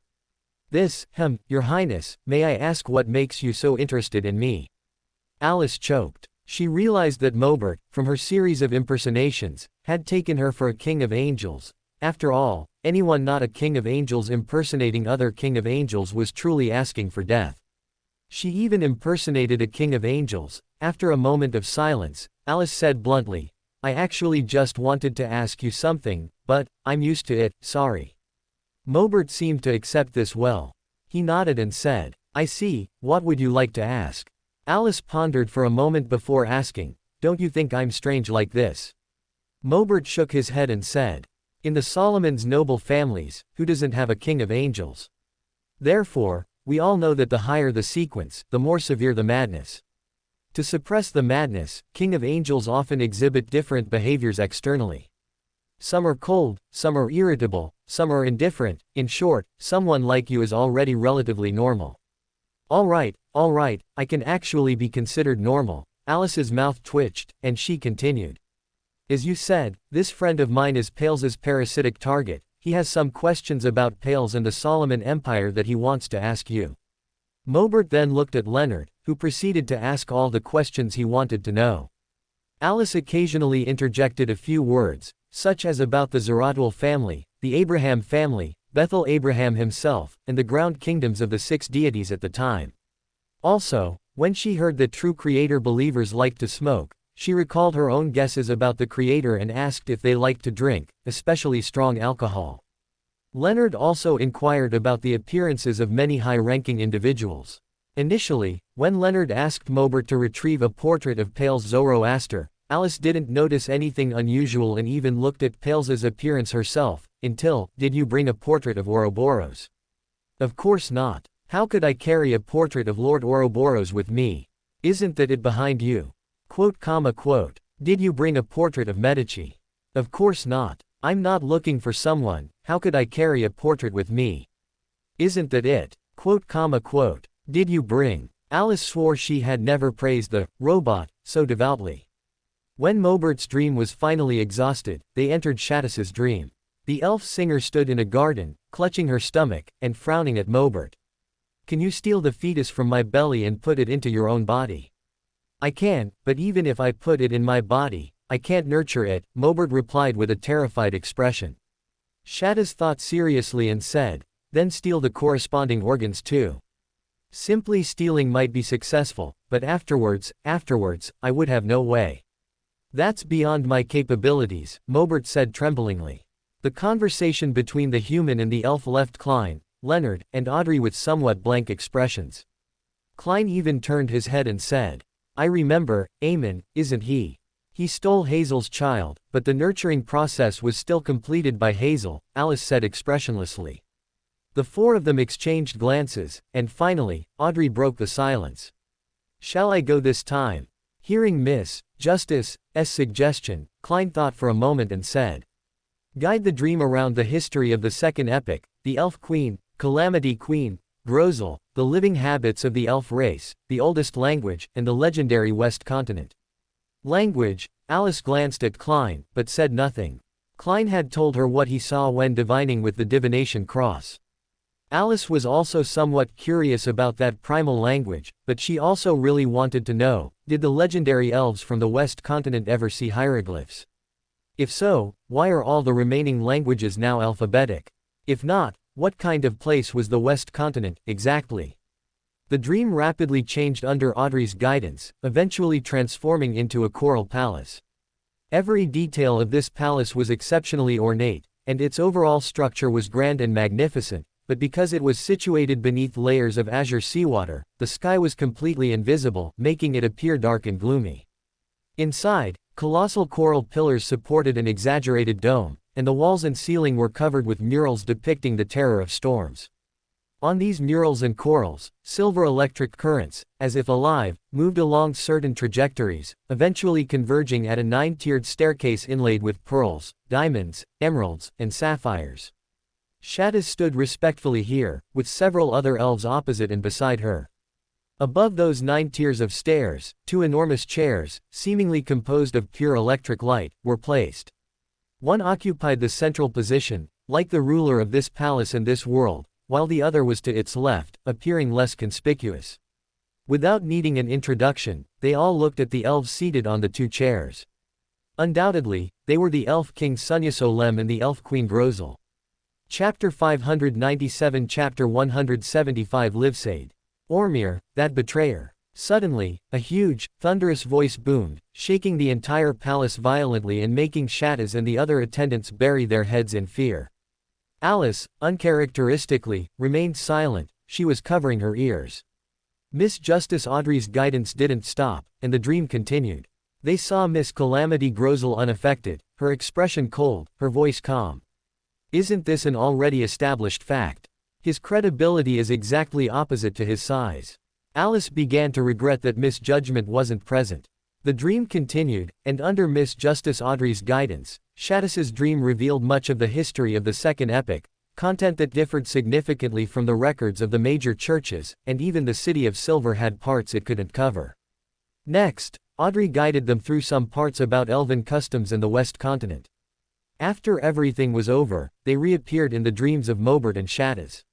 Looking at the 4th Epoch Viscount, who was tightly entangled by the elf, pinned down by his limbs, and curled up in a corner of an asymmetrical bed, Audrey's expression suddenly softened, and she said with a hint of a smile. It seems they're not bad like this. No, having such a violent, direct, imaginative, and daring wife is simply terrifying. Only someone like Mobert would like her. Leonard said, his hands in his pockets. Alice looked at him thoughtfully. Leonard met her gaze and, with some understanding, continued. Conversely, a seasoned thief truly needs a woman like Shaddis to keep him in line. I wonder what kind of opposite sex the other members of the old man's family would like. Alas, they don't need our admiration or opposition, this is just how they interact. Emperor Rosal once wrote a poem, "Life is dear, love is dearer. If for freedom, both can be thrown away." Alice completed the second half of the line. Klein glanced at the 2 of them, shook his head slightly, and said, "Let's go, next one." So they followed Klein. They had originally intended to find the protagonist of Grosel's travels, but they stopped when they encountered the Loan soldier Longseer. Miss Justice Audrey immediately recognized his Loan identity and asked, "Can we enter his dream? I want to get the judge and disciplinary night potion formulas.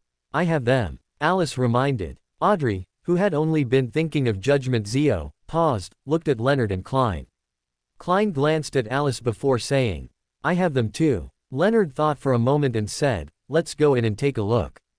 They eventually entered Longseer's dream, but their emotions were somewhat melancholic when they came out. Except for Alice, who already knew, Leonard and Audrey realized that the characters in the book were probably no longer alive. Grosel's dream value was also not too high, mainly because Shaddis's dream had set a high bar.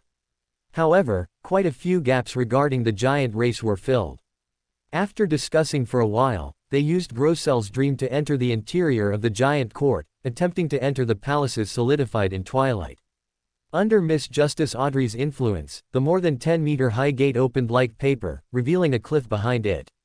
Audrey materialized a staircase at the edge of the cliff, and they descended the winding stairs, entering the deep and silent spiritual world under Audrey's soothing influence.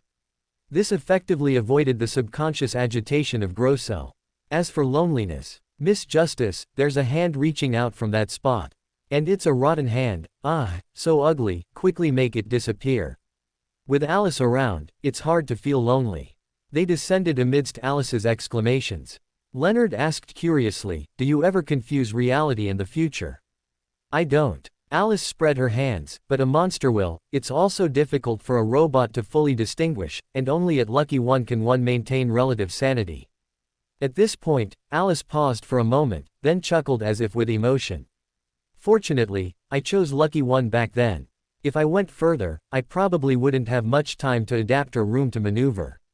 If I went earlier, you'd probably really think I was crazy now. Actually, I still think you're crazy. Klein glanced at Alice, not speaking his thoughts aloud. Alice's words were a bit strange, and Audrey couldn't help but ask.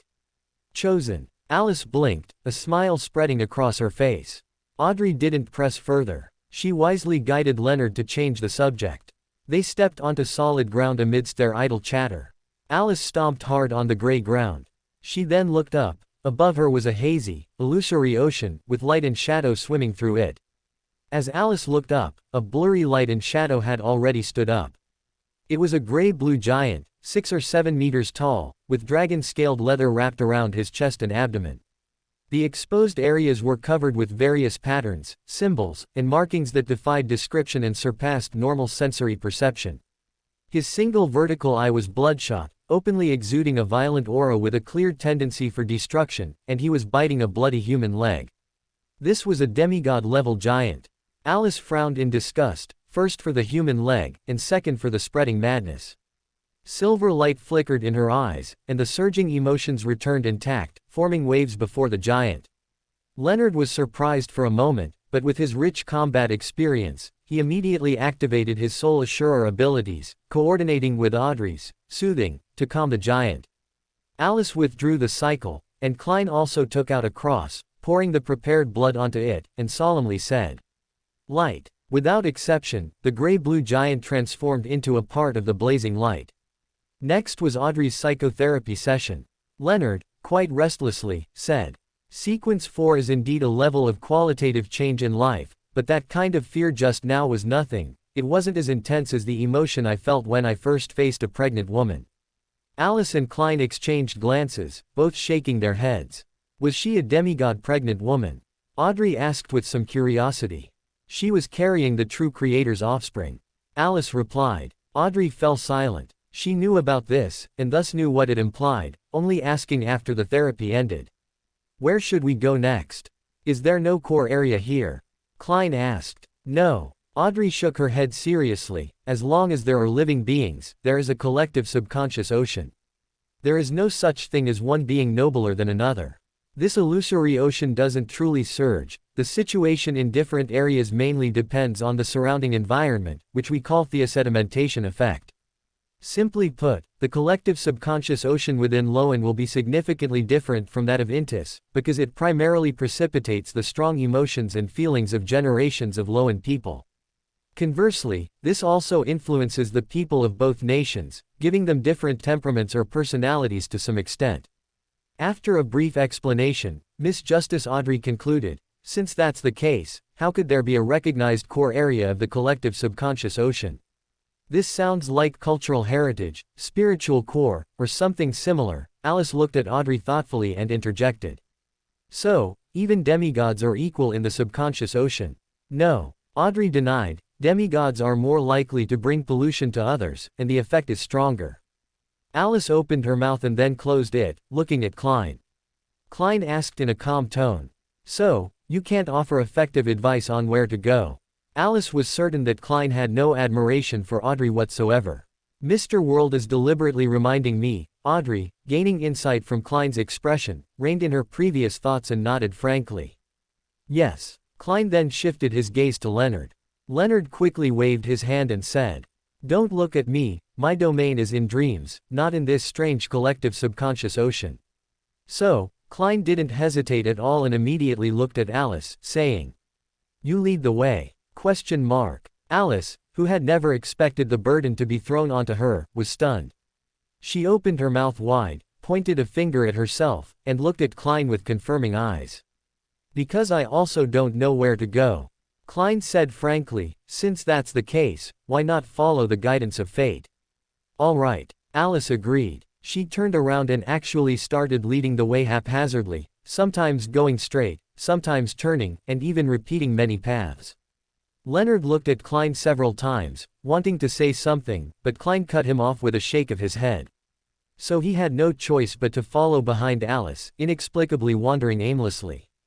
After an unknown amount of time, their vision suddenly cleared, and a deep-sea giant pit appeared before them.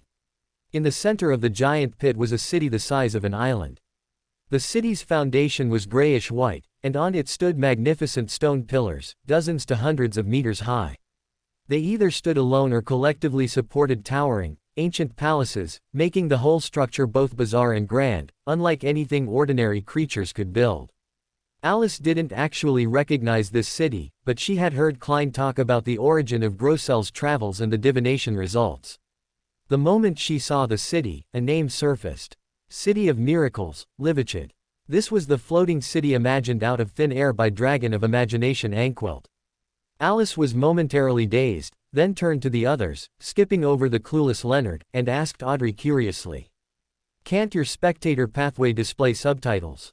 "What?" Audrey didn't understand. Klein's mouth twitched, and he explained for Alice before she could speak. "It's about annotating objects, scenes, or human language, allowing people to know the name of an unfamiliar object or scene, and the meaning of an unfamiliar language." "Perhaps," Audrey said hesitantly. "I don't know, I haven't tried such a thing, but I probably can't do it now." Audrey pondered Alice's words. Klein continued to contemplate the origin of this city of miracles. A moment later, Leonard couldn't help but break the silence. "This city is magnificent and grand, and clearly doesn't belong to humans or human-like creatures, but there's no need to look at it for so long, you're not architects." Alice, unusually, felt a sense of intellectual superiority over the others. Klein reined in his thoughts and glanced at Leonard. "This is very likely the City of Miracles Livichid of Dragon of Imagination Anquilt, a kind of ancient god's divine kingdom in a certain sense." Divine kingdom. Leonard's pupils immediately dilated, repeating the most crucial word. Miss Justice Audrey also came back to her senses and whispered softly, "Is it really Livichid?"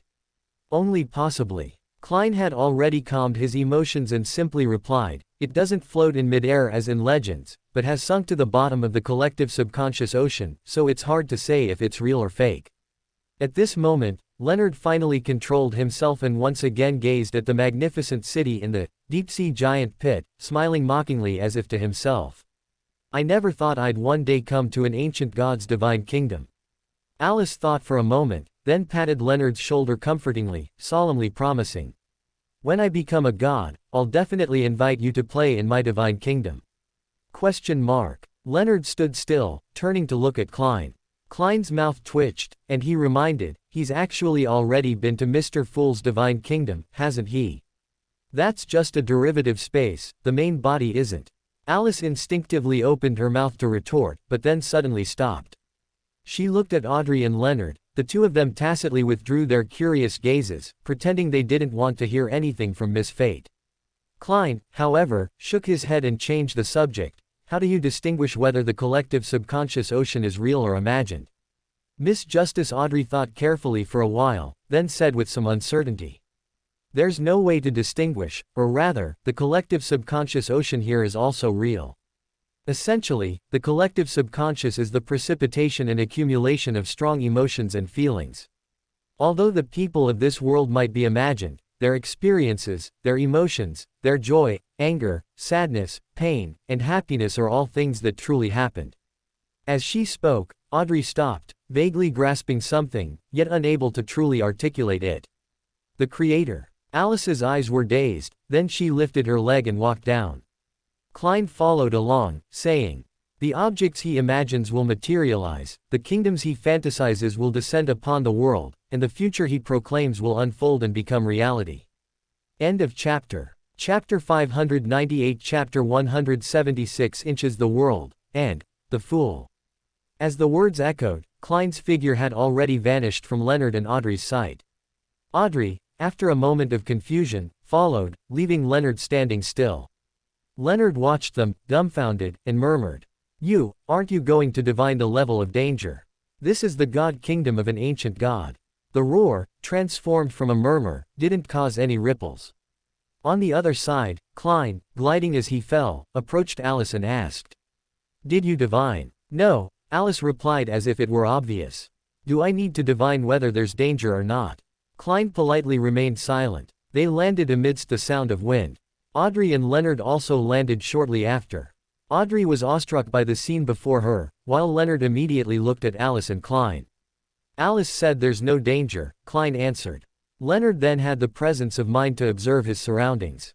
He looked at the gray-white foundation beneath his feet and asked curiously. Is this the God Kingdom? I don't feel anything. Alice didn't speak. She had been observing the palace ahead for a while. Now, seeing everyone gathered, she walked straight forward. Klein immediately followed, turning back to the other two and saying, Stay close to me. If anything unexpected happens, I'll immediately take you out of the book world and return above the gray fog. What about Alice? Leonard subconsciously asked. Angels aren't that easy to kill. Alice's voice came from ahead, her steps unbroken. And among all the angels, Miss Fate's difficulty to kill is also among the top. As she spoke, she stepped onto the stairs, climbing step by step. Although Klein and the others knew that they could fly in their spirit-body state, they could only follow her up the steps and through the magnificent gate into the palace. As soon as she stepped in, Alice frowned. She keenly realized that a power was attempting to penetrate her mind. The power held no malice, it seemed to be. Subtitles. Her own voice echoed in the hall. So it's not subtitles, just a voice broadcast of inner thoughts. Amidst the thoughtful murmurs, Alice completely understood the function of this power. At the same time, she also confirmed that if she concentrated on resisting, her inner thoughts wouldn't be broadcast here. But that's so tiring, it's much better to occasionally hide a sentence or two like this. With this mindset, Alice began to enjoy the inner thoughts of the others. Audrey's thoughts outlined a gray-white giant dragon. The moment Klein saw that shadow, his inner thoughts exclaimed, "The dragon of imagination, Anquelt." Next, came Leonard's voice reciting poetry. The deep air listened silently around him. The breeze is almost too scared to breathe. Immediately after, while everyone was still bewildered, boisterous laughter drowned out all other sounds. The two laughs intertwined, drawing their gaze to the owners of the voices. Alice stopped laughing when they looked over. So the two laughs ceased simultaneously. Only she turned halfway around, and although she didn't speak, the hall before them took on the role of a broadcaster. Amazing, truly amazing. This hall has a special ability. It can reflect people's inner thoughts. Hey, can I add this effect to my God Kingdom in the future? After all, before Miss Fate, all mortals should be naked. It can reflect inner thoughts. No wonder. The giant dragon just now must have been Miss Justice, and the poem must have been Leonard's inner thoughts. I wonder whose poem this guy is reciting. This was Klein's voice. Phew, so that's how it is. When I saw that giant pillar just now, I was thinking about what the dragon of imagination Anquelt looked like, based on the mind dragon I had seen before. This was Audrey's voice. So that's how it is. Luckily, I wasn't thinking anything strange at the time. Good, this was Leonard's voice. What strange things. A domineering angel of time falling in love with a small-town genius police flower. That sounds a bit better than the fool's darling with 100 aliases. This was Alice's voice. The rising and falling inner thoughts fell silent after this one. What followed was Klein's furious roar. Alice, I'm sorry, Mr. Fool, I didn't, wait. Alice's inner thoughts abruptly stopped. Not just hers, but now, at least in this instant, everyone's inner thoughts were blank. That was the thought stoppage brought on by astonishment. Next, came Miss Justice, Audrey's inner thoughts. What did Miss Fate just call Mr. World? No, wait, Mr. Fool. Why would she call Mr. World Mr. Fool? Speaking of which, what is the fool's darling with 100 aliases? And a domineering angel of time. In comparison, the star Leonard's inner thoughts were much quieter, with only two short names repeatedly cycling. Klein, Fool, Klein, Fool, Klein. As for Klein, before Klein could react, Alice executed an extremely smooth slide kneel, embracing Klein's legs, and seizing the opportunity to firmly jam their two inner thoughts, temporarily rendering the entire hall's mind reading ineffective for them. This was an extremely short cycle of fate. It not only trapped Klein's inner thoughts but also stopped the signs of him losing control due to an outburst of shame, giving him time to calm down and think of a solution. As long as everyone forgot, it would be fine. Mr. Fool, Alice looked up and begged for mercy at this moment. I didn't do it on purpose. This hall broadcasts inner thoughts, I can't help it. She was right, this wasn't really her problem. Wait, why weren't my inner thoughts, and the previous ones, broadcast? She clearly has a way. She did it on purpose. No, she might just be too lazy to care. Never mind, at least she saved the situation very promptly. Klein looked down at the pitiful Alice, and spoke in a rather cold voice. Get up first. Accompanying this was the seemingly calm Miss Justice's internal scream. He agreed. He agreed. No, it's he, Mr. World is Mr. Fool, at least for now. What on earth is going on? Leonard's inner thoughts were largely similar. Alice listened, her scalp tingling, and looked at Klein for help. Klein expressionlessly lifted her up, then turned to the other two, chuckled, and said, "No need to be nervous. At least for now, I am the world." He shot a glance at Alice. Alice subconsciously straightened her back, then opened her mouth and began to fabricate. The world is Mr. Fool's dependence, and also an inseparable part of Mr. Fool. Mr. Fool can be the world, but the world is not Mr. Fool. Her words were utterly confusing. The good news was that the two people present, one was smart, and the other was a smart person who didn't often use his brain, but their biggest commonality was overthinking. For example, Audrey's line of thought was this. The world is Mr. Fool's dependence, and also an inseparable part of Mr. Fool. I seem to have heard similar stories. Could it be that Mr. World is actually Mr. Fool's avatar walking among mortals? But Mr. Fool's attitude doesn't seem to be that way. He acts as if the world is an independent person, and Mr. World shouldn't have angels. After all, Miss Fate asked me for help before. Oh, wait, is this not good? Giant, Boss, Mini. As a sequence 5 of the spectator pathway, Audrey, after a brief moment of thought loss, quickly reined in her thoughts, calming her inner voice. But for Leonard, who knew more but wasn't skilled in this area, it was much more difficult. Klein is a part of the Fool. What does that mean? No, it should be, when did this happen? The Klein I know, if he is a part of the Fool, he. Leonard's mind was in a mess for a moment, and unease and fear sprouted from the bottom of his heart. Klein listened to their inner thoughts, and inexplicably felt an urge to sigh. Is this why Alice said that gods and mortals couldn't be friends? He suddenly gained some understanding, his gaze sweeping over Alice, then he asked Audrey. Whose names are those? They are my family's hounds and horses, Audrey replied politely. Klein nodded, then looked at Alice, his expression very clear. You caused the trouble, you fix it. Alice had a long face. She sighed, released Klein, then said to Leonard. First, I think I should explain something to you. Mr. Fool didn't replace anyone or take anyone's place. The original Klein should have died because of that notebook. Mr. Fool, who had just revived, discovered this. He merged one of his personalities with the original Klein, becoming the Klein you later met. Since then, Mr. Fool has gradually revived through this personality, gradually gaining more power to interfere with reality. Strictly speaking, Mr. Fool actually saved the original Klein, and he is Klein now. She explained in great detail. Leonard listened, relieved, and the fear in his heart turned into embarrassment. So that's how it is. I knew it. How could Klein be that kind of person? No, that kind of god. Oh, I even told him that we were both protagonists of the era. I really am. Audrey's inner thoughts were also busy. Klein. It seems this is Mr. World's true name. According to Miss Fate, this is also the name Mr. Fool is currently using. What does it mean to merge with one of Mr. Fool's personalities? And this name, this shouldn't be Mr. Fool's true name, right? Calling it shouldn't cause anything. After all, the star has called it so many times. Speaking of which, Mr. Fool said before that Miss Fate had called his true name. Does he mean this? That's not right, there should be another true name. Alice couldn't answer this question. After all, she wasn't a true god and lacked understanding of the domain of true gods. So she merely said, there are residual authorities of the Dragon of Imagination here, which makes things a bit inconvenient for me. Miss Justice, could I trouble you to make yourself and the star forget some of the things that just happened? Or, do you wish for Mr. Fool or someone else to act? After a moment of silence, Audrey quickly said, I'll do it myself. She didn't look at Leonard, because Leonard's inner thoughts also provided an answer. Mr. Fool and someone else, does that mean the goddess?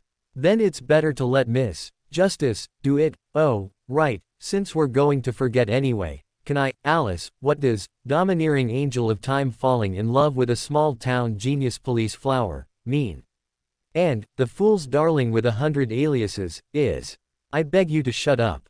Alice hastily interrupted him. Make him forget this thing too, immediately. Audrey didn't speak, and Klein didn't stop her. He had just surveyed the entire hall.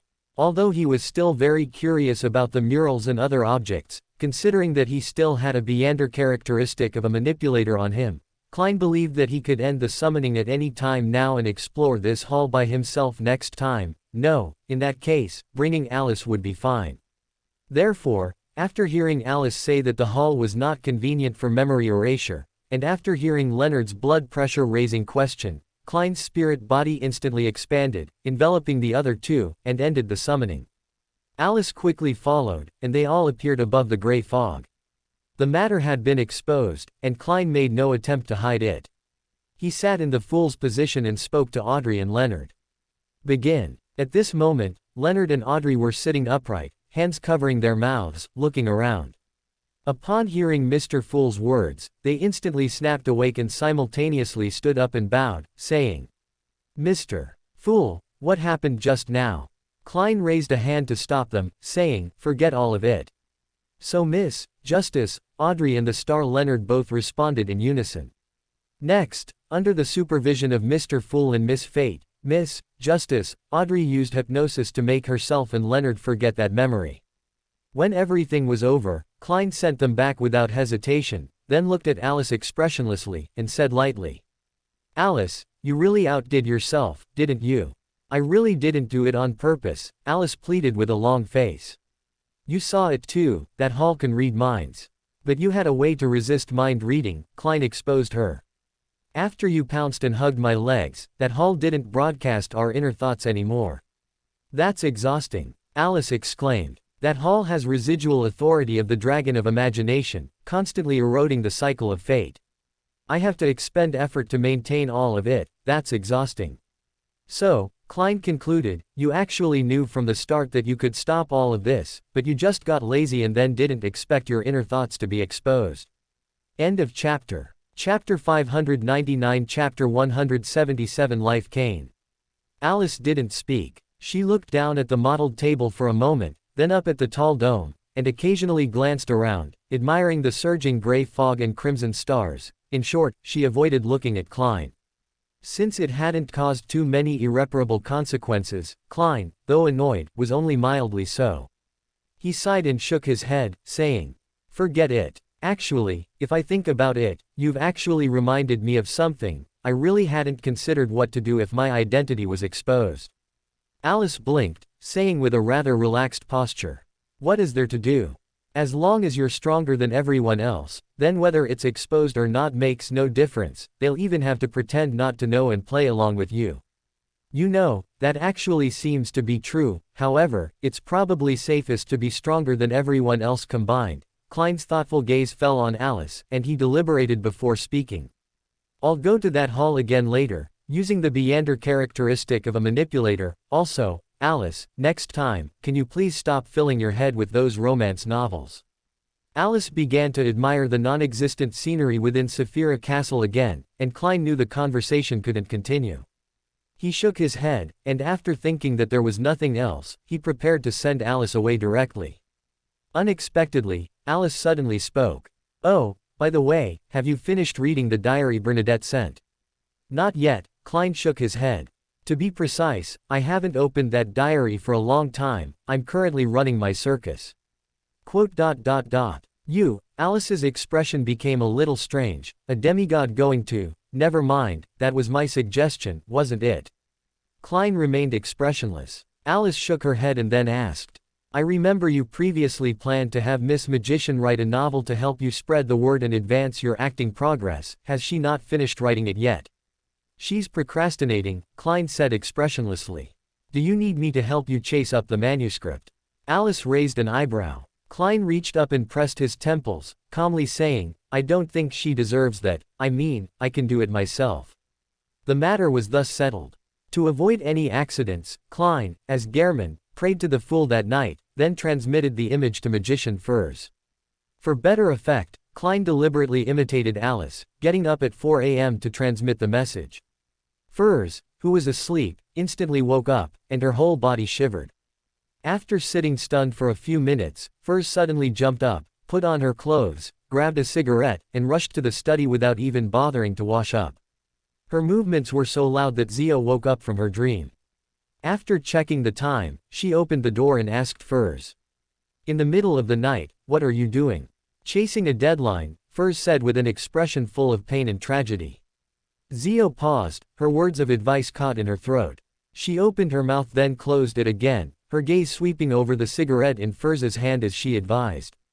"If you need to stay awake, a cigarette probably isn't as effective as coffee." "You're right," Furs forced a smile, "I was just about to make some coffee." Zio no longer tried to persuade her. She shook her head, closed the door, and returned to bed, muttering to herself with a sigh. Sigh, she's probably being rushed again, but why did she get up in the middle of the night?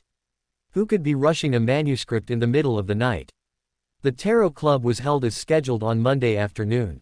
There wasn't much new news at this Tarot Club. The biggest transaction was Judgment Zio buying the Beander characteristic and potion formula of a judge. Justice Audrey and the star Leonard's attitudes towards Gehrman were normal, which was to be expected. After all, the memory erasure was done under Alice's supervision, and the location was above the gray fog, so they had no opportunity to tamper with it. The Tarot Club ended quickly, but on the very next day, Alice saw son Derek again. This time, he brought a brand new piece of news. "Miss Fate, Chief Colin Iliad has provided 4 sealed artifacts for you to choose from." As he said this, Derek had already appeared above the gray fog. Also present were Gehrman Sparrow and Hanged Man Alger, because Derek had indicated that he still had questions he wanted to ask. 4 choices. Alice stroked the cross in her hand. "Only children make choices, adults, I'm sorry, I mean, which 4 sealed artifacts?" Derek began to repeat Chief Colin Iliad's words one by one. "The first one is called, Sword of Dawnsilver. It was left behind by an elder who died 1300 years ago. Wielding this longsword can conceal one's malice and certain actions, effectively interfere with divination and prophecy, grant exaggerated strength, and bring a dawn that combats evil and corruption to the surrounding area. It can also unleash a highly destructive storm of light and create an invisible yet sturdy wall of defense around the wielder. Whenever it connects with the earth, its protective power becomes unshakable. The top of its hilt is a one-eyed, gaping mouth, a living human head sculpture. Feeding corresponding herbs, essential oils, and potions to this sculpture will make the Sword of Dawnsilver produce different effects, such as lightning poison, freezing, purification, burning, decay, and exorcism. This sword has strict usage conditions. Anyone under 180 centimeters tall cannot even pick it up, and if under 200 centimeters, its full power is difficult to unleash. Additionally, the one-eyed, gaping-mouth human head sculpture at the top of the hilt loves to talk and is always chattering. If the wielder doesn't respond to it, perhaps at a critical moment, the Sword of Dawnsilver will suddenly give up resistance or even attack its owner. If the wielder is willing to converse with that human head sculpture, he will hover on the brink of madness. Honestly, it's not very useful. Its greatest value to me might be for rental, since I'm unlikely to actually fight with a sword. In those usage conditions, Alice sincerely asked Derek, "Do you think I'm 1.8 or 2 meters tall?" Derek's voice trailed off. "It's all right," Gehrman, who understood her well, said, "you wouldn't actually use this sword for anything anyway. Even if you got it, you'd probably just chat with the human head sculpture." This conversation already indicated Alice's attitude, so Derek quickly said, "There's a second one." Derek then introduced another sealed artifact called Mask of Twilight. After listening, Alice praised it. "Excellent, it's even more outrageous than the last one, it doesn't even have rental value. Little son, your chief wouldn't have brought out all the useless junk that no one can use, would he?" Derek stammered, Chief probably didn't mean it that way." Klein glanced at her, then turned to Derek and asked, "What about the other 2? So Derek began to introduce the third sealed artifact. The third one is called the Staff of Life. It can command extraordinary creatures of low intelligence, temporarily reducing their madness. It can use incomplete spirits and various materials to complete extreme life alchemy, which can create ordinary humans that can exist for a long time, and also create different puppets for combat and various tasks, including stone golems, earth golems, and steel golems. Any living creature struck by this staff will have an increased tendency towards madness and loss of control, and there is a certain probability that their body will mutate, growing things like watermelons, mushrooms, or wheat. Of course, these are inedible and will cause pollution. And any living creature touched by the staff's head, no matter how severe their injuries, can be healed, with the exception of those who have already begun to lose control. This staff will fill the surrounding area with vitality. Both plants and animals will grow vigorously and reproduce quickly, but it has no effect on the City of Silver. People carrying the Staff of Life have a significant chance of bodily mutation. The longer they carry it, the higher the probability.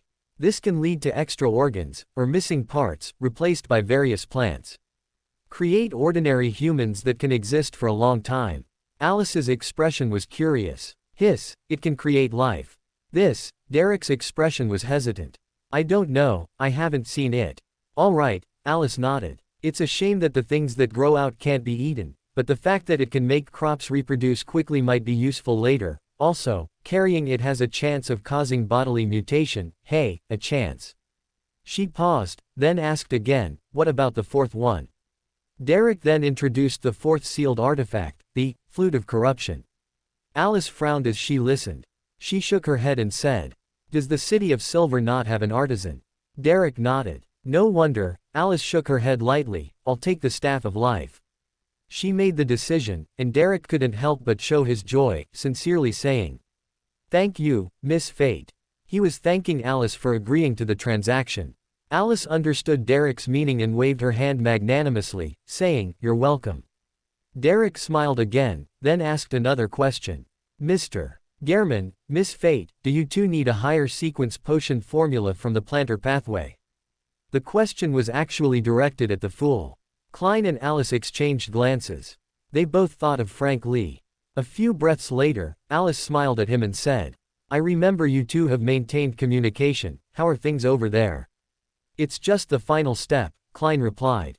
Then, Klein, in Gehrman's form, turned to son Derek and responded in a hoarse voice. Sequence 5. As he said this, Klein subtly gave Alice a pleading look. Alice returned a reassuring look. For now, although she respected Frank Lee's certain achievements and whimsical ideas, she wasn't worried about anything truly being triggered. After all, he wasn't even a demigod. Klein's mindset was similar. It was for this reason that he agreed to Derek, but unexpectedly, Derek spoke again. What if there's a higher one? Klein fell silent again. This time, he didn't dare to look at Alice, because sequence 4 was already enough to play some special tricks, and he wasn't sure if Alice would play along with Frank, although not always, just once could lead to big trouble. Alice didn't think too much. She replied based on the principle that it wouldn't matter if she didn't give it to Frank anyway. If you want to give it, Mr. Fool wouldn't refuse. Good, good. Derek, whose true inquiry target was exposed, quickly responded and changed the subject. Mr. Hanged Man, I always feel that this matter is a bit strange. Why did Chief suddenly bring up the matter of a higher sequence potion formula from the plantar pathway? Hanged Man Alger looked at Gehrman Sparrow and said, this should be a test from your chief, to see if the environment around the City of Silver can be changed. I remember you mentioned before that you only knew of a goddess of harvest, who was the queen of the giant king, and the moon, according to Sanguine records, states that the goddess of harvest was called Umbella, and that your City of Silver originally worshipped her. I originally only confirmed that the name Umbella was real, with no inclination towards other claims. Now, your chief has suddenly brought out a higher sequence potion formula from the plantar pathway that you didn't know about before, which makes me suspect that the moon's statement is correct. This indicates that your City of Silver, for some reason, concealed the fact that it once worshipped the goddess of harvest, even deliberately avoiding mentioning her true name. There must be a significant secret hidden within. A significant secret. Son Derek thought hard but couldn't come up with any secrets. Alice, however, suddenly had a flash of inspiration. She looked at Derek and asked softly, I remember you told me before that the Staff of Life's ability to accelerate growth couldn't be used in the City of Silver.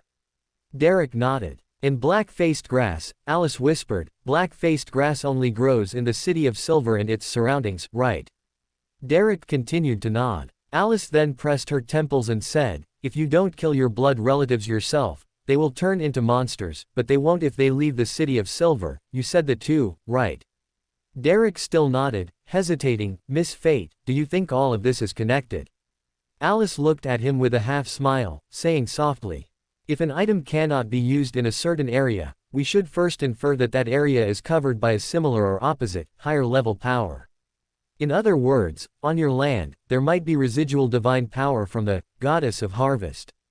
In other words, I suspect that the Goddess of Harvest left something on the land of your City of Silver. It could be that she was injured in a fight with someone, or it could just be that the battle was too intense and left traces. Considering that this matter cannot be known, well, this is probably not a glorious thing. Perhaps she was severely injured. End of chapter. Chapter 600. Chapter 178. The day before the war. Alice's guess ultimately led to no conclusion. Fortunately, it wasn't an important matter anyway, so Derek quickly ended the communication and returned to the City of Silver to prepare for the item exchange. Above Saphira Castle, Klein looked at the cross in Alice's hand and shook his head with a smile. After it's given to Little Sun, the rental business should become popular.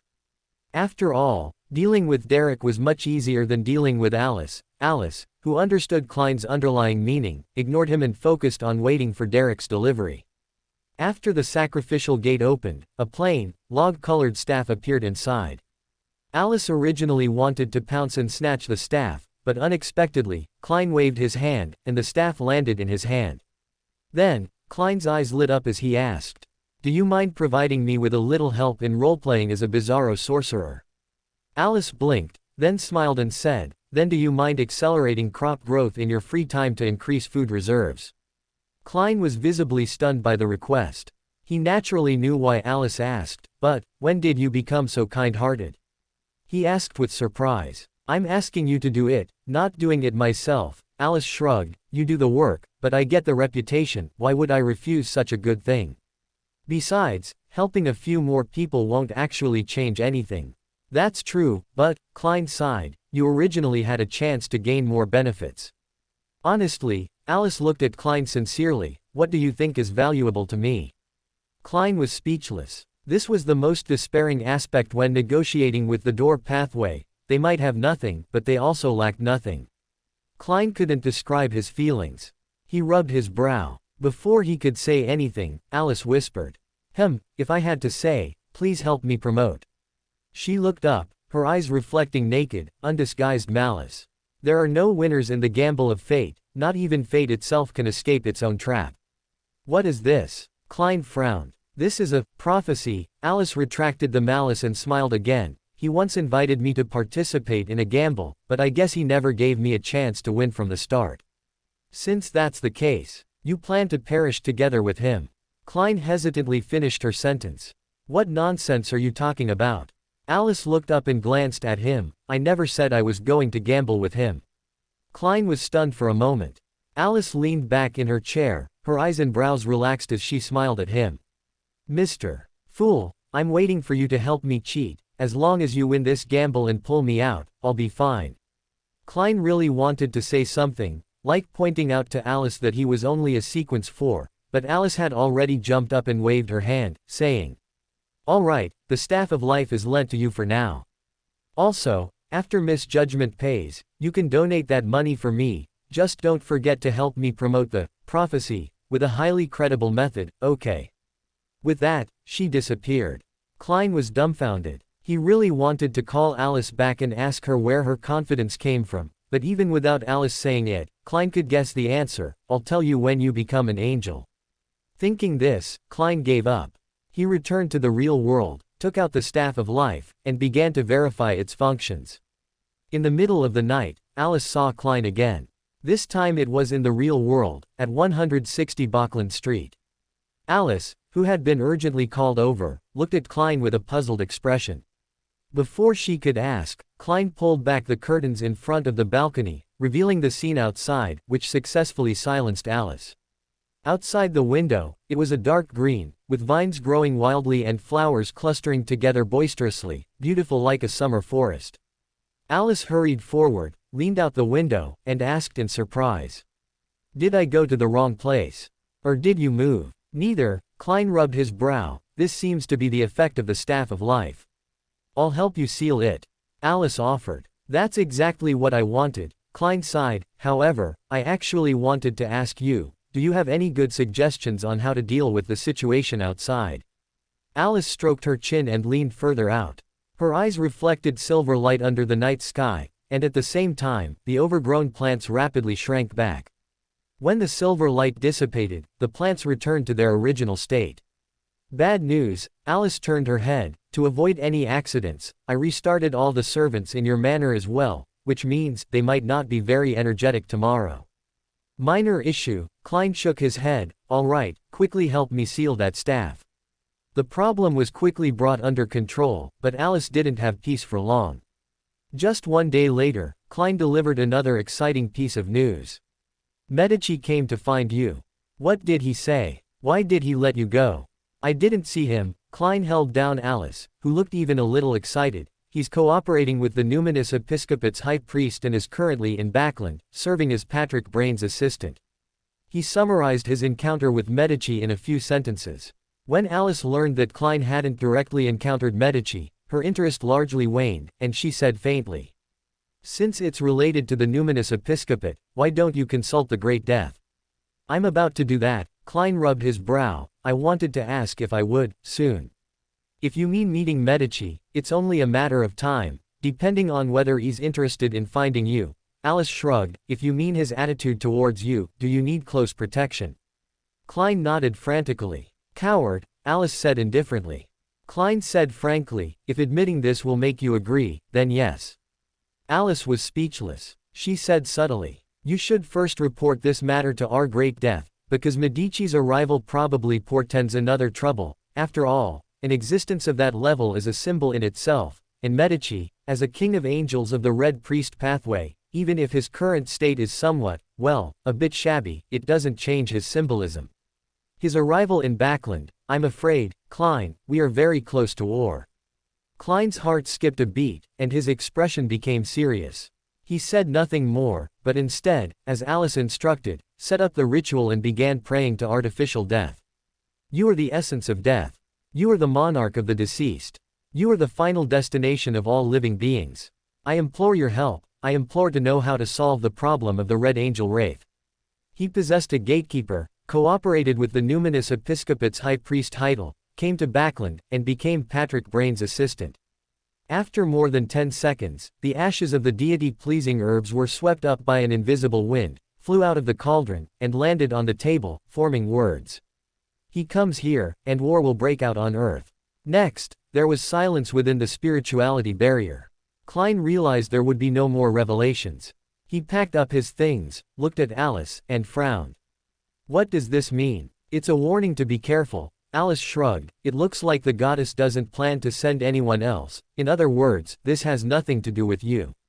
Your task is complete. What you need to do next is ensure your own safety."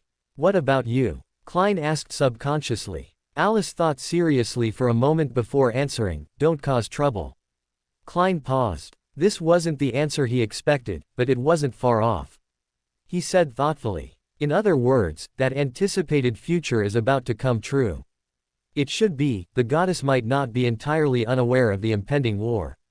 As for Steam and Storm, the church's higher-ups already have traitors, so what else is there to say? Other things are unclear, but a large-scale war will definitely involve a battle of gods, and then George III, oh, George III. Alice's brow twitched. She remembered her speculation about the birth of a new god or the fall of an old god, and suddenly had an idea. Perhaps George III was a smokescreen. Agreeing or disagreeing wouldn't significantly affect Adam's plan. As long as everyone's attention was drawn to George III and other matters were ignored. Alice frowned, then suddenly called out, "Klein." "What?" Klein looked at her with some confusion. "Find some time to tell Bernadette about George III. Alice reminded him. She at least sent over Emperor Rosal's diary. You know, George III becoming a god means Emperor Rosal completely loses the possibility of resurrection. Klein paused, as if just remembering this matter, and nodded, saying, "You're right, I should tell her, but if she plans to stop him. Just send your dependents, world, to help." Alice spread her hands. "Okay." Klein agreed with a complex feeling. After a brief pause, Klein suddenly spoke, "Oh, by the way, Alice, can you do me a favor?" "What?" Alice looked at him, puzzled. "Do you still remember Melissa and Benson?" Klein asked her. "You met them before leaving Tingen City." Alice frowned. It took her a moment to recall those two names, and she replied, "Your brother and sister." "Yes," Klein nodded. "Benson is now a government employee in Backland, and Melissa is studying at Backland Technical University. They are both ordinary people. If there's a war, I'm worried about them." He looked at Alice with great concern and asked, "Can you help me check on their situation? Will there be any danger or anything? If possible, also help me protect them." Honestly, Alice looked at Klein sincerely. "Your brother and sister happen to be in the two places I least want to go near." Klein's mouth twitched. For a moment, he also started to feel that his request was indeed a bit difficult for Alice. Just as he was about to say never mind if it wasn't possible, Alice shook her head and said, "I think I saw something." "What?" Klein frowned. Alice didn't speak. She pursed her lips, letting the scene from earlier replay before her eyes. The earliest scene was on the Sonia Sea. Amidst vast expanses of fog, massive sailing ships passed silently. Alice recognized them as the Fosak fleet. The second scene appeared above St. Wind Cathedral. A large and orderly force of Fosak airships cut in from the northern district. As they approached, St. Wind Cathedral and other locations seemed to have made some preparations. The wind suddenly intensified, turning into one after another blue-black of giant blades, whistling towards their targets, just like shells fired into the air. The subsequent scenes mostly lacked clear landmarks. Some places were schools, others were unnamed streets. Alice saw people fleeing amidst artillery fire, some injured, some trampled. She also saw people embracing amidst the sound of gunfire. She closed her eyes, letting those scenes dissipate, and only after taking a deep breath did she say, "Tomorrow." "What?" Klein frowned in confusion, a bad premonition rising in his heart. Alice reopened her eyes, her voice soft. "Tomorrow morning, Fosak's airships will arrive above Backland. At that time, this war will officially erupt." Klein jumped up from his spot in shock. He wanted to say something, but everything seemed powerless in the face of the facts. Finally, he said, "Is it too late for the prophecy I promised you?" "It's fine." Alice glanced at him indifferently. "There's still after the war, and after the war, food will be even more needed. Maybe also treatment for injuries. Is there anything else?" Klein was speechless and subconsciously replied, "Maybe also the reconstruction of war ruins." "Oh, no, wait, tomorrow, then Melissa and Benson." "I promised." Alice shrugged. "I will ensure they meet successfully and reach a safe place." Klein showed a grateful smile. "Don't you consider letting them become beyonders?" Alice politely asked. "That's not a good thing." Klein shook his head. "Actually, if possible, I hope they never know. Including the fact that you're still alive." Alice immediately followed up. "Think carefully, this will determine how I deal with your brother and sister tomorrow." End of this chapter. For more thrilling fanfiction stories like this, check out my channel Fanfic Audiobook. Dive into epic adventures, mysterious realms, and legendary journeys brought to life through immersive storytelling. Don't forget to like, share, and subscribe for more amazing audiobooks.